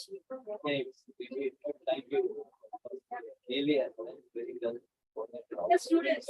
Oh, they are our time. Yeah, yeah. Extremely. Yeah. Thank you so much, sir. we are not there. Sir,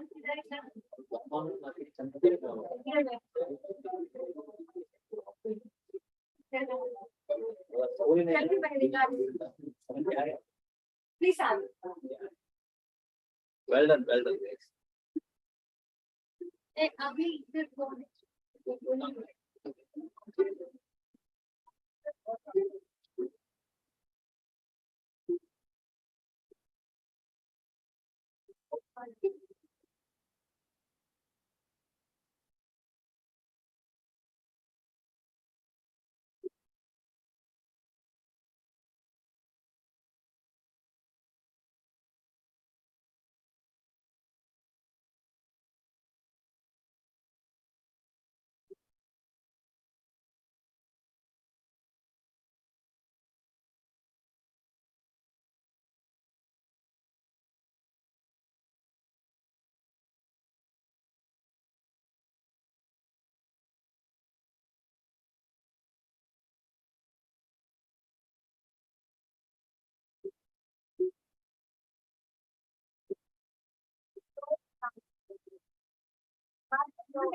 you can.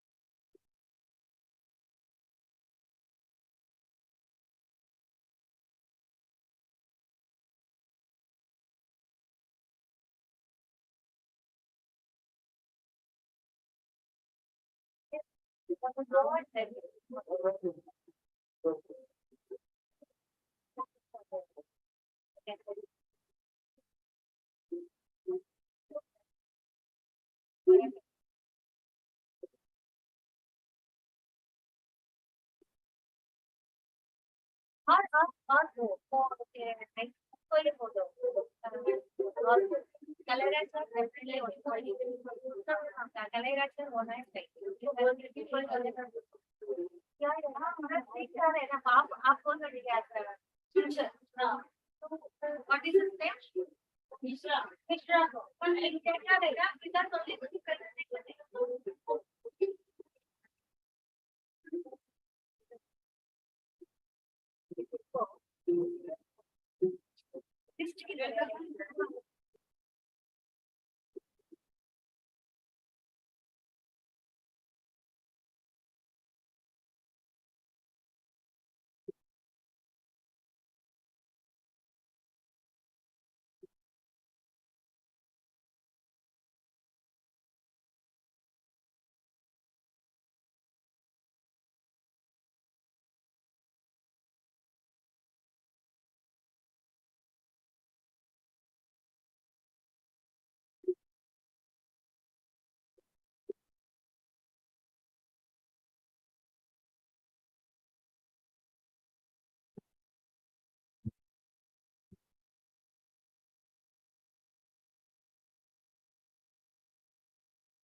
Doctor Pramod Kumar Rajput और विकास खरे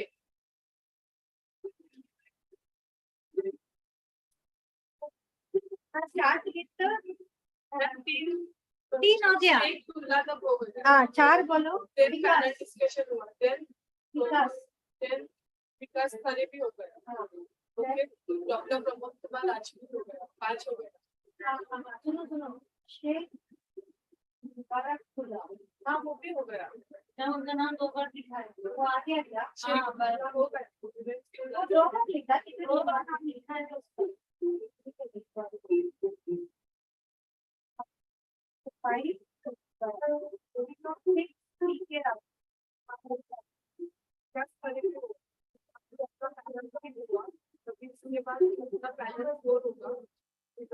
final 3 भी हो गया हाँ panel 4 और panel 5 बाकी है उसकी और नहीं बाकी है नहीं अभी 6 हो गया हाँ उसमें ये हमारा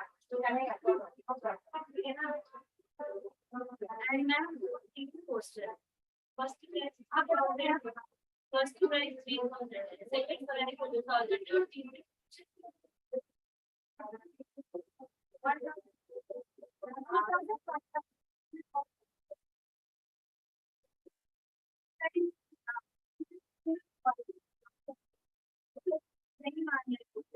टैलेंट वाला सिर्फ 2 ही प्राइज है फर्स्ट एंड सेकंड सभी के लिए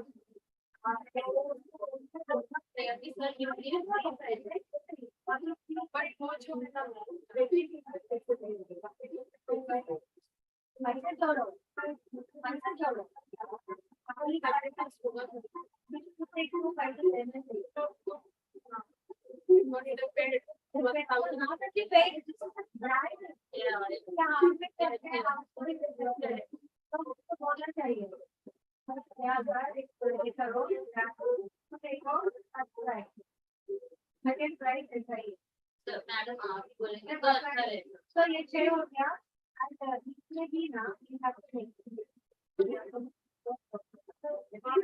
सब 6 हो गया बाकी बट इधर 5 है वो अच्छे से रखो उसमें 2 डाली मन में रखो बोले श्रद्धा बोले चलेगा ये साल बोलने के बाद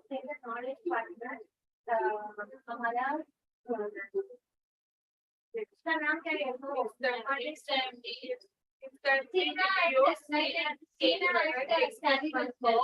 have to give from our end. College. Sir मोलो मुझको दिया हम आपको देना आपने देखा ना पर उसका नाम दो बार है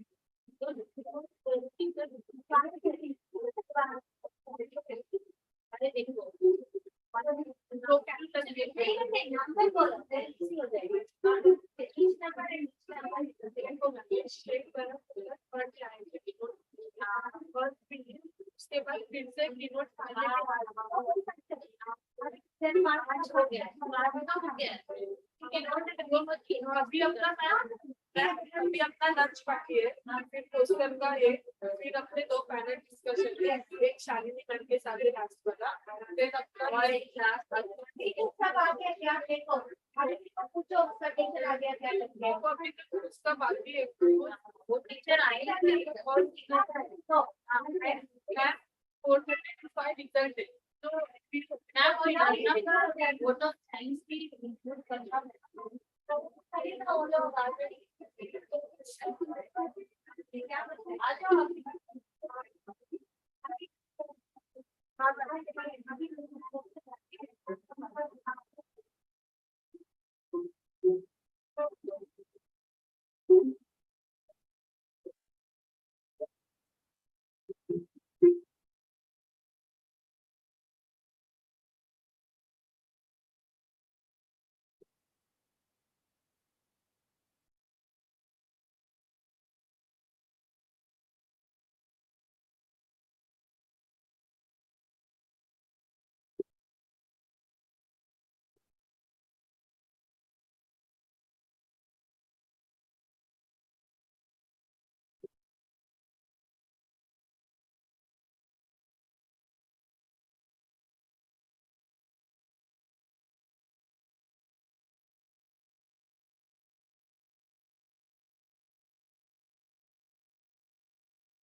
It is mine. Okay, sir. Okay, sir. Thank you.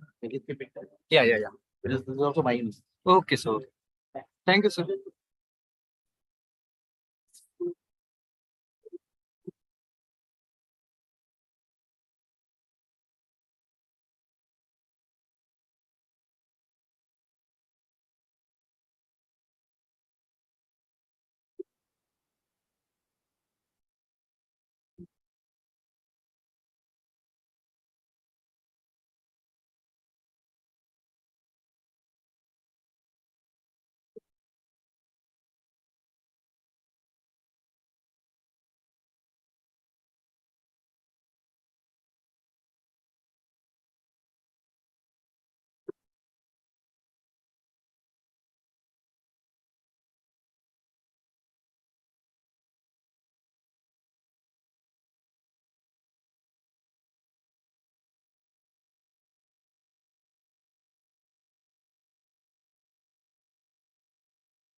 Okay.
We can start this review. We'll start as the people are coming.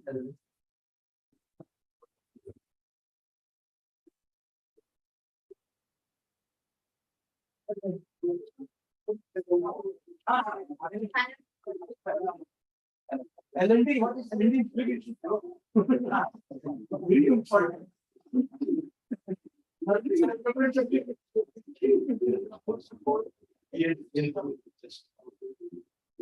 So we start. Okay. Akshana, search for attention.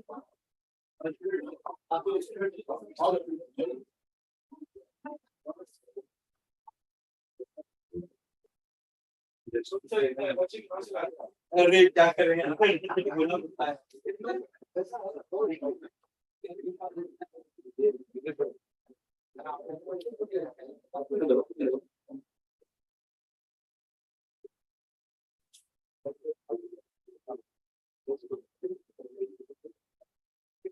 Start in 2 minutes, eh? Harshada will start in 2 minutes. Ask all the students to come. And delegates. Okay. Okay.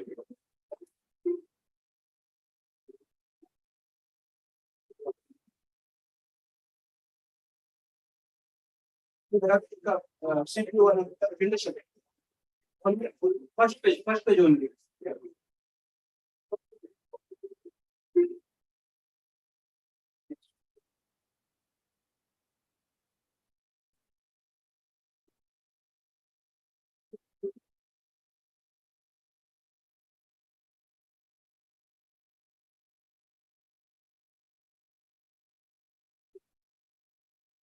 Come quickly.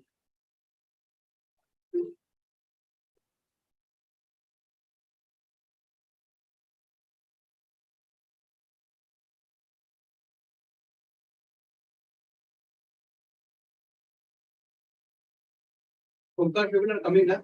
Yes, sir.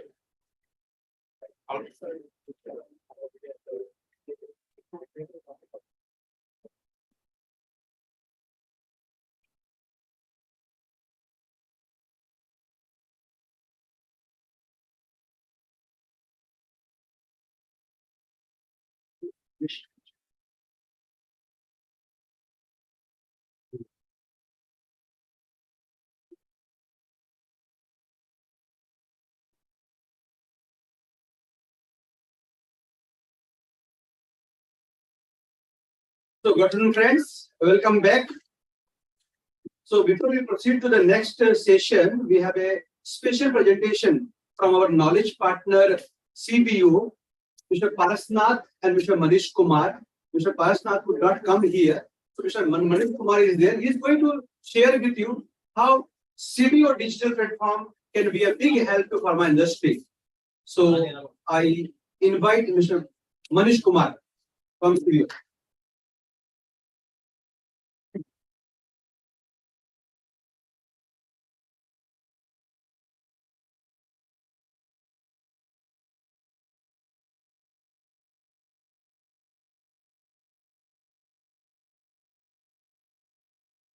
So good afternoon, everyone.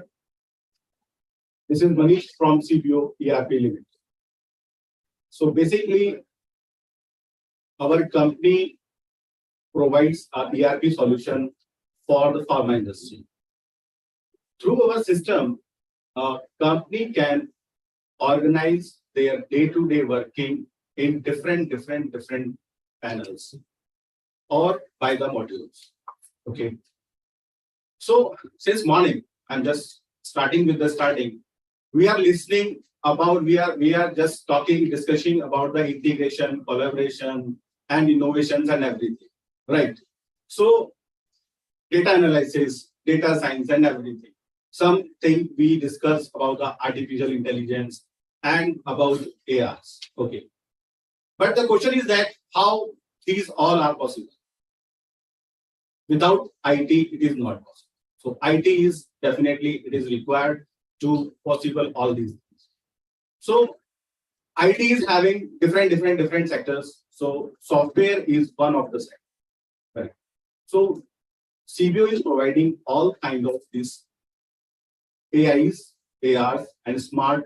We can say that smart reportings and everything to the management. Right.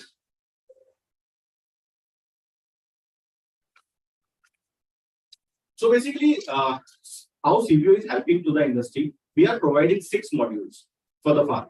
From the starting of the manufacturing, supply chain, finance, then reporting software for the field staff, that is SFA, and payroll, then e-commerce for their personal uses, just like that 1mg and all. So like this, we have 6 platforms for the pharma industry. The biggest question is that every company is using software, right? But whether they all are integrated with each other, personally I have seen, there is no software that is integrated with each other. Or the manufacturing information is available in finance, or the supply chain information is available in finance, or the marketing activity functionality or the information is available in finance.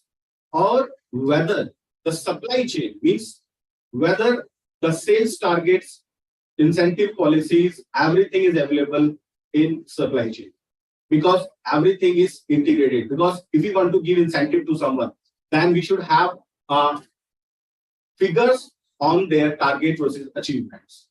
So how they will come? So CBO is one of the software where every module is integrated in one basket. If we see another software like that SAP, if we discuss about the Saniforce, if we discuss about the Dr. Reddy's, Hi Doctor, if we discuss about this pharma tasks, they may be good, but they are individual. But CBO is a unique software where we are coming with all 6 modules. The benefit of CBO is that very simple business specified things we have designed for the pharma industry. Mr. Parasnath is the director for this company, is from the IT, is MCA, and I am as a GM Sales and Marketing, and I was worked for a pharma industry as well in my previous organization like that Universal Medicare and the home laboratories from that. So what are the benefits of this software is that the lowest cost and much information, organized data for the company, less paperwork. Like nowadays, digital things are going on. So nobody is interested to write anything and want to give to anyone. Everybody wants a ready-made figures, ready-made reports, ready-made flashes, ready-made flagships, everything. Okay. So CBO helps in all these things and having such kind of reports available with dashboards, multiple dashboards. I'm going to show you some glimpse of that. Okay. The best benefit of that, a bird view management. On a single click from anywhere of the software, you can access anything related to the company. Suppose if a management want to see their today's profit, so in a second we can get. If we want to know currently in last 1 hour, if we are having 1,000 number of field staff, that which product has focused to the doctor or detailed to the doctor in last 1 minute, in last 15 minutes, in last 1 hour. Because of our software is integrated and we can see that whether our executives are marketing the right product to the doctor or not. Because if they are marketing our right product to the doctors, definitely we will get the sales from that headquarter or the state or anything. Okay. So like that, the smart tool is available with us. So I'm starting with the manufacturing module. We are covering manufacturing in that from the raw material buying to the quality assurance. We are delivering this. So like that, customer management, product management, intent, PO and everything, purchase order, or digital approvals, digital quotations, in-hand mobile. If you are sitting over here and your company is saying, or somebody is sitting in the office, wants an approval, so you can give approval by sitting over here. So on the mobile only. So this kind of software we are having. Supply chain, it is integrated with manufacturing module. The moment our product will move to this godown, finished godown, immediately supply chain members will get a notification, okay, these products are already manufactured and now we can plan for a supply to our different warehouses. Same way, all the information, because finance is the main part for any organization. So what are our debtors, what are our creditors, what are the payments we have to done? Some of the times we buy the products and due to any reason, what happened? Product has some defects, product not approved. So immediately account finance will cannot make the payments, because every time, until and unless there is a quality assurance system with CBO, the moment our quality team will approve that, then only that kind of bills or invoices will pop up to the finance department and you can make a payment. So these kind of AIs, this is all AIs, okay, which we have discussed in the morning and right now. Some taxation parts for a government portal, the GST and EU invoicing, e-way bill, everything automatically, all the integrations with GST department, and you just raise the invoice and immediately or within a second you can go for an e-invoice, all the integration part. Now, some media like that WhatsApp, email, and messages, right? We want to flag all the invoices related to our customer. Okay, so through our supply chain model, if we raise an invoice to any customer, immediately within a second, that invoice can shoot to the customer and they can view whether the stock is as per their requirement or the term. So all kind of AI or AR we have developed for our software, and it is available. The best part of software is that it is 100% cloud-based and available online.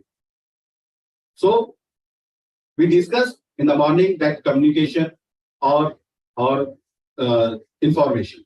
Okay, so the gap of communication, the moment we deliver our product to our right customer, we will get a repeated order from them. So like that, the activities we are capturing in our system in our mobile reporting. That is the survey. We are developing, we are doing analytical report on the doctor calls, analysis on the chemist calls. We can see the MR activities, customer registrations, the geofencing. There are basically now a trend of geofencing reporting, that we can do a reporting from his cabin only or from his clinic only. Okay, so this type of reporting is now in trend. So that is available with us. If we want that, okay, the executive must have to share some CME's photos immediately through system. So that kind of information is available. We have tablet reporting as well. Through tablet nowadays, because digital era, nobody is interested to keep that heavy folder with his bag and want to eat. Now doctor also wants that someone should come in my clinic and he must have a iPad or a tablet. Okay, so the tablet reporting. Through our system, not only our JPG images, we can do our reporting through the nowadays. See, I'm coming to that part. Nowadays, basically HTML, detailing is now in a trend. So the flash reporting is now in the trend. Okay, so all these features are available. The moment you visit to the doctor counter, doctor cabin, so if you want to play any video, if you want to play any audio, so immediately you just click on that and immediately your doctor will see the presentation or information about your product. So that kind of facility we are providing for the pharma industry. To maintain their expenses, everything, we design the automatic kilometer calculation versus their working. Suppose somebody is claiming 100 kilometers, okay, but he traveled only 50 kilometers. So it is in the benefit of company that, okay, you have selected a patch for 100 kilometers and you travel only for 50. So automatically software will give you information that he traveled only 50 kilometers, and according to your judgment, you can pass his expense in a special case for 100, or you can detect the 50 kilometers. All this information, because attendance, salary slips, everything is required. Attendance required from the field staff and salary slip required from the office. And that is only possible when account module is involved in that. Okay, so suppose our executive will reports through the system and it comes to our payroll system. So whether he applied for a leave, whether he is absent today, and suppose we are having some criteria like that, we will not give DA or we will cut the half-day salary from him. So what are the criteria for that? Suppose in the pharma industry, there are some targets on the doctor calls, on the chemist call and everything. So suppose we target, okay, if any executive will do 6 calls, and the company's policy is that he must have to do 12 calls, so he will not entitle for his ticket. So like that, the multiple functionalities, or we can say the controls, are available with CBO mobile reporting system. Just 2 minutes. Now, just I'm going to show you what kind of AI reports are available with us. And 2 reports are very fantastic from the aspect of pharma industry. Every report is very fantastic. This is basically a dashboard for the admin, for the company, for their profit or for their loss for a month, or the target versus achievement, or for the purchase versus profit versus net profit. So the moment you log in into the system, immediately software gives you this kind of information. The comparison between the quarters. In pharma industry, quarterly wise information is very important. So quarter wise profit, quarter wise GP, we can see we can compare the targets, we can compare the primary versus target, primary versus secondary, and fraction versus primary. So all the charts are like that, it is visible. Monthly comparison we can do on the same basis, April to March, we can do the comparisons. We have some comparisons on the current month, current quarter, and the YTD. So YTD is very important part in a pharma.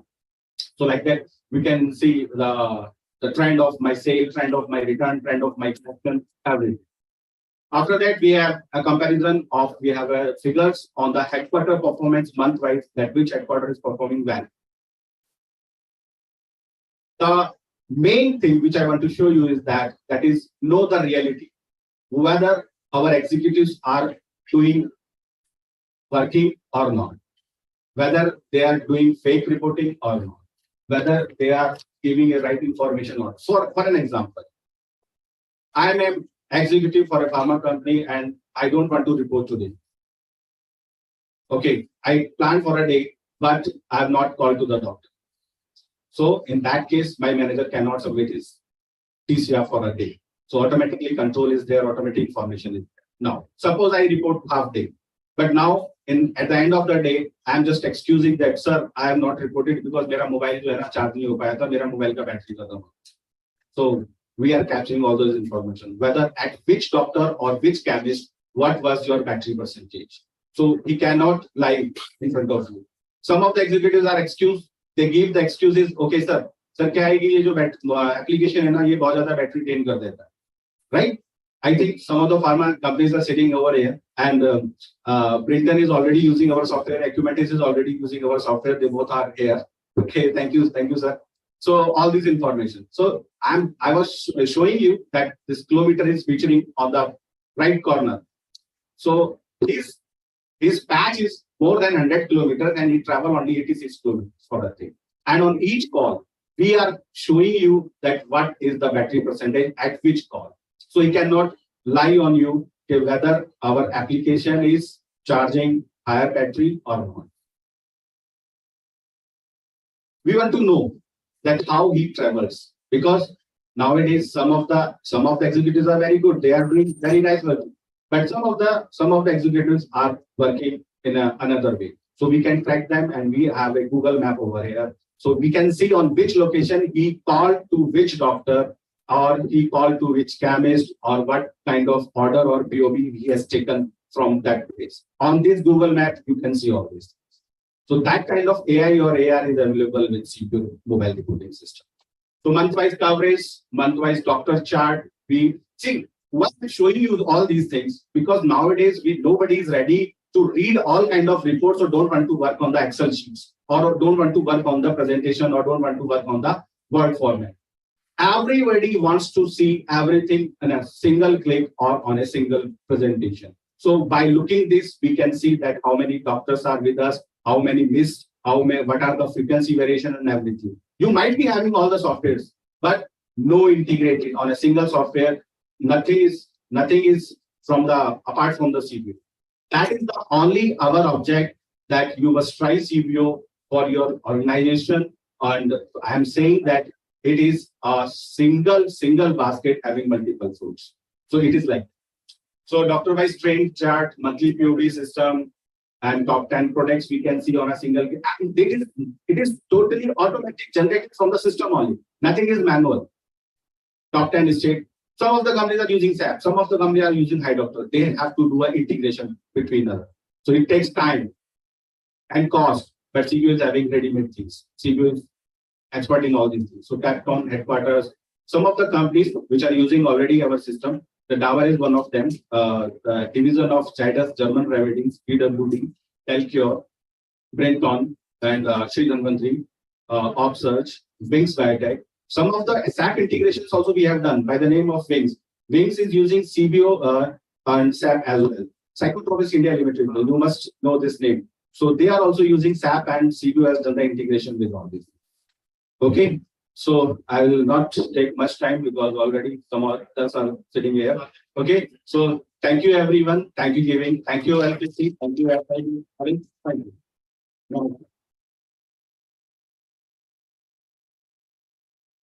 Thank you so much, sir.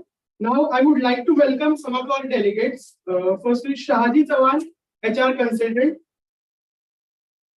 I call upon Shreya Singh to welcome, sir.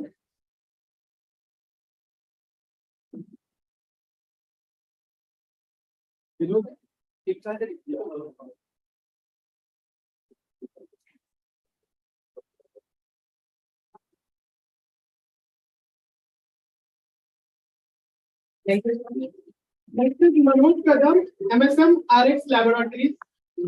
I call upon Arindam Mondal to welcome, sir.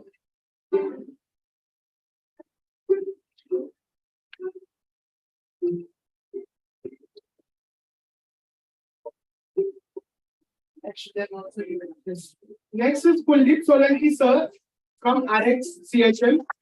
I call Kuldeep to welcome.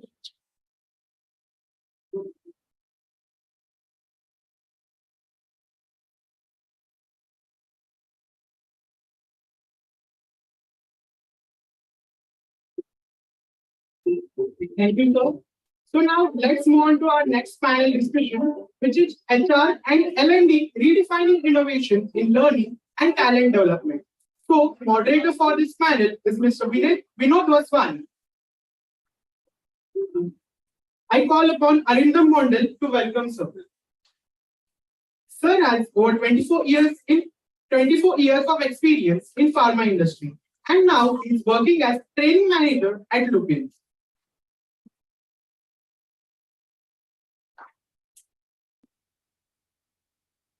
So now our next panel members are Chinmay Mohanty, sir.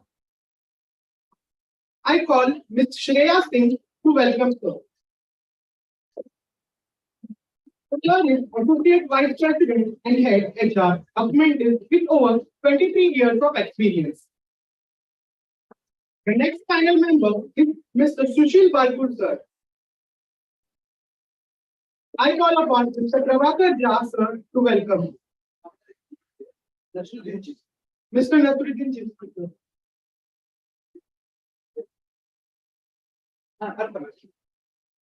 Sushil sir is an Associate Vice President and Head HR Alkim. Worked extensively in areas of group dynamics, cultural building, change project coaching for performance and personal growth, and strategic advisory using process facilitation and experiential learning. Welcome to the next panel member is Mr. Santosh Rawani. I would like to call Ms.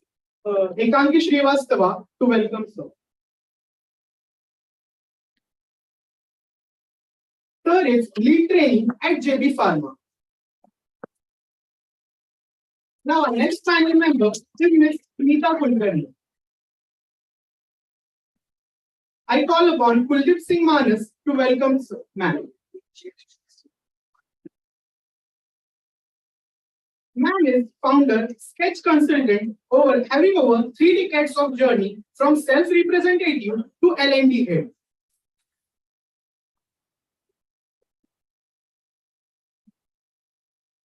Our next panel member is Ms. Arpita Meher.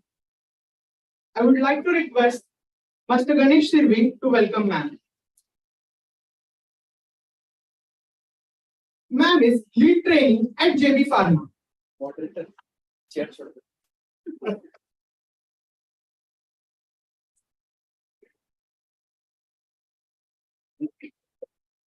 Welcome everyone. Now I would like to hand over to the panel moderator Vinod sir. Thank you. Thank you very much. First of all, I would like to thank LPC, especially Yashwant and ICS for giving me an opportunity. I'll start before I go into the moderation with if I talk about the product from a country which is Japan and a product from China. I'm sure most of you would agree that you will, if the price is same, you will go for which product? It is Japan. If the price is same. What is the reason for going for Japan? Quality. Perception. Very good. Perception. Any other thought process? Why do we go for Japanese product, not for Chinese? Zero error. Zero error. Excellent. Past experience. Very good. Any other thought? Trust on the product which is there. So this, whatever it has come, all is perfectly okay. Correct. Let me share the story before I go into the topic. This is a story about a company in Japan. There was a company in Japan, and when we talk about strike, in India we know, when we talk about this word strike, if a strike is successful, how do we say strike is successful? कोई car जलेगा, बस पे अगर stones वगैरह होगी, अगर शांति से सब कुछ है, everything is moving smoothly, then the strike is not successful, we say. So there was a company in Japan where the workers decide to go for a strike.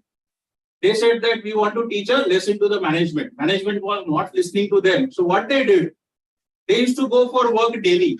Morning में जाते थे same time and attend the work, and they were on strike. They used to do their work from morning till evening, come back, and they were saying that they are on strike. Now, how this is possible? How this is possible? Discipline. Discipline, okay. How they can, if they are going and doing, it was a shoemaker company. They were producing the shoes for the company, and they were saying that we want to teach the lesson to the management.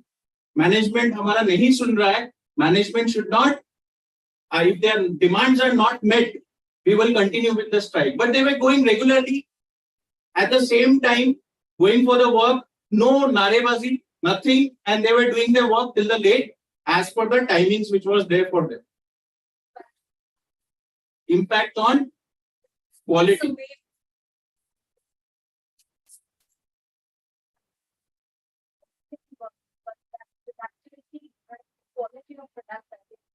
So when we talk about Japan, we know it's a quality product. So that Sony, everything comes as Japan is quality. So any other thought? How they are on strike? Excellent, sir. Sir, you deserve a big round of applause. So Japanese people, they were going for the work. What they were doing is, you know, two का एक पैर होता है, left and right. So they were manufacturing only left, right नहीं. And when they were manufacturing the right, nahi, only left, the management was not able to sell the product. And they knew that strike will not continue lifelong. There will be a time where strike will end. At that time, the workload will increase. So why not do our work and teach the lesson to the management? So after the strike was over, what happened? They started manufacturing now. Second one, right? So this is what is very, very important. We talked about so many technology innovation. But unless my grassroots, the mindset is influenced. The mindset, Japan is not known only for technology. It is always said, if you can influence your mind of your grassroots, the people today which are coming to this industry, we have a lot of graduates who are entering. I have been in this training department for 16 years, worked in different companies like Ranbaxy, Sun Pharma, top companies, Glenmark, and now in Lupin. So what I have seen is very important is beyond innovation, people development. So a very pertaining topic we have today, HR, L&D, redefining innovation in learning and talent development, which can help and influence the mindset of our people. So before we go into our let me again welcome all the panel members with us. I'll start with the question to our first panel member, Mr. Sushil Barkur. Sushil has a rich experience in this pharmaceutical industry. He's grown to the level of Vice President today in Alkem. So Sushil sir, welcome. The first question to you is, when we talk about training, what and how the role of executive development programs and overall talent management programs is creating value for the organization according to you? Thank you very much, for asking this question, and thank you very much, LPC and the SIS for organizing this, where we can share our thought process. And you see that if you look at the topic that HR and L&D redefining innovation in learning and talent development. Now, with innovation, one of the biggest challenges is the sustainability. Otherwise, if you look into pharma industry is known for innovation, but it is always incremental innovation. It was never disruptive in nature. Correct? It is never a radical innovation. But in the last 5 years, a lot of the scope for the disruptive and radical innovation is. Now, essentially, like most of the people who are from pharma, they will agree with me that as soon as you utter this word trainee, what comes in the mind of people, that is a medical representative trainee and the most area manager trainee. Because beyond that, in pharma, people feel like that regional manager and above, they don't require training. I do not know whether you agree with this or not. Now you see the last 5 years, the kind of changes which has started coming in, you might have seen the trend also that a lot of organizations have started sending their executives either to ISB, IAMs, correct, maybe in certain cases to the Harvard also. And the HR and L&D is thumping their chest that we are sending our executive outside. But once you start asking them that what is the ROI of this executive development program, and there is a big silence.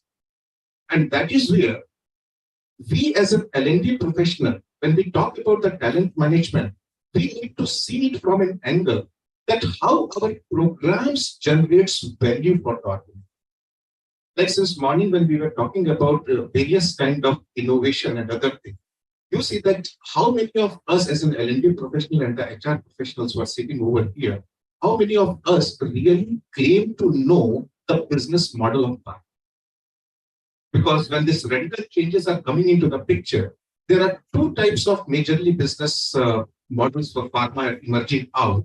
One is through the inorganic route, like in the morning when people were talking about JB, Torrent and other things. They have strategically chosen the inorganic. Right. And second one is the organic methodology where you look into that your internal processes, how you can further automate, improvise, and then you generate more value for the organization. Now, if your executive development programs are not aligned with this strategy of your organization, it will never generate. Like, for example, if an organization decides upon that merger and acquisition part, that is the inorganic way of growth.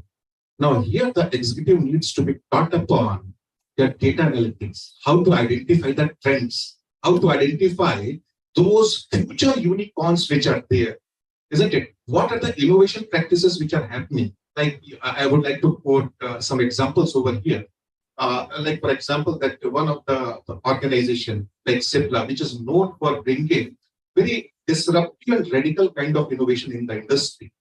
Now, you might have seen that when this app-based diagnostic tool started coming into the picture, like your diabetes, isn't it? How a patient can remember his pill, how his entire diabetes records can be sent to his doctor. They have invested around 20 crore rupees on acquiring a app-based company there, where no pharma company was able to think about that. Another example which I would like to bring from my own organization, as soon as we started seeing that there is a lot of scope in terms of creating the digital clinic is going to come during the COVID time, isn't it? Our managing director, he was so visionary in that picture that he launched a subsidiary itself that is Connect to Clinic. Now, on this Connect to Clinic, around 150,000 doctors are running their digital clinic. And it becomes a kind of a thing that all our CMEs and everything are happening on that platform itself. So it has created an ecosystem kind of it. Can I take one more minute to continue? So that is the point which I'm trying to say. And suppose if you are going for the organic kind of a thing, then our executive needs to learn about that how to do the process improve. Many times this happens, correct, when I facilitate the executive development program internally in our organization. And I'm very candid in saying that it's not only in the organization, but outside the organization. One observation which is there that most of the people in pharma who come up to a top level, isn't it? They essentially come from 80% from the sales background, because they have been growing from the sales up to that place. And around 20-25% are coming from the marketing background. Now, they are very accomplished, a lot of respect to them. But what happens, the mindset remains the same. Like a person, a leader who is coming from the sales background, he always look for that the things needs to happen yesterday. Ask him that when do you want this result? He says, okay, I wanted it yesterday. Now, in speed, urgency is important. A leader needs to create urgency. But that urgency should not lead to the termination of idea itself. And that is where you see that most of the innovative ideas, correct, they die. Another aspect, if a person is coming from the marketing side towards the top executive position, he is more into the concepts, he is more into the size of the market, vision and other things.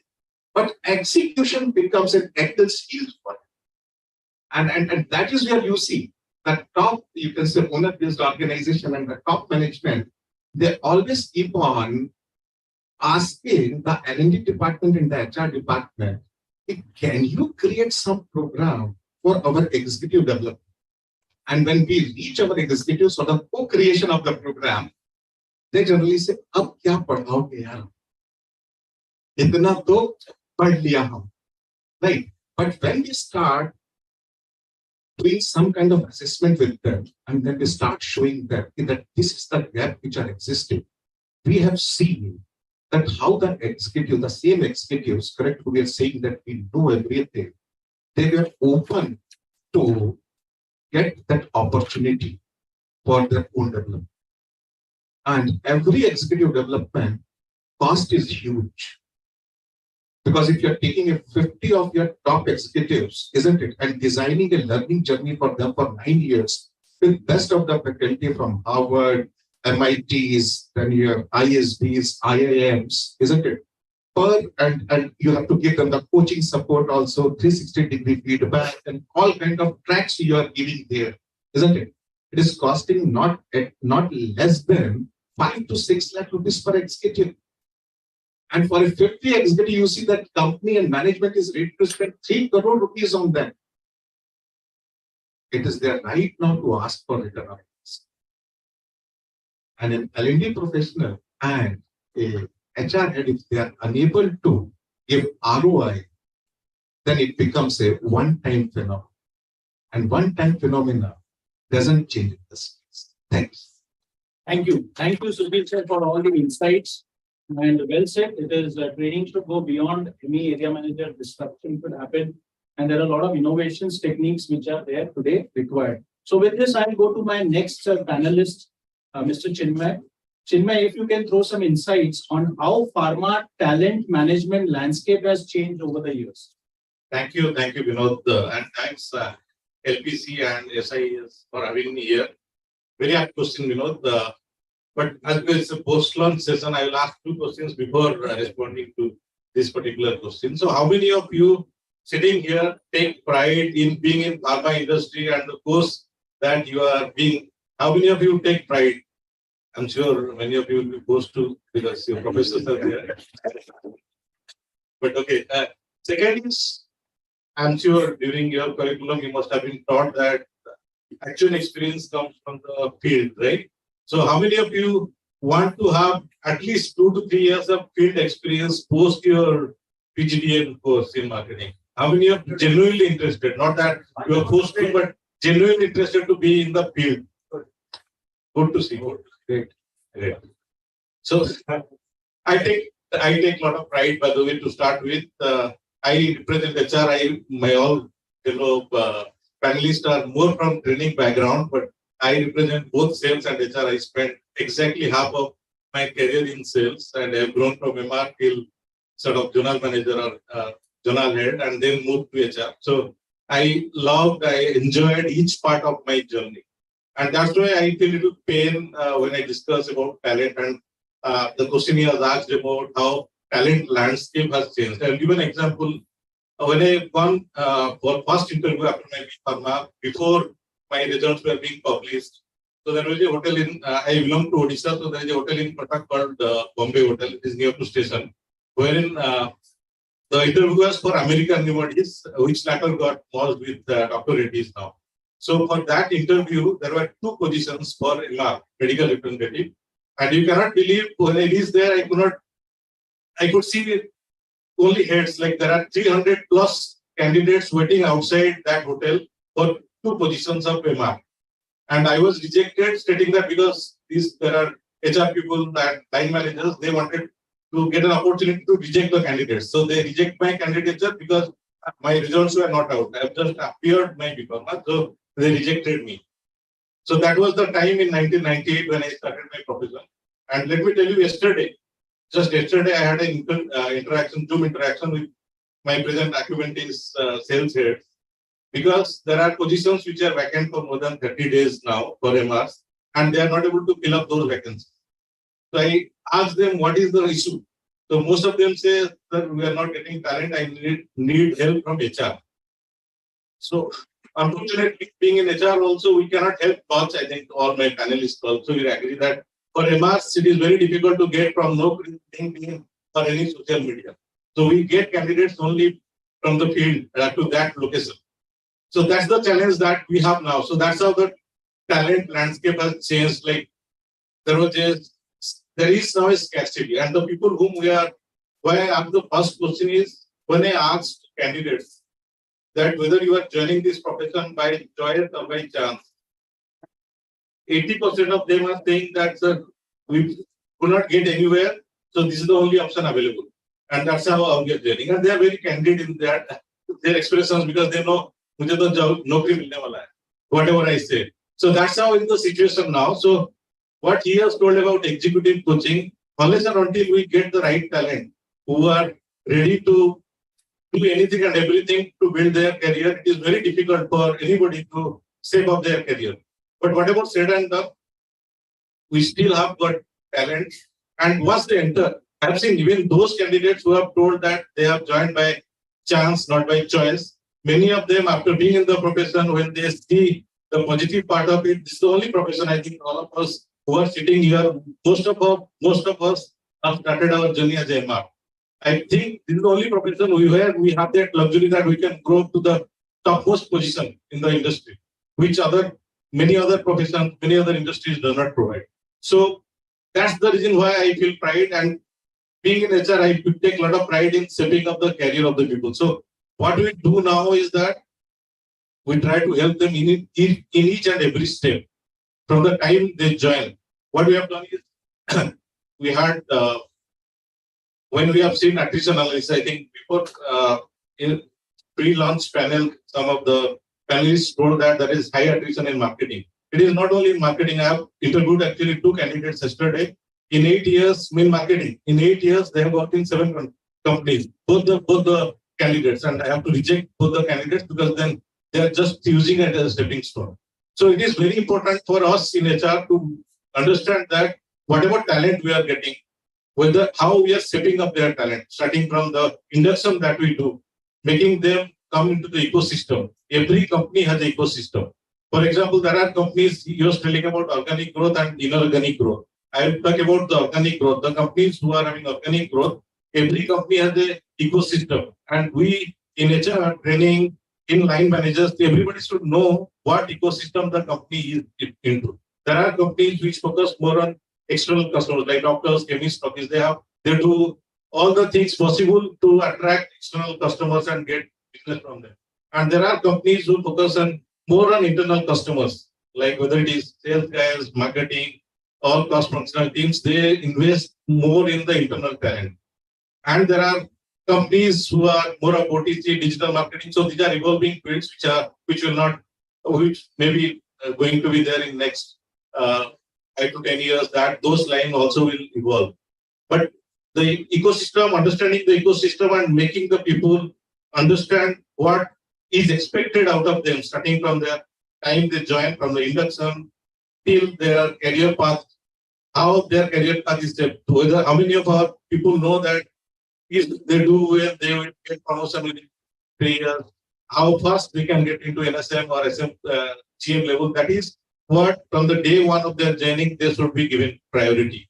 They should be all line managers to have to help make them understand that what is that they are going to get. So once that happens, I'm sure lot of right talent will come once they see that this is a profession, because whatever said and done, I think next to IT, pharma is the only profession which is actually giving a lot of pride for the nation. And it has happened because all of us have made it happen. And I'm sure the talents which are getting into the industry, they will bring more laurels to the industry. The challenges are many, I know.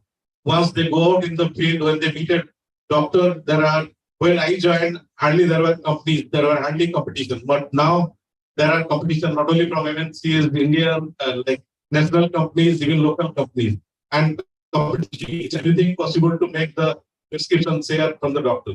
So we have to train and make the person be more productive. They should enjoy the success, and that will make us grow. The industry will go and the people will then start enjoying. Thank you, Chinmay. Well said. In this industry, we have. Vishal wants to add on. Yeah. Surely, so you can add on next year. My fellow colleague Chinmay has rightly said that people come in this profession by default, right? But I have an addition over here. People do come in this profession by default, but they succeed by design. Isn't it? In fact, there are a lot of people who have grown in this industry from the grassroots. He was senior vice president. Viraj sir is one such example who is there. And that is where you see this design has to be given by the organization. And that is where you see that I do not know that how many pharma organizations are there apart from the top 20 organizations, right? Who are really invested in training. I'm not saying investment. I'm saying invested in training. It means how many top executives in these pharma companies are interested in training per se and creating an ecosystem. Like, for example, what I mean by design, you look into, when we talk about this reading the innovation aspect here, you look into the FMCGs, correct? I'm not talking about Hindustan Unilever kind of an organization. I'm talking about Khadi kind of an organization, right? That is Sabun, you know, right? It has started at one of the most promising FMCG now. Look into their training and development architecture, where a tier 2 MBA graduate comes in, correct, as a sales person, and he gets a complete roadmap for the next 7 years, that what kind of the education qualification or the competency development he is going to go through, isn't it? And what kind of the performance is needed for him so that he can go to the next level till the regional business manager. And then another roadmap is. And that is why you see a lot of pharma company today. And I'm proud to say that I have taken few initiatives here, and LK management is ready to invest on them. We have created now the career pathing. Now, career pathing is not a new term in L&D and HR, because it has been happening in IT, it has been happening in other industries, correct? Because innovation does not mean that everything you have to start from zero. You need not reinvent the wheel again. Look into the other industries, that what good they are doing for talent. And in pharma now, this career pathing is going to do the magic in changing the scenario in the next 3 to 5 years. When a medical representative is coming in and he knows that in the first 3 years, these are the training programs which I need to go through. These are the skill development which the organization is going to spend upon me. And these are the growth opportunities which I'm going to have, isn't it? Because attrition happens not because of money. Attrition happens because people do not see what is the path. And that is where it becomes the role of the organization for being invested and have confidence in the L&D department of the organization to show that particular path to the. Thank you, Sushil sir. In fact, in one of the Gallup survey, it is always being talked. People, most important need is not money. It is self-development and how the organization works towards the development. Very few companies are there which really spend, top companies. in development of the individual. With this, I'll go to the next panel member, Arpita Madam. Arpita Madam, if you would like to share something about the creative ways to develop the learning culture. Thank you for this question. Good afternoon, everyone. I'm the Pharma Coalition, right? Pharma Coalition in SIS College for giving us this opportunity. Thank you, Yashwant sir.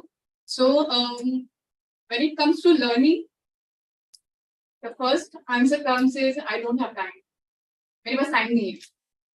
So we always say time is it's not a problem. The priorities are the problem, and learning is never a priority. So it always takes a backseat.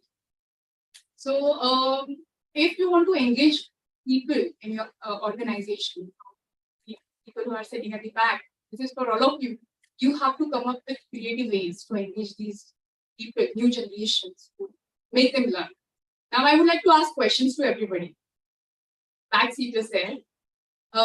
You must be having n number of apps in your mobile, right? Which is the most used social media app in your mobile? Instagram. So my question is, why you love Instagram so much? The answer will be the content. There's a huge content. There are people who are influencer, right? There is reel-based learning, which is present, and the span of concentration, focus has reduced drastically. Now people just want to swipe up and they want to see learning in bits and pieces. One day my son came to me and told me, there is a person who is a NAS, who is having a YouTube channel, NAS Daily. He just gives the learning in 1 minute. And he gives extraordinary learning, all general knowledge. And he loves to see it. He would not like to see anything which is more than 1 minute. So the concentration span has decreased. So now here to come the role of the L&D member. How you can create this, learning journey more interesting. So here in our organization, we are creating a reel-based learning similar to what you see in Insta. So in the beginning of the session, Dr. Rajput also said that there are many things and many ways which you can learn, like infographics, articles, videos, etc. So maximum attention, the grab of attention is taken by videos, infographics, and pictures. So people are more visuals and kinesthetic. So you have to give them this learning pace to make them a good learner in terms of making creative learning. So we have created reel-based learning. We have created, we have also asked an external consultant, and we have also gave him the idea that we can create a reel-based learning when the person is not only speaking, but there is certain acting, there is certain expressions, which helps to, connect with people. So when you are creating any content as an L&D member, you have to see two things. You have to keep yourself at the learner mode, how you would like to learn any content. And you have to also understand if I'm investing, it's an investment, obviously. So what will be my ROI, as Sushil sir has already said. So you have to balance both the things and you have to come with a creative thing. So thank you. Thank you. Well said. So we should have a learning journey. Coming to our next panel member, Smita Madam. Smita Madam, the question for you is, what is the need of innovation in training? Why do we need to innovate? Thank you, Alex. Thank you, Science College, and thank you all the panel members. See, I have seen my life as a learning and development head and as a training manager. So there is a need of innovation strategically when I am the head of L&D.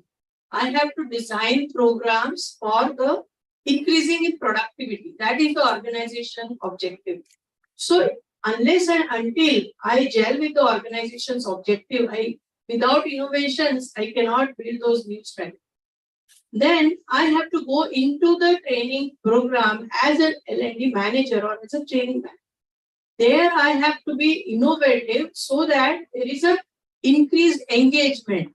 As Arpita was telling, 1 minute, but maybe my journey of 3 decades plus, there were programs from 40 days till now 7 days. So to keep them engaged, there was a need of innovation all the time which I've spent in the training class.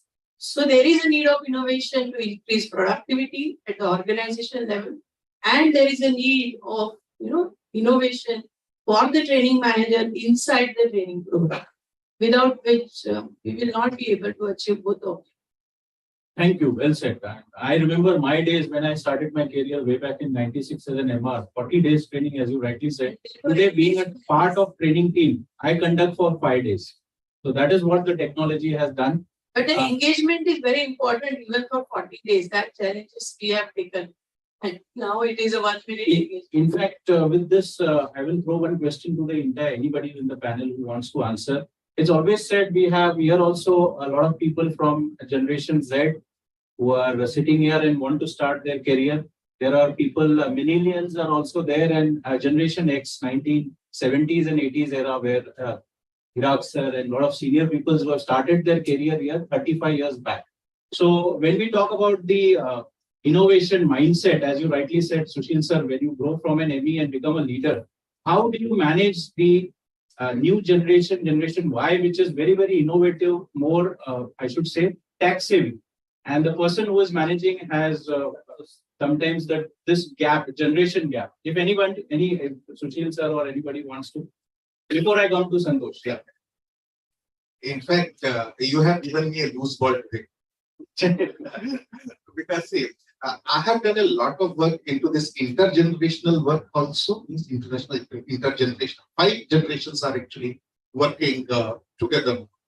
And you say that in the industry, and with all due respect to all the HR colleagues over here, HR also want to run with the fad. The question of fashion aana chahiye. So they said that this generation is different, Generation Z. So I also thought there are a lot of surveys are coming. Gallup is also giving survey. And I was reading that survey and my mother called me. Phone उठाया, mummy ने पूछा क्या कर रहे हैं? मैंने कहा कि पढ़ रहा हूँ, ये जनरेशन गैप आ रहा है। बोले क्या होता है ये जनरेशन Z? मैंने बताया उनको। तो बोले तेरे को पता है तेरे दादा और तेरे पापा की कितनी लड़ाई होती थी और तेरे को कितना लाइक करते थे? So in a single sentence, my mother told me, this is not a new problem. It has been already existing. One needs to know that how to handle. And then second, the thought changing or the thought provoking thing happened when I was working closely with CCL Singapore. So there is one lady who has written totally against the generation. She said, and very, very logical, she said that as an L&D professional and HR professionals, we need to avoid stereotyping.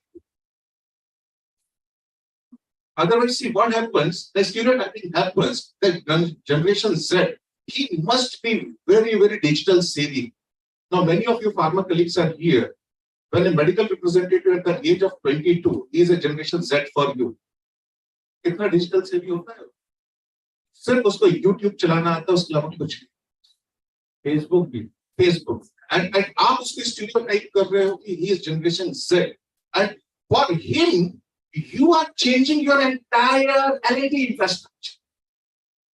And then you get a call from the sales head, यार ये digital का learning journey थोड़ा सा कम करो, उसको है ना सामने बैठा के उसको face to face. And that is where you see that the results which starts coming in, it not follow the fad, apply your common sense. And in that particular article, that lady, that his name is E. Turner from CCL, she said that we should not stereotype professionals into the generation, because every generation wants to.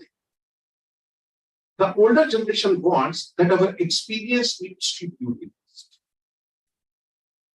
Younger generation wants that we need exposure. And the organization and the executives around the organization, if they're able to design the organization in a way where they can draw the energy and the exposure, hunger of the younger generation and the experience aspect. Because in experience, what happens that everybody talks about their success. But internal talent which you have, and he is an old, he talks about his failure, which you do not get.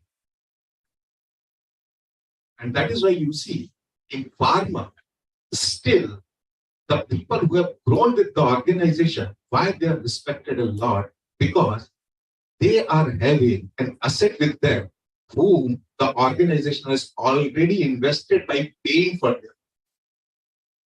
So this is what which I wanted to. Thank you, sir. Thank you. Yeah, just one you want to add on? Yes. I think what it is telling is that you should not actually categorize generations. Here we talk many times customized approach for our external customers like doctors and all. But how many times we are actually taking customized approach for our internal team? So even if we have thousands of manpower with us, but if we train our managers, he was talking about executive coaching. If we make our managers capable enough to manage their team, because advantage with us is that we have people grown in the ladder. So they understand psyche or emotional intelligence. Their understanding of emotional intelligence is much higher than anybody else. So if we train them, I'm sure we can have a much better learning atmosphere and we can help our people to grow. Yeah, that's just it. And I'm so sorry, I'm taking 30 seconds. Like when we are talking about this executive development and everything. Now you tell me that how many of you are working in the organization where you have pulse surveys? Pulse service. Pulse. Correct. See, most of the organizations they do once in a year survey about their own perception, isn't it? But you see that every intervention in terms of your learning and talent development should come from your pulse survey, like how people are feeling about the atmosphere right. Like one example, I just want to quote in just 10 seconds. Like last year when we were doing the pulse survey, then because we have been doing the pulse survey for the last 4 years now.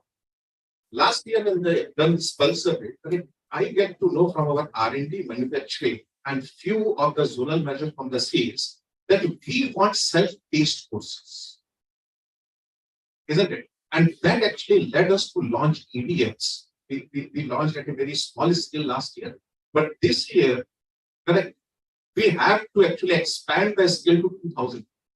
That is the popularity of it. Innovation will always come from what your customer wants. Very true. Now with the question for our last panel member, Santosh. Santoshji, the question for you is, apart from traditional training, how you train your employees in your organization? Do I have a time? Yeah, time is not. Okay, good afternoon, everyone. And good afternoon, all members, LPC team. Thank you for having me here as a panelist. Fine. Before, since morning, I was listening this word innovation. I heard one interview of Mr. Raghuram Rajan, RBI, ex-RBI governor. He said that innovation, he was telling some, interviewer was asking him, innovation, he doesn't think that it is a change, a new thing. Of course, by definition, if we Google it, it is doing new things, innovation. Innovation should be disruptive, as Mr. Sushil was also saying. Something which can change the lives of the people. Okay. So, of course, we have to do new things. Okay? Innovation is the word. But according to me, innovation is a thing which can change the life of the people. Okay, most of the people. Now, coming to your question, what things other than traditional training, what we do? Colleagues here, when we conduct training, it's like Mr. Sushil also said that area manager, representative training, area manager. Okay, and that too, mostly, sir, newcomers. Okay, those who come new in the system, we have to train them. Then after 6 months, area manager little bit, and here and there training. But if we want to train all the people of the organization, particularly the field people, how can we do that? Of course, this idea has come from our leader. We thought on that idea. So we came up with something called as a marathon communication, that is a communication, wherein we could train all the field staff. Okay, and it's in the still process. Okay, and that was a little bit new thing for which we did. compared to what traditional training for a representative and area manager would. So it's called as a communicathon. It's a marathon of communication. The in-clinic effectiveness is very important in our pharma field. So how to improve this in-clinic effectiveness? So we decided, we set the panel, and all India, at one go. At one go means in 15 days, we could cover all the representatives and the managers of the organization. And then we could create a challenge. If the challenge is created, if people are challenged that you will be in a state level contest, you will go to the next level, zonal level, and the national level. So that challenge can help them to learn the things, they can challenge their colleagues, and they can come up the ladder. So these are some innovative things which can be done for the mass training. And of course, the people who are there in the system who are doing good, they can be recognized on not only on the sales numbers and also process that is in clinic effectiveness, the communication. Yeah. Thank you, Sanjay. So in clinic effectiveness is the ongoing process, which is very, very important. Before we close the panel, any questions for any of the generation Y who are sitting at the one side, millennials sitting on this side, or generation X, I should say, mixed both are. Any questions for the panel? Anybody? The madam there has raised the hand. So we can give a mic there. Yes, you are very much audible.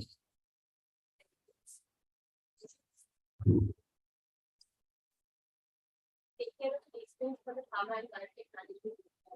It was really wonderful listening to you, but I have two questions actually. I'll ask the first question is, generally I have been handling this profile for now more than 12 years. We do have companies coming on campus. They share their JD. There is a pre-placement talk which happens. Generally, the concentration when they do a presentation is on two things. This is my observation.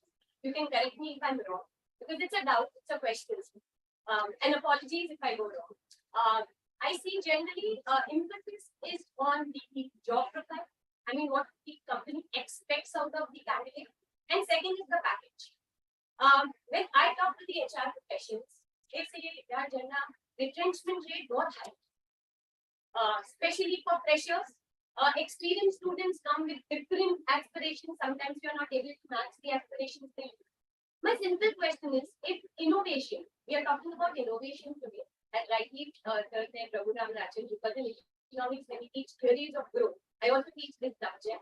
Innovation or technology is one of the very important aspects which has been spoken, that we, tomorrow when we talk about an era 2025, 2030, innovation is going to be a very big factor which will contribute to the GDP of any economy. So my question is, sir, here, then why is the emphasis on training and development not a point to attract candidates, in their organization? So very little is spoken about training and development. I'm sure, if this is one aspect which, the HR really focuses on, I think you will get a serious talent who's looking for a 5-year or 10-year growth in an organization. So, retrenchment rate is high. So I think if this is the focus, don't you think so, sir, the problem of, attracting the right talent can be solved? That's my first question. Thank you very much for asking this question. I think I have answered your question during one of the deliberations when I said, now the L&D departments means the management is invested in L&D departments to create the career path. Isn't it? Like, I tell you that why the replacement happens mostly as per my experience, because I do take care of this management trainees onboarding program as well, our organization.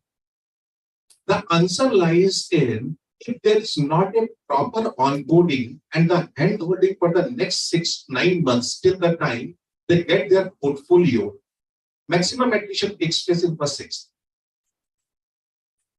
Because the person doesn't know the young the management trainee has gone into this thing, and now he has been left from the HR side की तरफ offer letter दे दी. अब जिस table पे जा उससे पूछ और अपना काम. Isn't it? And that is when you see that for him or her, it is Alice in the Wonderland.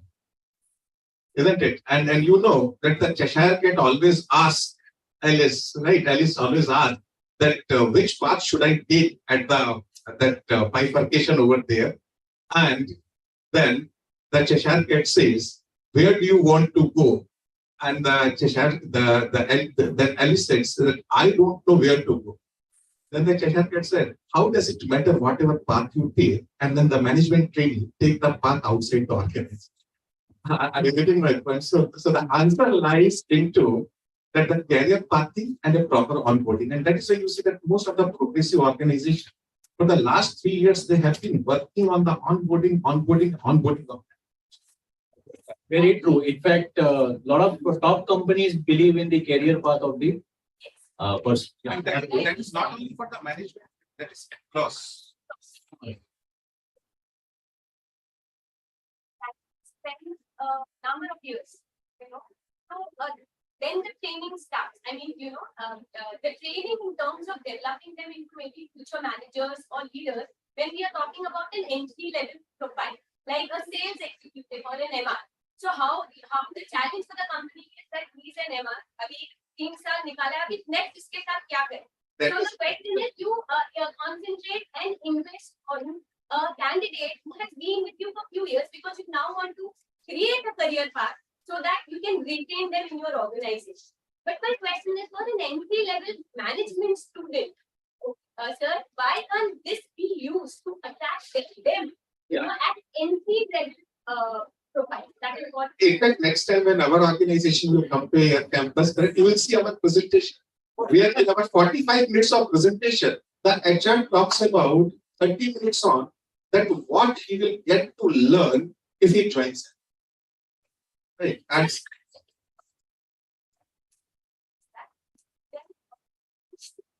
yeah. Rotational, functional, job rotation, we have this 9-month program. And then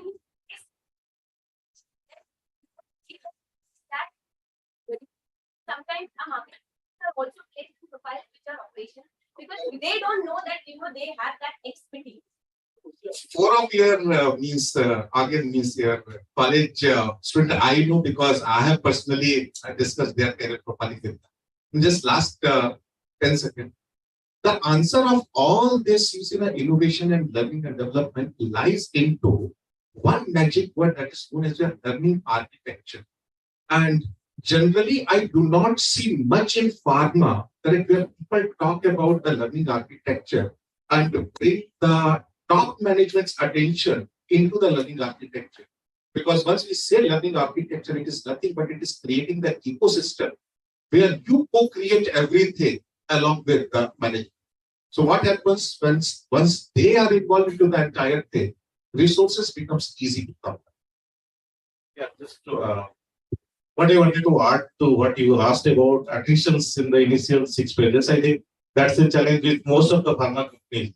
So what we have done, little innovation is I would like to share in my company, that is Acumen. What we have done is we have used to lose around 10 to 12 people every month, those who are below 3 months in the organization. So what we thought of is we try to do some sort of exit interview and got to understand that there is not much of connect with them. So what used to happen earlier is we used to have 5 days of field induction by line managers, first line, second line managers, and then within 30 to 45 days they were called to Mumbai for 5 or 7 days of classroom induction.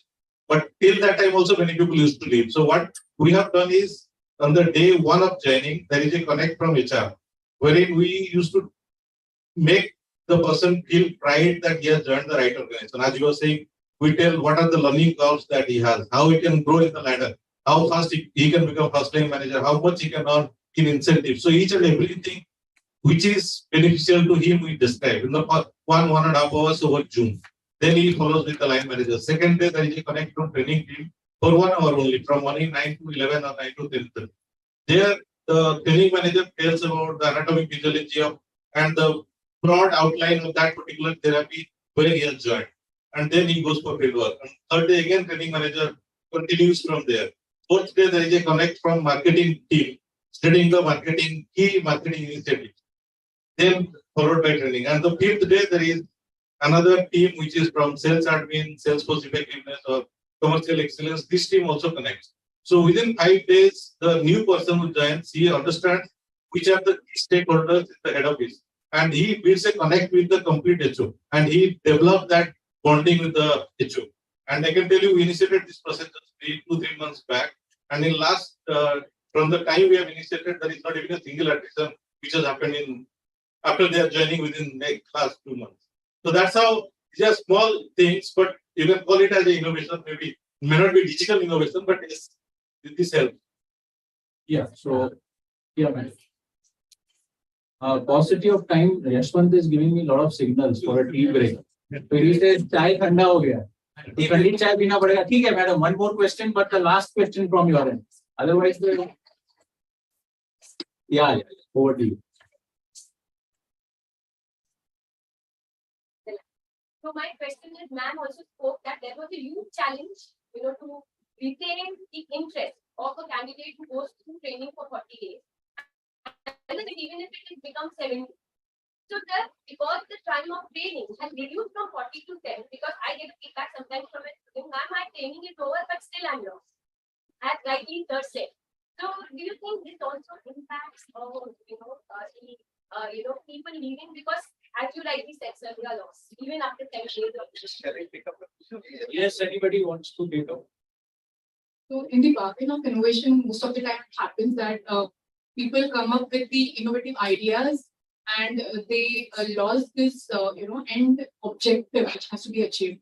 And that could be the reason. Most of the time, many of the L&D initiatives which have been taken by the L&D members, they are the tick mark activities probably. We have to take these things, but at the end, everybody is involved, and the end, the objective has to be achieved, is not achieved. So here, as you have rightly said, even we face this challenge, occupying all these formalities from the different departments, as well as making them learn and getting them, one level up from the beginning is a challenge. So again, it's innovative ideas which will help us to categorize the learning time and giving the appropriate time to the other departments to involve, and probably that might help us. Sometimes as an L&D, we also face, we have to increase the time in the end, and we have to make it extensive learning. So here the idea is, instead of keeping it 8 days, probably we can keep it 4 days. And after 30 days, of their learning journey, we can connect with them probably virtually, which will also reduce the time as well as reduce the cost. And there should be some intervention, as Mr. Mohanty has also said. We in our company also have 30 days connect, 60 days connect, 90 days connect, and eventually there is a refresher program. So that is how probably they will not feel lost. And I hope I have answered your question. Yes, sir. At this point here, actually, it is the purpose of any training is to make his field work easy, or he has to understand his role and responsibility. And the day he goes to field, he is very confident to work with the field. So if that objective is achieved by the training manager, that is our role there, then whether it is 40 days or 7 days, it is not a problem. It is not what Arpita said, it is not a set of activities. The day he goes to field, he can detail. Doctors notice that have you undergone training, and that is the objective achieved, then the purpose is solved, that whether it is 7 days or 40 days, that is not a problem. Yeah, well said. In fact, a lot of pharma top companies have their complete training plan, which is training is not a one-time investment or intervention. It is an ongoing process. For 5 days to bridge the gap between academic and corporate world, and then when actually is on the field. So certain companies like ours, we don't allow the field work without training. So that is what plays a very important role in top organizations. So with this, I will like to thank each of the panel members and the kind of attention you have given for this. Thank you all. Over to you. Thank you everyone for this valuable panel discussion. Now I would like to call Mr. Kiran Kalavadia and Mr. Sharik Khan to felicitate our panel members.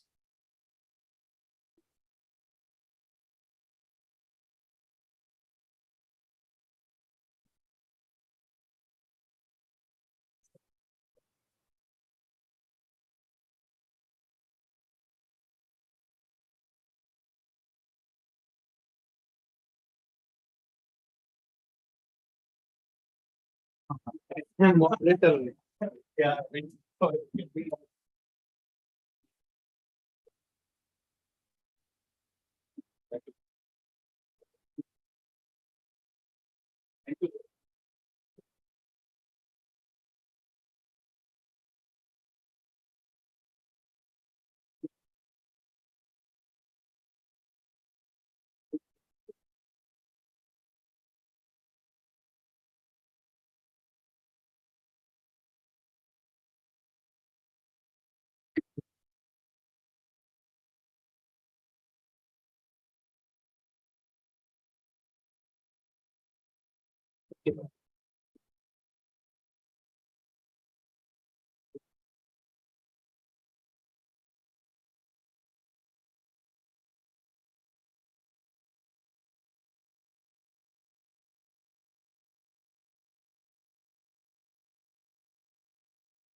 Thank you so much, everyone.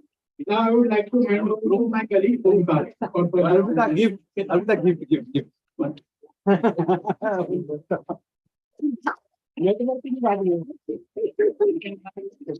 Yeah, next announce.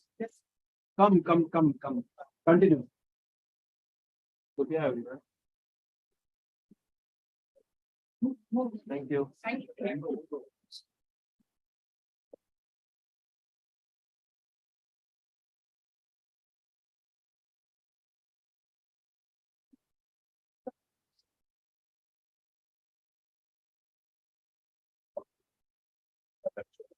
Now, now, coming to the last panel discussion of the day, the topic for this panel is redefining innovation in academic at current industry need. I would like to call Dr. Shalini Guricha ma'am, who is the moderator of this panel. We request Professor Jhanal Dula ma'am to greet Dr. Shalini ma'am.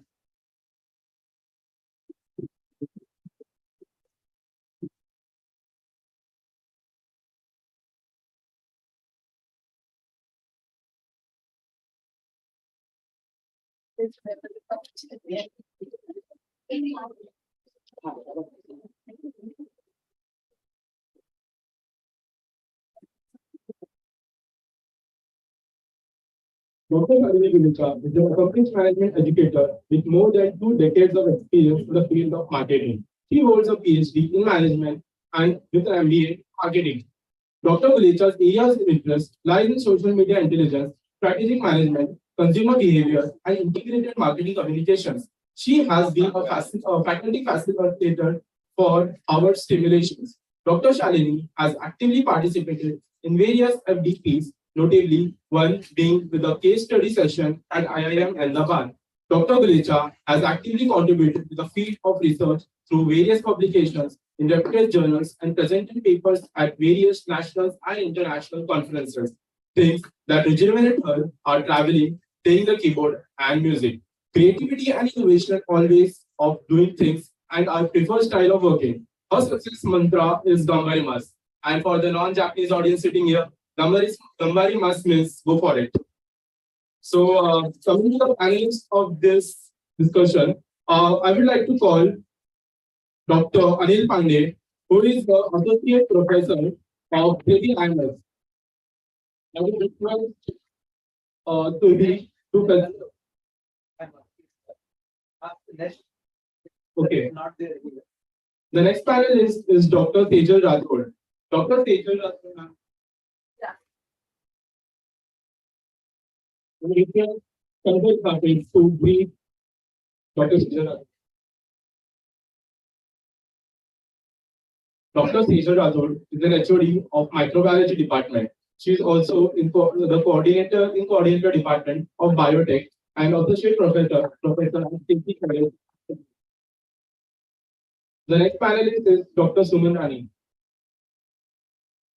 I request Arina Mondal to greet Dr. Suman. He is an assistant professor at SIS, Indian Institute of Environmental Management.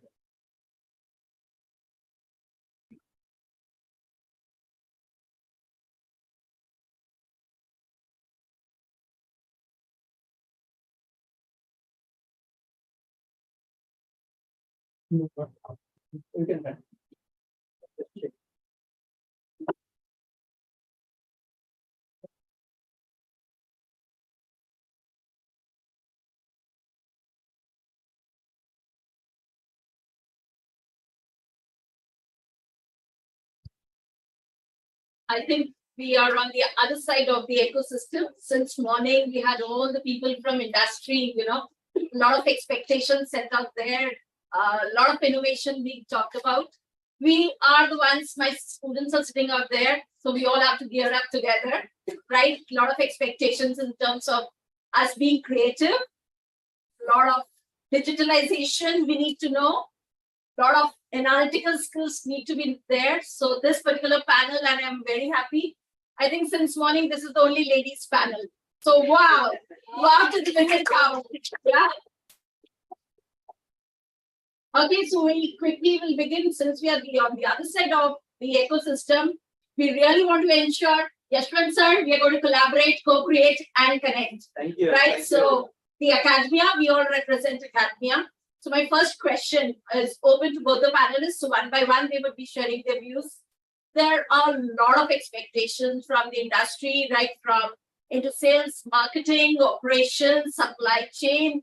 You really need to be digitally sound. And then we have people coming and saying students do not know digitally, right? So that's where we have to gear up. So Suman ma'am, what do you think are those skill sets that we really need to, gear up as academicians that, we make them the perfect fit? Yeah. If I'm getting the question rightly, how we are making our generation fit to the environment at the right time. Absolutely. It is the responsibility of as we are teachers, as we are research as well. So it's our duty to make them fall on the right path, make them a better way to fit on that current curriculum, current industrial needs and all that. But before that, we can only show the path, right? It's dependent upon the students as well. They should need, they should get on the, really what the time needs. They should update themselves accordingly.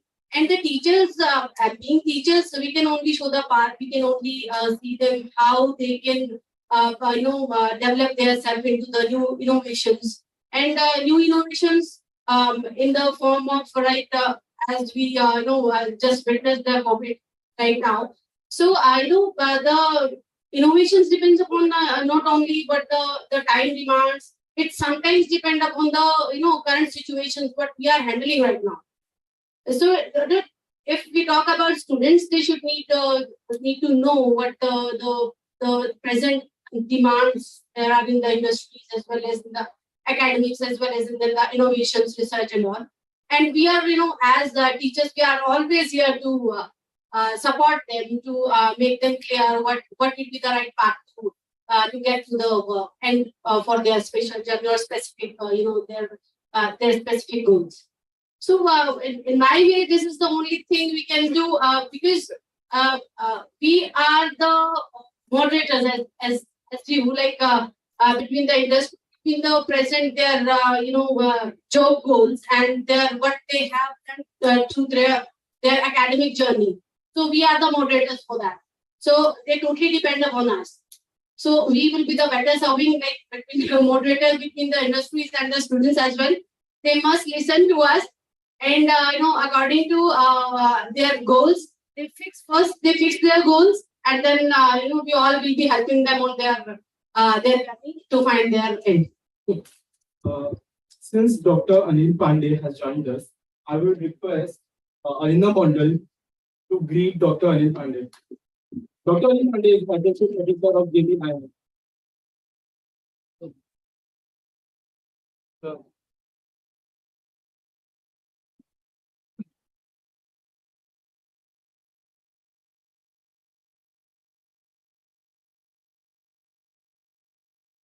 Anil sir, just for your reference, we just started with the first question. Okay. We were just saying since morning, there are so much of expectations that are laid on by the industry people, right?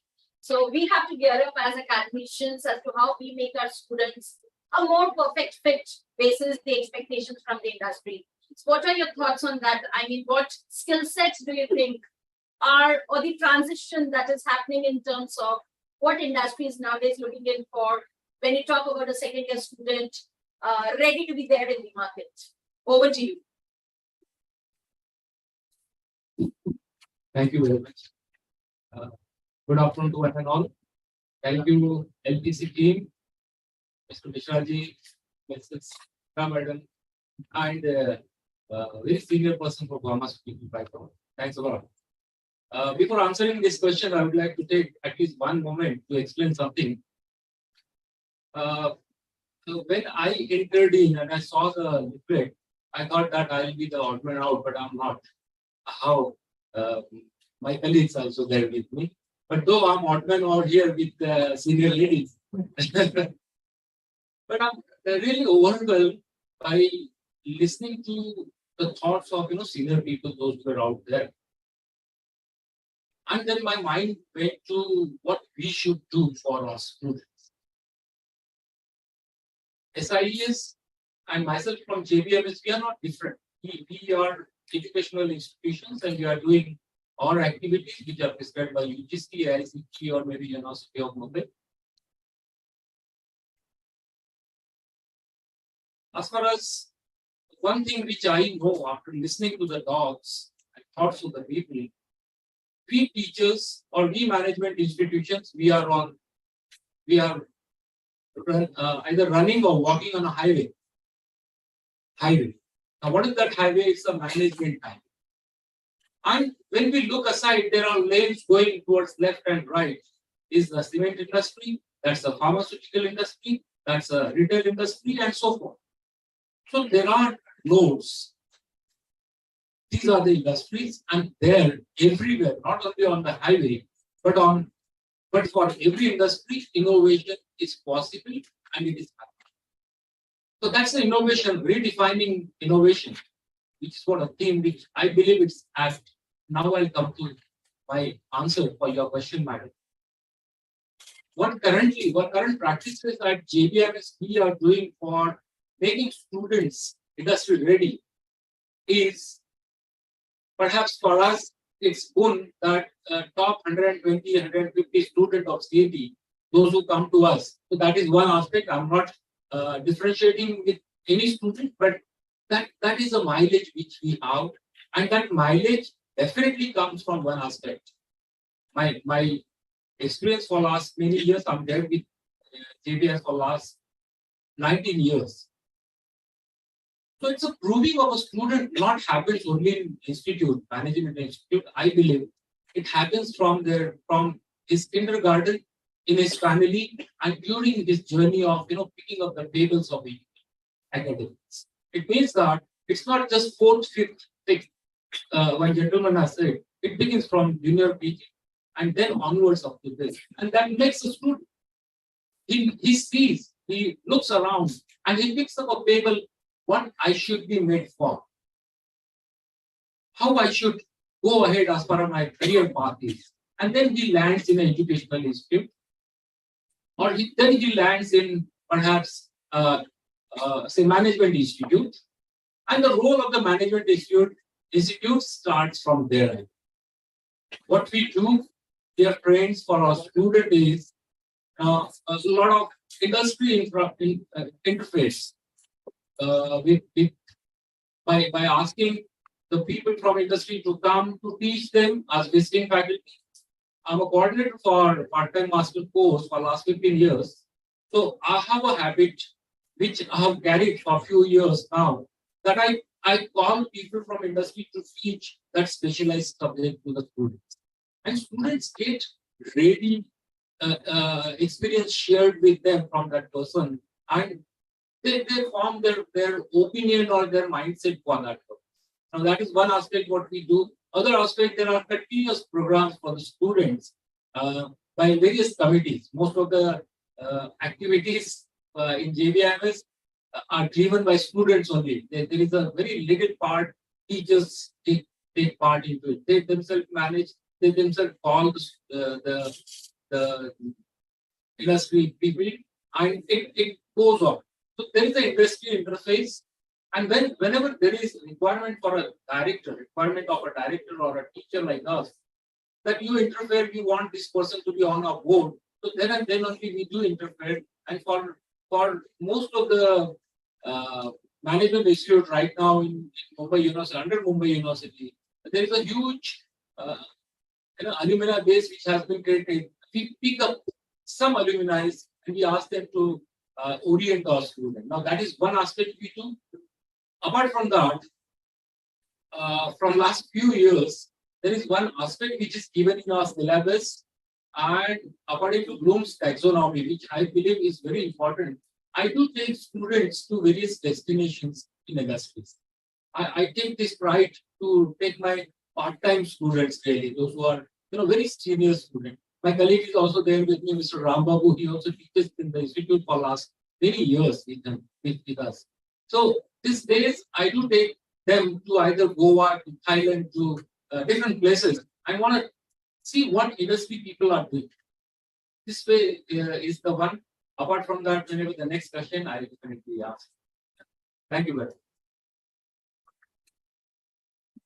As sir just explained that how they are performing, they are creating their new students according to the industry needs. As I am from environmental sector, I am coordinating the postgraduate diploma in sustainable development. As you all know, the sustainable development nowadays has been like everything in industries. Everybody is talking about sustainable development. So this been a very good example for the innovation, because as sir said that they are taking their students to various industries. We are doing the reverse of it, because we are performing our executives or different industry persons which have enrolled already in our diploma courses. We are introducing them into the labs again, because being in environmental background, I'm saying all this. So because they are changed from some other sector to now environmental sector, because it has been there is a very sharp change in the industries that shifting to the sustainable development. Now they know everything about academics, like how to setting goal of the sustainable development, how they need to shift from one thing to another in the environment sector, but they don't know the basics of environment. This thing is lacking in that. So we are calling them into our labs that how environment behaves. You should first learn that. Then only you can achieve your goals in your industry. So anything may be done, but the final goal should be achieved. Okay, so Anil sir spoke about certain interventions that are being taken care of by their institute with respect to the practical aspect of the learning. And on the other hand, Suman ma'am was talking about a kind of reverse engineering, wherein they're already equipped with the practical knowledge, but basics is something. So you all can understand, we as academicians are basically doing both. We make people who are practically sound come down to basics, and on the other hand, we prepare our students for the practical aspects. Over to you, Sejal ma'am. What are your thoughts on it? Very good evening to everyone here. Thank you to SIS and LPC for having me here.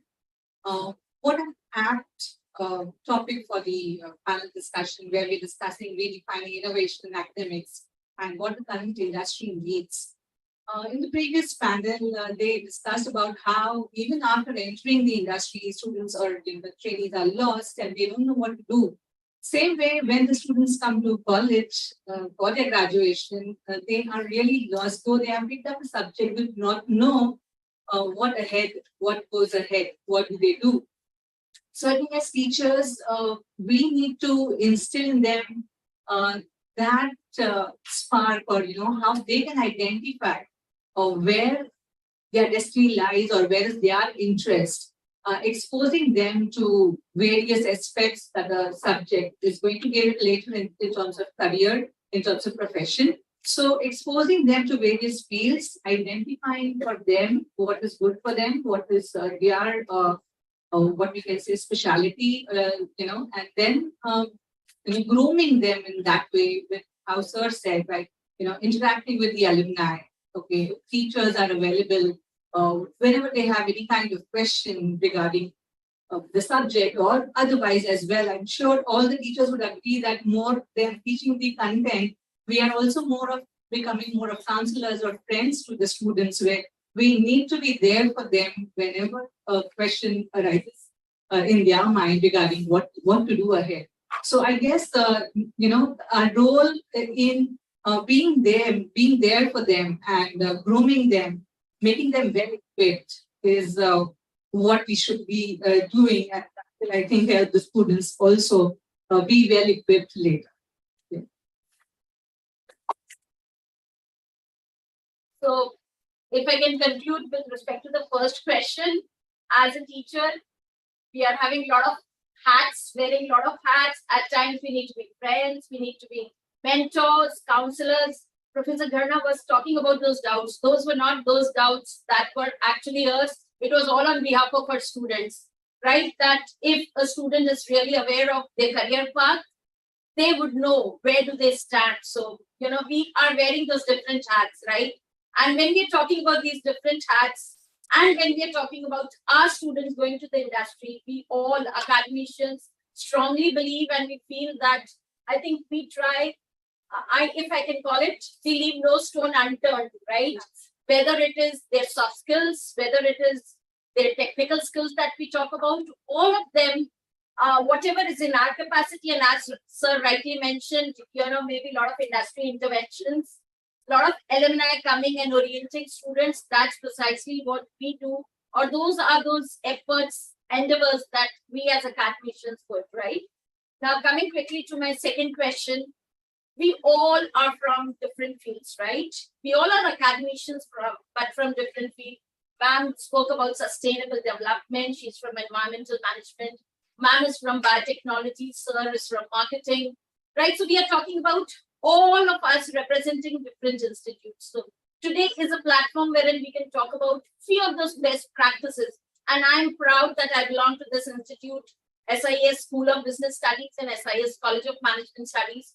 We would just be talking about what we feel are the best practices. We as academicians are doing it, again, to meet those certain expectations of the industry and to make our students more employable. So I'll begin with Sejal ma'am first. Yeah, over to you. Oh, so I get the question right. We are looking out for how we make our students more enjoyable.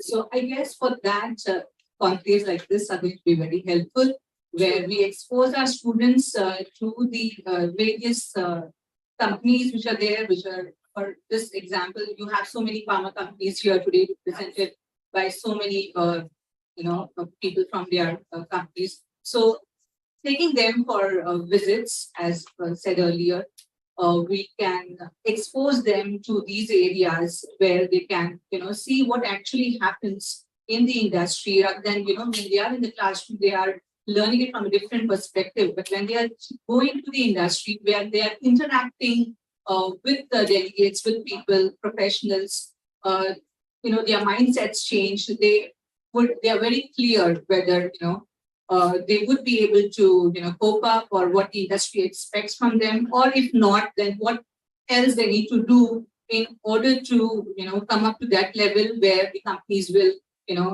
take them up, or they can move ahead in that particular line. Fine, so ma'am is talking about a lot of those industry interventions, okay, wherein we try to give those practical aspects, that hands-on learning that we call. Anil sir, over to you. How at JBIMS you're ensuring that, we as academicians, we have said, we do and we play a lot of roles, right? So what do you do at JBIMS? Thank you. Let me not exaggerate, but yeah, I don't claim so also, because it depends on what kind of activities we do.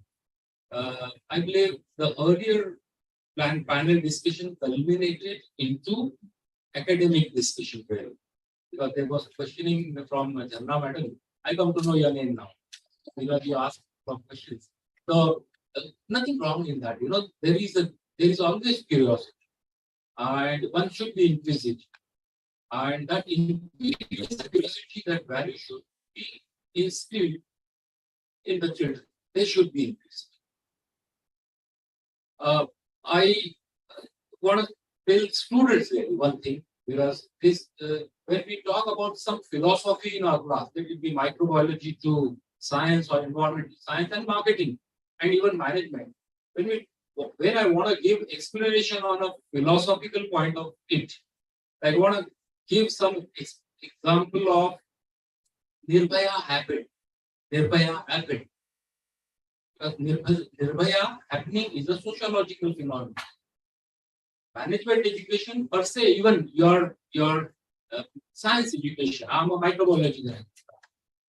So that education even involves psychology, sociology, mathematics, statistics. That's in research.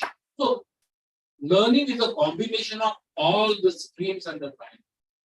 I do still remember, not to exaggerate again, protozoa pericera ciliatrata as something like this. Because I'm treated in the 8th standard, and I give you an example of it. I'm very happy that child is there. She has given a wonderful presentation. I want to tell all the students who are here, it's not just grabbing the job. Now, don't look at your education to just take a job. No. The stage will come in your life that you will have to think of different other sciences, different other streams of education, learning. And it should be holistic learning. Don't go me wrong, because it should be started right from your educational institute itself. And the imparting of training. Now, training is important, what I said. Training, right from first year till last year, it's important. Identify objective-based training and let students do it. We want this training. Now, there are some students which come in JBIMS who have very high percentage. Because cut off last time, which I inquired yesterday only, it was 99.99% for JBIMS percentile. But there are students, those who come from engineering background, who can't utter a word, who can't utter a single line in English. They want training on English, which has to be identified, and that's fact matter. Let's not say that JBIMS is something different from the world. No, we don't have swimming pool, we don't have big campus, but we are proud of our children. We all are proud of our children, these children also. And their needs are to be identified, and that kind of training right from the beginning. Apart from the classes if they are given, they are the industry ready people. They are the ones. Such a wonderful thing on biotechnology, which something is new for me, because I'm not from that field. So I hope that training is important. Now I'll invite your attention on the question which is asked by Madam. What we do? We have some programs like there is one strategy and a couple of programs for full-timers and part-timers, where we invite venture capitalists, bankers, and we ask students, we give projects to the students, something like what your children have done. Right? This kind of projects should be bankable. Because we are into management, we expect that those projects should be taken up by some venture capitalists and it should be reality. let me tell you, and let me say I'm proud that aim indicator आपके phone में जो है वो हमारे मेरे student हैं. It's our student. Very good. And then when I was discussing with them, it was 80 crore company, but now it has gone to 220 to 80 crores company. So an aim indicator, how useful it is. You can do it. You can do it. You do it for agriculture. एक agriculture का app बनाते हो, that app, and that is why the technology aspects which everybody were discussing, or pharma seniors were discussing, it's really important. Technology adoption for everyone, you and me, is important. Yes. I myself have born in the era where we did not have cell phones, and the computer I touched it when I was doing my MBA. Let me tell you frankly, and we learned computer not with the classes. I used to go in computer lab and do something R&D over there, and thus I come to know what computer is. And though I don't know much about the computer, but internet and everything, it's automatically, because we need to be used to with the things. Let's be used to with the things. And somebody talked about bits and pieces learning. Yes, today that's a need. Bits and pieces of learning. The madam right there, Arpita, I remember her name. She was talking about reels, learning with reels. I have given a thought to my part-time students. Part-time students हमारे थोड़े से IAS, IPS officer होते हैं और कुछ bankers होते हैं, senior होते हैं हमारे यहाँ. So I told them that I want to start a reel for JBMS part-time masters. थोड़ा सा 3 मिनट का राकेश झुंझुनवाला को जाके मिल के आया. I'm unfortunate, तो मैं उनसे मिला हूँ, लेकिन उनका मैं reel नहीं कर पाया. Take reel of top-notch bosses and upload it on Google, upload it on JBMS Hive. Let people see, because that will be the pioneering work. So such kind of work, if it is taken, we do this kind of work, madam, and thus we try to keep our students, burning when they come in the institute. सुबह 9 से लेकर रात में 9-10 बजे तक हम करवाते हैं full time student को. सुबह 9 से रात के 9-10 बजे तक. Please take it from me. Our continuous assignment, presentation assignments. I'm sure I'm right, Rambabu sir. We do that way, and then student comes to us. Sir, 15 साल के बाद भी मेरे पास आते हैं. एक रेलवे के स्टूडेंट है. He is a chief PRO, Mr. Pranay Prabhakar. बोलते सर आपने कर दिखाया. हमको वही है. That is what our income. So we want you to come to us. Maybe me and you. This is maybe. Very fun. I'll hand over it to Sejal ma'am. You want to add? Yeah. Sir, Arpita, who was the panelist in the earlier session, I'm so proud to say that she has been my student, and she's also my therapist. So just adding to what we are discussing here is that one more thing which will make our students more employable is getting industry people to design our syllabi, or making them a part of designing our syllabi. So that is what we have been also following at HSNC University, now that we are separated from Mumbai University and we are a separate public cluster university. So each subject has on their panel people from industry who actually can help us fill or bridge the gap that is there between the academics and the industry. So I think that should also be considered, with right in the beginning when we are designing our syllabi. Why not take inputs from the industry as to how the students will be benefited and they will be, better geared up when they are looking out for jobs. So, ma'am. So, what ma'am and sir just explained, I will try to little, extend that one. Because see, first I'm very junior to you both, so I will, even then I would like to share my opinions about students and teachers as well. Like first of all, we need to understand that what do you mean by employment ready or job ready student? As far as my opinion is concerned, like we are in our department, what we are doing, we are just not making students ready for the job. We are making our students ready for the coming time, for future time, being a human as well. Like we are making them survival of the, we are following that theory. We are making them strong emotionally and even academically. So then only I think it's totally my opinion that then only students will be capable of doing their jobs accordingly. Like so far we have so many times we have come through like students, very bright students have done suicide and all this. So we are also considering that emotional factor and social factor they should be in balance. And as far as our my department is concerned, environment is totally consortium of all the sciences.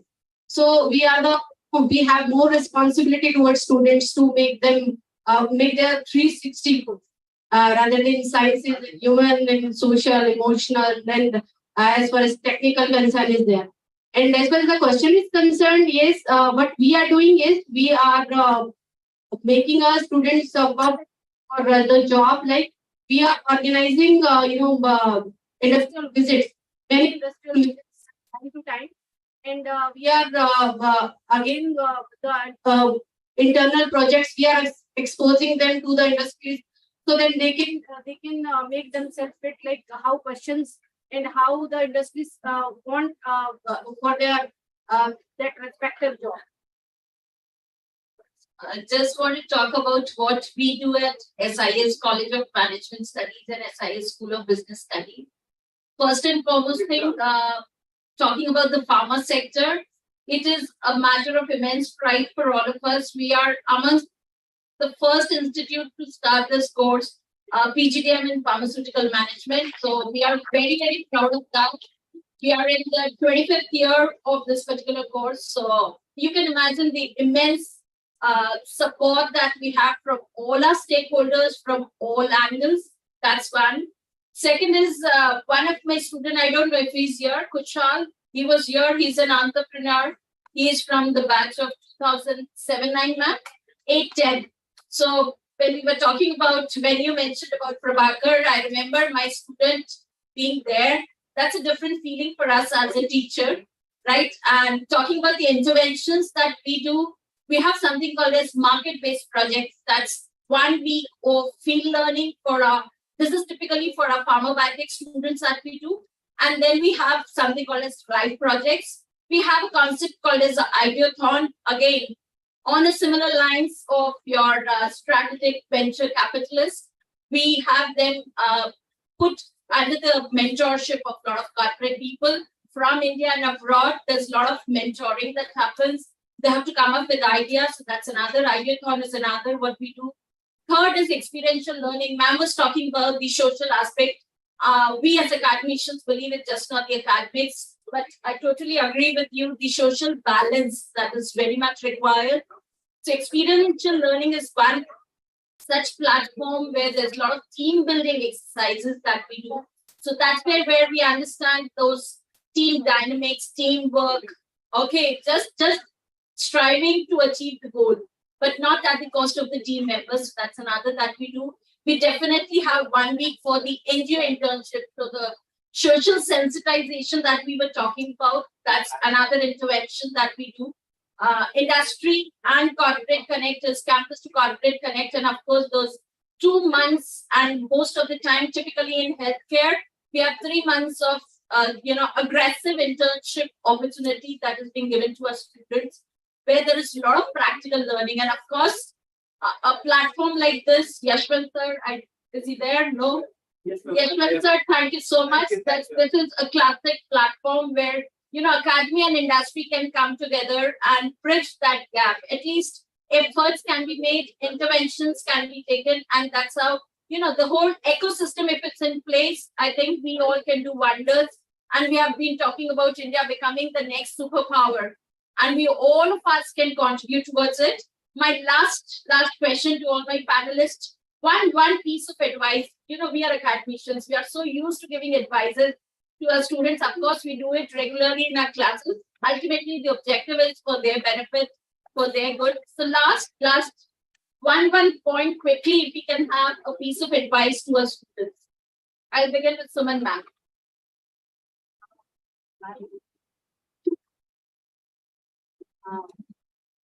my suggestion to the students is just go with the flow. Don't stress yourself. First, arrive confidence in yourself, and then stick to your studies. That's all. And whatever the path will be, it will be coming. If you have your confidence in yourself, and you are going with the updated academic courses, and rest of the you should leave upon us. I must say, if these two things you are going to, rest of the us will be taken care of with ourselves, and definitely we will make you reach to your destinations. Thank you. Ellen, sir. To students. Yeah.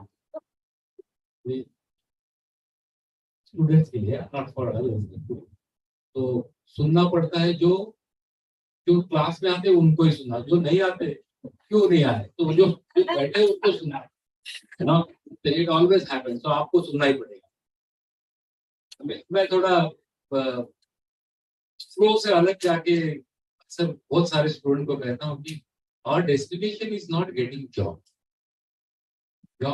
perhaps is the outcome of your studies.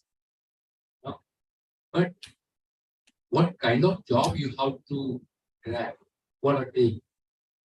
You search out a role model. The role model you can see in your teachers, you can see in Abdul Kalam, you can see in Honorable Prime Minister. You search out a good role model. जैसे कि हम I teach innovation and I have taught innovation and creativity for several years. So I can speak right from creativity to others, and we have habit of taking 3 hours of lecture. But let's not go into that.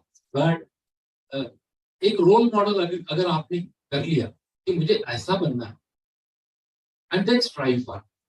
Now that striving could be your training and development, your learning, picking up the papers from everywhere. आप वो achieve करोगे जो Maslow's है hierarchies, तो वो आखिरी वाला जो मुकाम होता है जिसमें स्वामी विवेकानंद जी और महात्मा गांधी जी जाके बैठे, वो आनंद अलग है। पैसा शायद आज हमारे लिए आनंद, लेकिन पैसे के बाद का आनंद जो होता है, perhaps this has to be achieved. अभी से स्ट्राइव करने। And if you allow me, I may not get chance after, but many senior people from pharma industry, they've left. Online, they are online. Yeah, they are online. Okay. Online. Sir, for all of them, those who are listening to me, those who are online, I have a request to Mr. Mishraji, and I have already spoken with him that such kind of forum, such kind of conclave should be held at JBMS. Though we will not go only for pharma or only for science, but I'll make it multidisciplinary. All the students, those who are there present now, and other students are invited. We will let me see in how many days we can do it. It's my humble request to Chitra Madam to grace this occasion to us. Please to bless us to have such kind of conclave in JBMS, and she knows our director, Mr. Srinivas, quite closely. So I'll talk to him tomorrow, and after I mean, in next semester after examination, would like to have such kind of conclave, which perhaps maybe only on management, but I'll make it multidisciplinary so that the students will understand what university is. Karna madam, आपका भी blessing चाहिए होगा.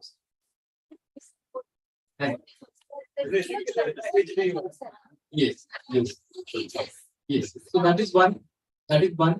And apart from that, if we can have a collaborative work for conference, JBMS and SIS collaborative conference, I'm looking forward to that too. Thank you so much. Yes, so giving my last piece of advice to the students, I would suggest, as I've said, look up your role models. I would say, look into yourself, look into or develop your love of learning, your curiosity, and follow your passion. And I'm sure you'll be successful. All the best. Thank you. Just like we teachers always say, just enjoy these 2 years of journey. Possibly that's your last years of college life. Learn, unlearn, Okay, do a lot of unlearning, relearning, and of course, yes, I always tell my students, pursue one hobby of yours. Never let any one hobby of yours, ma'am, job kar rahe hain, time nahi milta hai. If you want to take out time, you would definitely take out time. So that's there. Just to conclude, One question, right? One question. I was student of pharma biotech, pharma management. My name is Ovid now. And ma'am, we have been taught that first learn, we have to unlearn. So there are some experienced or guys who have a prefixed mindset. Then what will be your suggestion to change those mindsets to learn new things by unlearning those things which does not affect to be more agile or dynamic? okay. Do you want me only to answer or should you? Okay, sir, you want to take this? Gentlemen, can you repeat it for me? So we have been taught that to learn anything, first we have to unlearn what we already learned earlier. So being an experienced guy in GSK Pharmaceuticals, we have been taught that. And so in that case, what will be your suggestion to learn new things to be more agile and dynamic? Okay. Look, learning, unlearning, even before I come on a stage, my fellow colleague told me to talk about learning and unlearning. I said, I'll go with my mode. But yes, that is important. Learning, we learn up to graduation.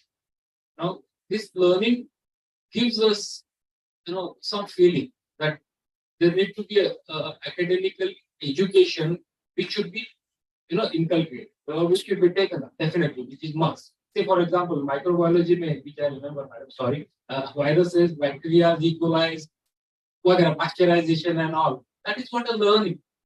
But when you go in post-graduation, what happens is you are exposed to the world.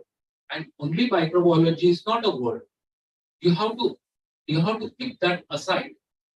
Perhaps people may say it as unlearning. And you have to learn certain many things, how your knowledge can be applied on them. Because then you will be applying your knowledge for your enhancement, betterment, and ultimately, I say being a Vipassana, poor Vipassana. So Anand.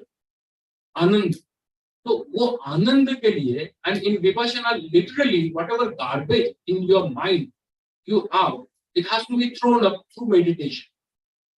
I don't proclaim any one technique, but after keeping that garbage aside, you tend to learn something new, which gives you that happiness, joy.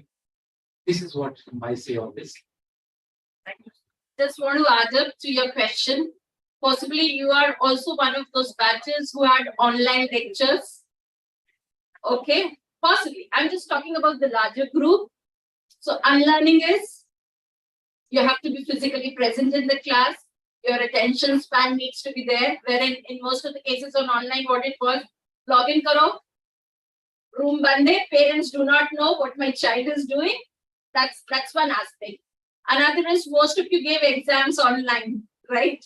Unlearning is giving the written exam. That is on a lighter note. Okay. I'll add what to say. Learn first time. To understand something like the same sentence, if you read again and understand, definitely you will get different perspective. That is what say learn, relearn, and unlearn. And actually, then it is unlearn. Okay, isn't it that only? We have done an research experiment also on this aspect. After the management graduation, my boys and girls are going to the corporates. While they are working, they all of a sudden break down, this, that, and all, goes over. Then we have an experiment saying that go to the Harvard Business Review, read 10 articles, select one of them, match, mismatch to your situation and problem. Take it, write it to your boss as a part of solution. Let him reject. Again, feel bad. Is you understand? Not always Sabas, very good boy. No. Sometimes useless fellow is also having a very. So updating is go to the latest journals. Prestige, read the syllabus, we have introduced 25 years back. We are studying 10 years back, written scholars, books back, all these things. There are innovations in math science. 2 years back, 3 years back. Pick up the concepts, adopt it, connect it, fail it, present it before your boss. But one day, or fifth or sixth time, he will say, learning is different. That is what exactly concept is the same. What is the point? Concept is the same, the meaning, just like the kind of the Maharashtra MRTP acts. Judgments are latest. More judgment is the latest. That is to be interpretable. So, learning, unlearning, दोनों साथ साथ में चलते हैं. Just like हरा मिर्ची में थोड़ा सा काला वाला like that. You have to take it as like yes. Just adding up, you came here for a reason. You said you were working with GSK. So there's a lot of unlearning and relearning and learning that is going to happen. Okay. We will just conclude with one small key takeaway, which all of us collaboratively feel: innovate or evaporate, right? That is what is going to be the industry like. And that is what we as academicians, we want all the students who are sitting out there and all those students who are listening to us, innovate. And in academics, it's a bigger challenge. It's more to do with intangible elements as compared to possibly an app that give you all those facilities. So as teachers, we are not apps, but of course, at the same time, we are wearing those different hats. Thank you so much. Pleasure. You're not interacting with me. Thank you. All my co-faculty.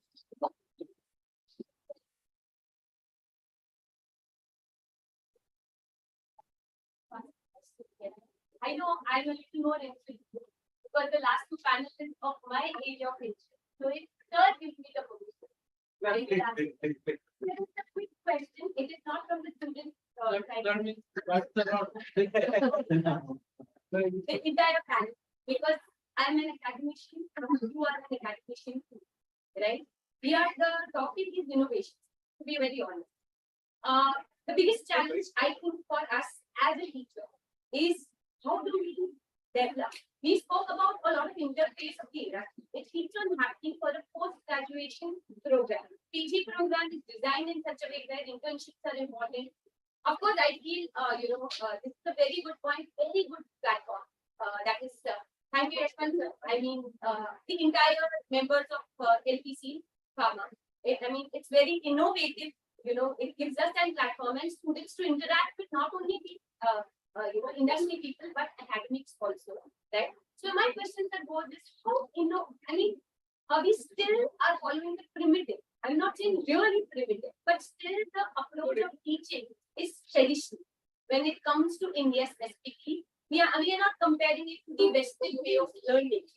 As teachers, sir, can you throw light? What can be the innovation which should take place in the classroom? As Arpita ma'am really said, this is a big challenge, sir. Honestly speaking, that the span of attention of the Gen X, millennium, whatever you call them, the future is 1 minute span we say.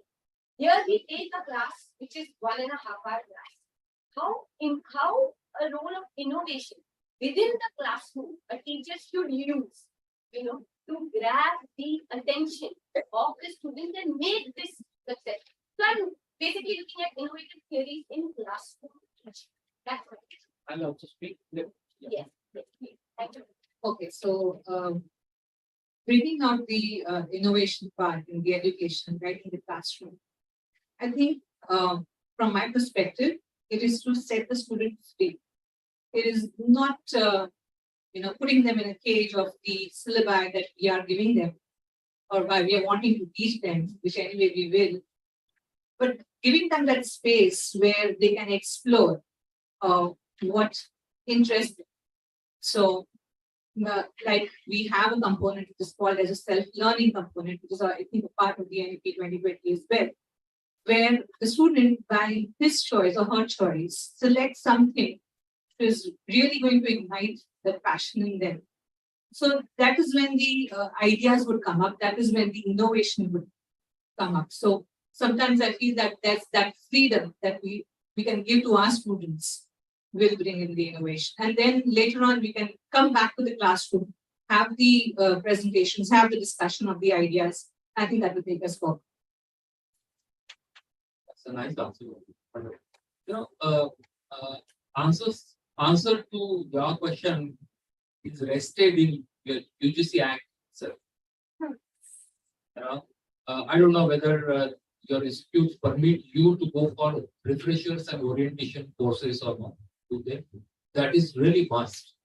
And let's not go for just sake of doing refresher course or orientation course. Go to JNU, go to EU, go to Loyola Institute or Chennai University, top-notch universities, and see how teachers teach. You won't believe that there are such a performer. One day when I was doing, when I was young, first orientation course went to DU, and there a librarian of a DU, librarian of Delhi University, he was taking a session of 3 hours that day. A black gentleman, a dwarf gentleman, black shirt and a white pant, dark one came in the front, and we all were teacher. I thought, what is teachers? He talked in front of us. He put his both the hands in his pocket, and he stood there for a couple of minutes, speaking nothing. And he started laughing. And for entire 2.5 hours, he just laughed and talked. It was so wonderful. And what he taught, he just spoke on citations. Paper so citations can be even taught. I come to know that. I mean, there is a Chicago and other styles are there. People have different types of, styles of teaching. What's are other styles? This is one way we should. So UGC Act gives us that one to go for refresher and orientation, but you go in good days. Don't go for enjoyment in Jammu Kashmir or maybe Uti. DU and JU are the best one. One can learn. Now, how in classroom has to be, made vibrant. You go in a classroom with a case study downloaded from, say, Harvard Business School, or maybe from your Scopus and Science Web, that just read it, you read it first, and then ask the student to read in the class. If they don't understand, make group. Ask them to read in the class, because this is international case study. And case study, let them understand the case. And in order to bring them up to that platform, orient them in the initial phase. The case study aisa hota hai, it has to be solved in this way. And then just discuss. Solving case study is not a big thing. Just discuss in a class. Now, this is what a case study. And such kind of situations, problems may arise in our subject, in our business, in our situation. And thus, there will be a vibrance. People will get involved. They will start speaking on the situation. They'll start talking about giving such kind of same kind of examples. And it's a fun learning. Now, this is wonderful. And call any gentleman whom you know, a senior person of that field, to take orientation of your student in the groups. Groups may take it both in the job. And that is wonderful learning. This is how we do that actually. Yeah. So thanks goes from my bottom of heart to LPC, Mishra ji and Chitra madam and your staff. Thank you students. आपका patient listening मैंने देखा. आप सुन रहे थे, taxing हो रहा था लेकिन सुन रहे. Thank you. Now, I would request Mr. Yashwant Mishra to felicitate the panelists with the gift of gratitude from us.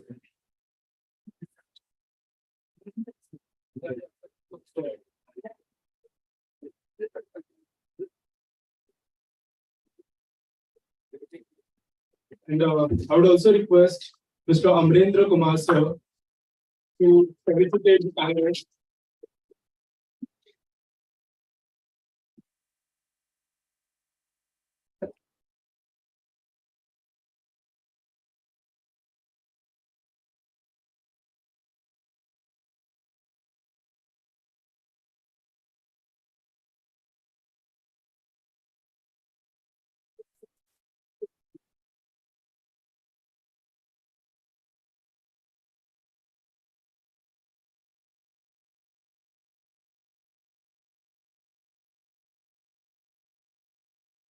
Pranam,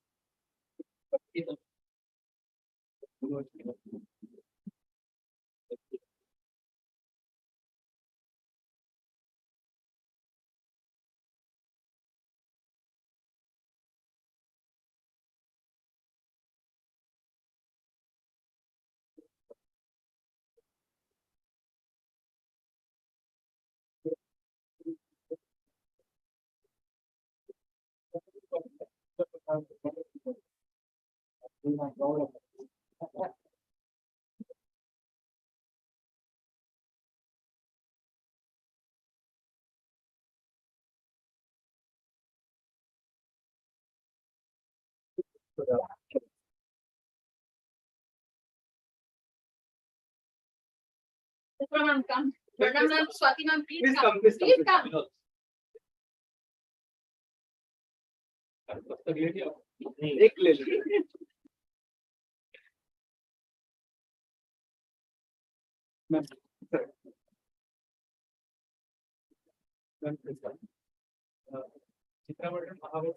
Academic. It's not just our photo.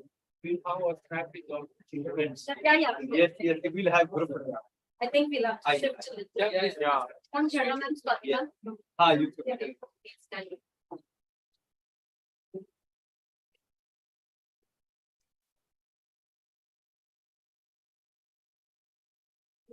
Thank you. Thanks a lot.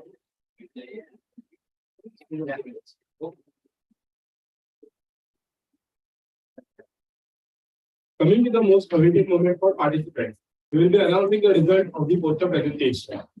I would like to call upon the stage Dr. Swati Chakravarti, Chairperson of Biotech Management, to announce the prize.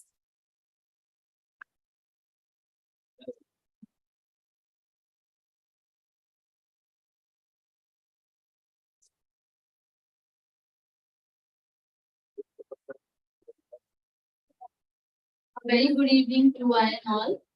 My name is Dr. Swati Checker. So I have recently joined the institute. It's been only 5 months since I have joined here. And from the day of joining till today, every day has been a great learning experience for me.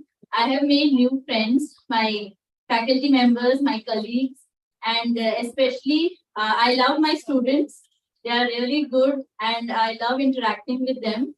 I have a core research background. So whatever I teach, I always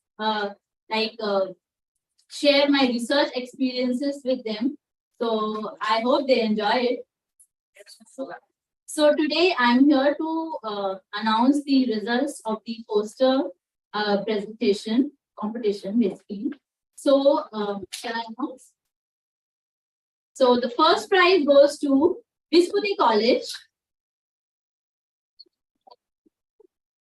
I request them to please come up on the stage. They are present here. Anyone from Visputi? Okay. Yes. So, and the second prize goes to SIS College of SLP Business Studies. I congratulate all the students. I request them to please come up on stage. Yeah. Yes. Yeah. Yes.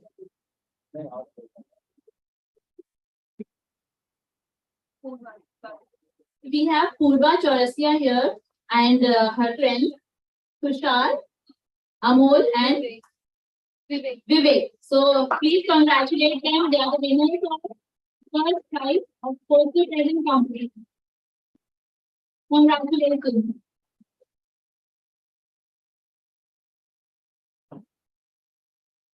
Thank you very much. And the second prize winner, SIS College students are present here. Please come up on the stage.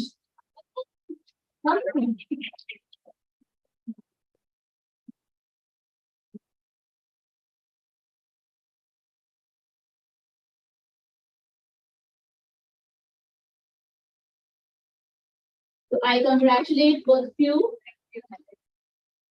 4 of us. Okay. So you have the same bright color code also. That's very nice, very thoughtful. Congratulations. So your prizes will be given away next week, since today being a Sunday. So, okay. Thank you very much. Thank you. Thank you very much, everyone.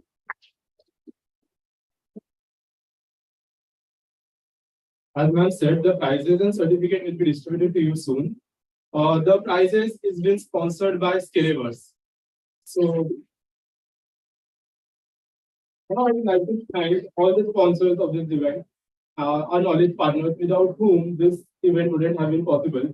I would like to call upon the stage Mr. Kalai Raj for representing the Scalevers. I would like to call Dr. Chitra Ramanan to felicitate Mr. Kalai Raj.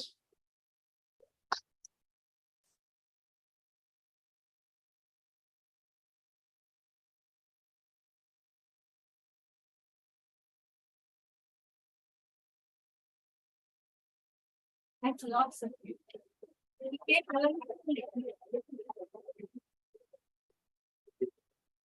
Delivered in strategy and research consultancy specializing in pharmaceuticals and healthcare, pioneering in conducting all types of research and marketing strategy assignments for top and medium companies. Sun Pharma, Lupin, Indus, and Philips India are some of the indicated list of clients. Scalevers bring the AI-based research module, iScale, which uses the eye tracking to make effective communication designs.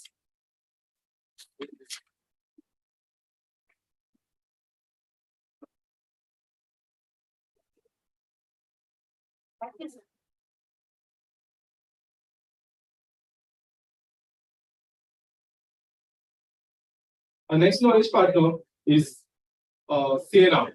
I would request Mr. Kushal Shah.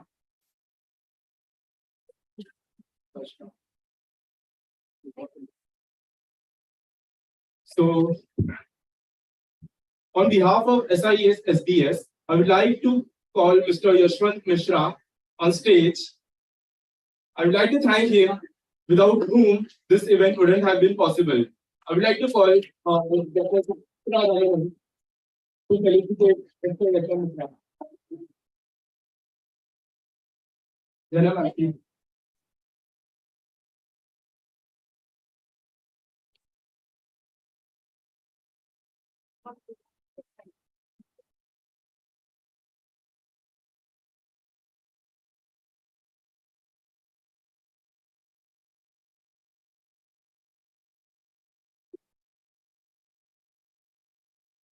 On behalf of the whole team, one student also come along with us.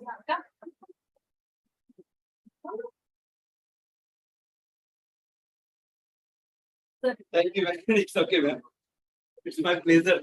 Sir, Thank it's you, ma'am. our pleasure. Come with time.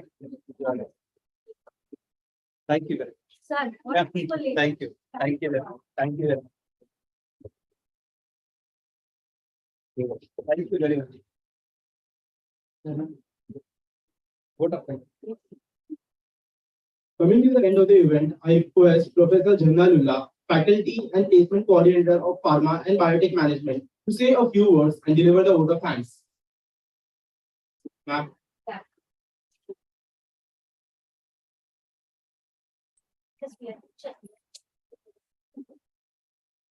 Over to you.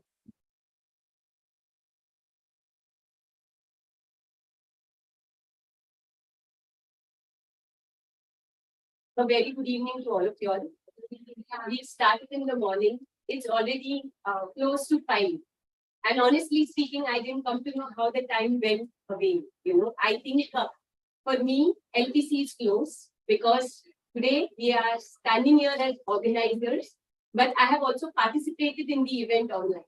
So I would like to thank LPC to choose SIS College of Business Studies as a platform today to host the event.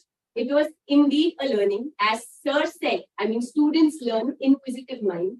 I think we have also learned as an academician. I have also learned, relearned, and unlearned today. So thank you so very much to everyone present here today. Thank you, Chitra ma'am and Yashwant sir, for giving me this opportunity to say the vote of thanks. So a very warm and good evening to all the delegates present for the event here today. It's my pleasure to propose a vote of thanks and acknowledge the contribution of those who have worked hard to make LPC Pharma Conclave 3.0 in association with SIS School of Business Studies happen. So thank you so much, sir. Once a great man whispered, feeling thankfulness and not expressing it is like whispering a present and not giving it. Today, I take the opportunity to put all my gratitude into words.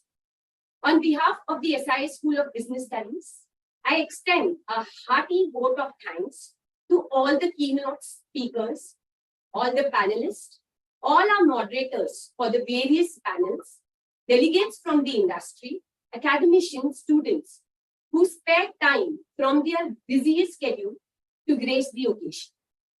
Today, we had an opportunity to hear your thoughts. Thank you so much once again for that. And this will surely encourage us in our future. Being a Sunday, I thank everyone for spending their valuable time and being present here today. Your thoughts have enlightened our minds and have enriched us with current innovations, especially in the pharma industry. I thank our respected mentor, Dr. A.K. Sengupta sir, our director, Dr. Suhas Dambe. Our special thanks to Yashwant Mishra sir. Thank you so much, sir, for your continued support. Without you, I don't think the event would have even been possible. Thank you, sir, once again. I would also like to thank all the members of the LPC. Special thanks from the bottom of my heart to Chandrasekhar sir, he's not there right now, our registrar, for his continued support and inspiration. I want to express my heartfelt gratitude to all the faculty members, with a special thanks to Dr. Shalini Vilecha ma'am for her extensive contribution towards the event. I would also like to thank all our staff members for their continuous cooperation to make this event a grand success. Finally, I would like to thank our sponsors, without whom the event would not have been possible. Last but not the least, a big thank you to our organizing committee, our advisory committee, as well as the executive members, our students committee, always there at all points of time. I feel they are backbone to make every event successful at entire college. And each one of you who made this event a grand success. Here, I would like to particularly thank the people who worked behind the scenes to make this event happen. Our social media team, our technical arrangement team, stage setting team, the photographer, thank you, and our live streaming team. Our special thanks to the housekeeping staff, without which we would not get this auditorium spick and span. Last but not the least, since I have a dual profile here, I'm a faculty as well as handle placements. I would take, sir, if you give me the permission, to use this forum and this opportunity to give my special thanks to all the delegates who are present here from the various organizations who actually come and recruit our students every year. Few companies like JB Chemicals, please forgive me if I don't take names of many, okay? Lupin, Cipla, RX Lab, Zydus, I'm just naming few of them who are present here today, okay? Thank you so much for your valuable contribution in providing career opportunities to our students in your organizations. We feel blessed. Thank you.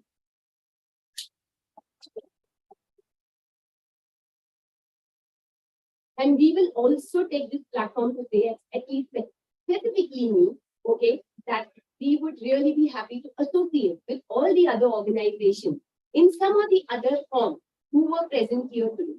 So thank you once again. And my apologies if I've missed somebody. Yes, okay. So thank you once again. Thank you, Yashwant sir. It's been a wonderful Sunday, at least for me, and I'm sure it is for all of you. So thank you so much and have a good evening.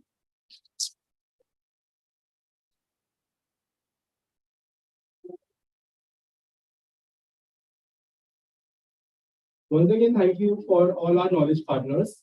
And special, I would like to extend my thank you to Aquathon Consultancy based in Chennai for supporting this event.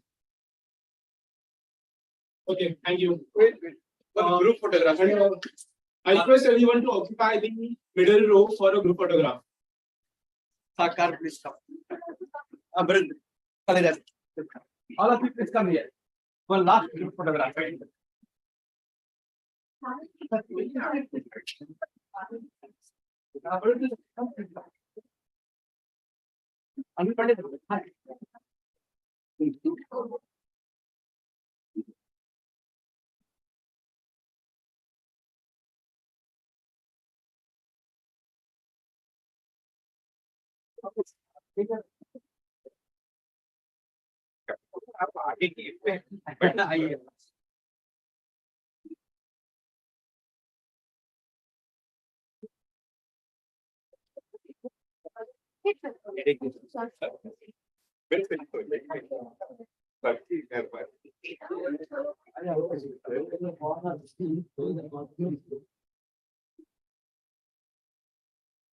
You come forward now.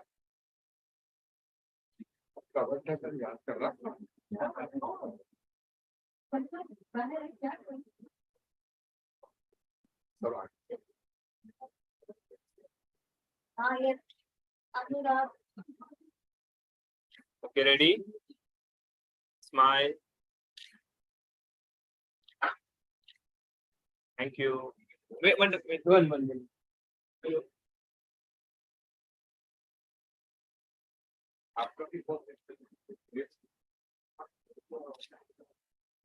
at everyone.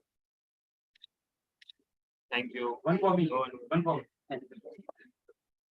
We'll share. We'll share the WhatsApp. We'll share in the WhatsApp. Yes.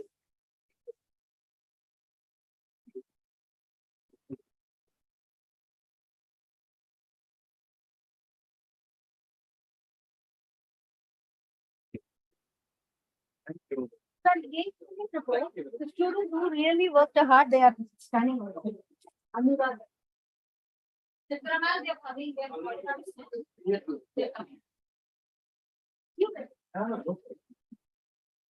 About what we were doing.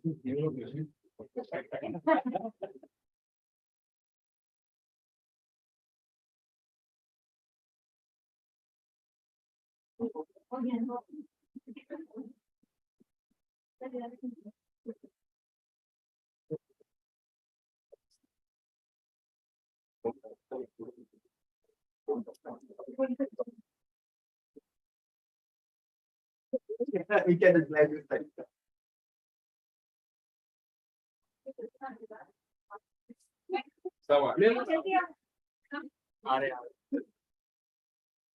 काम करने वाला message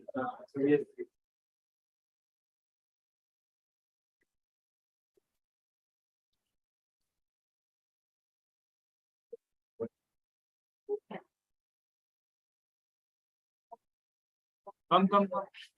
How's it? Here, you can come. Here.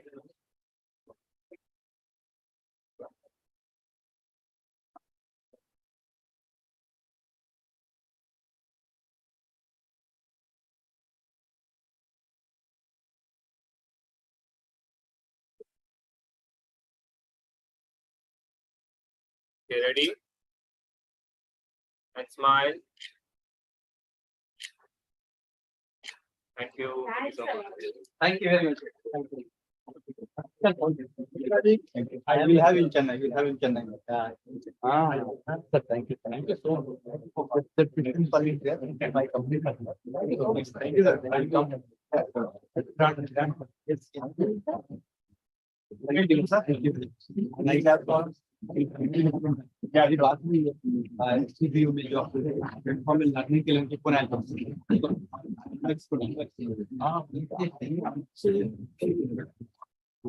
yeah.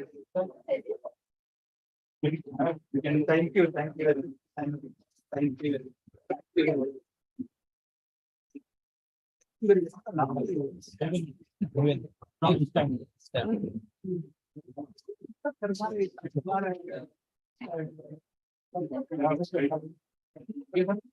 Okay.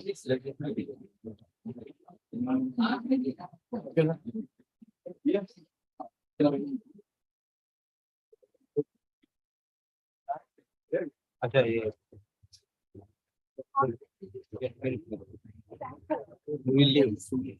चलेंगे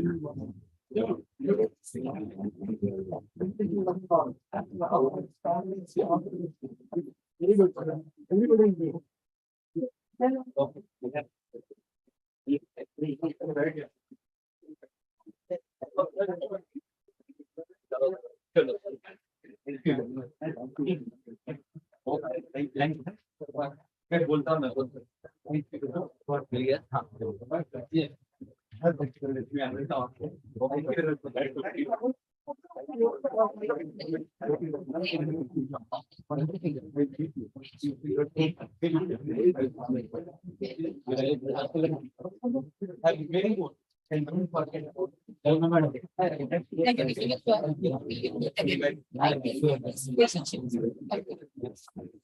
very good. Sir, I'll be in touch with you also. Good questions you asked. You gave a lot of being hospitality training, we were it's very important. Like people leave within short span of time. Good candidates. The profile has made you. Yeah, it's very true. A lot of good companies, that is very important to have a role clarity. Yeah. What is my I like training aspect. I need retain staff and attract staff also. Because there would be some people who will say कि ma'am 5 साल अगर मैं यहाँ निकालती हूँ 5 साल में मेरा कितना that's the question they ask. Yeah, that is very Yes. Pleasure meeting you, sir. Same. Yes. What is expected in day one? Please keep me in mind. I would like to attend that session for me to be it. Yeah. Boss, thank you. Pleasure meeting you, sir. Pleasure journey.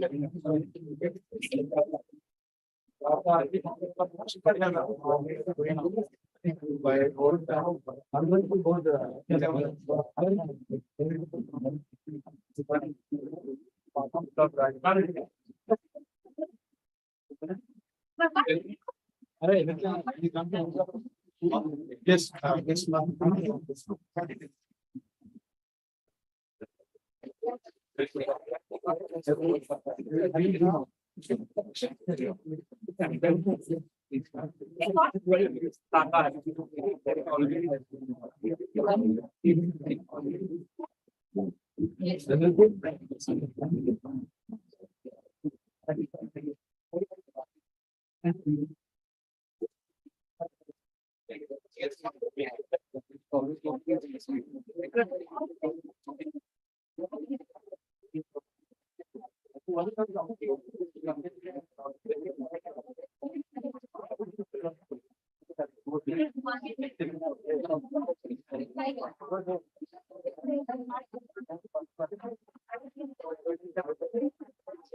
Hello, madam. Bye. हाँ हाँ we had. I guess let's. Have chai. So,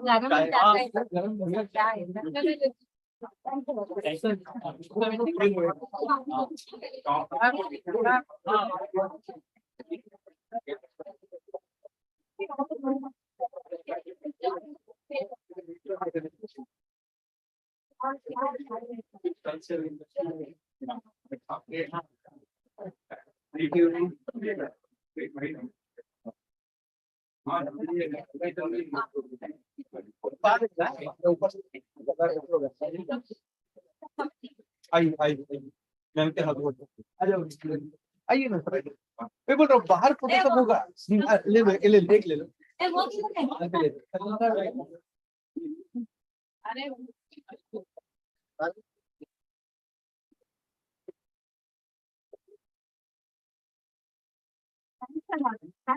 Thank you very much. Thank you very much. Very actually.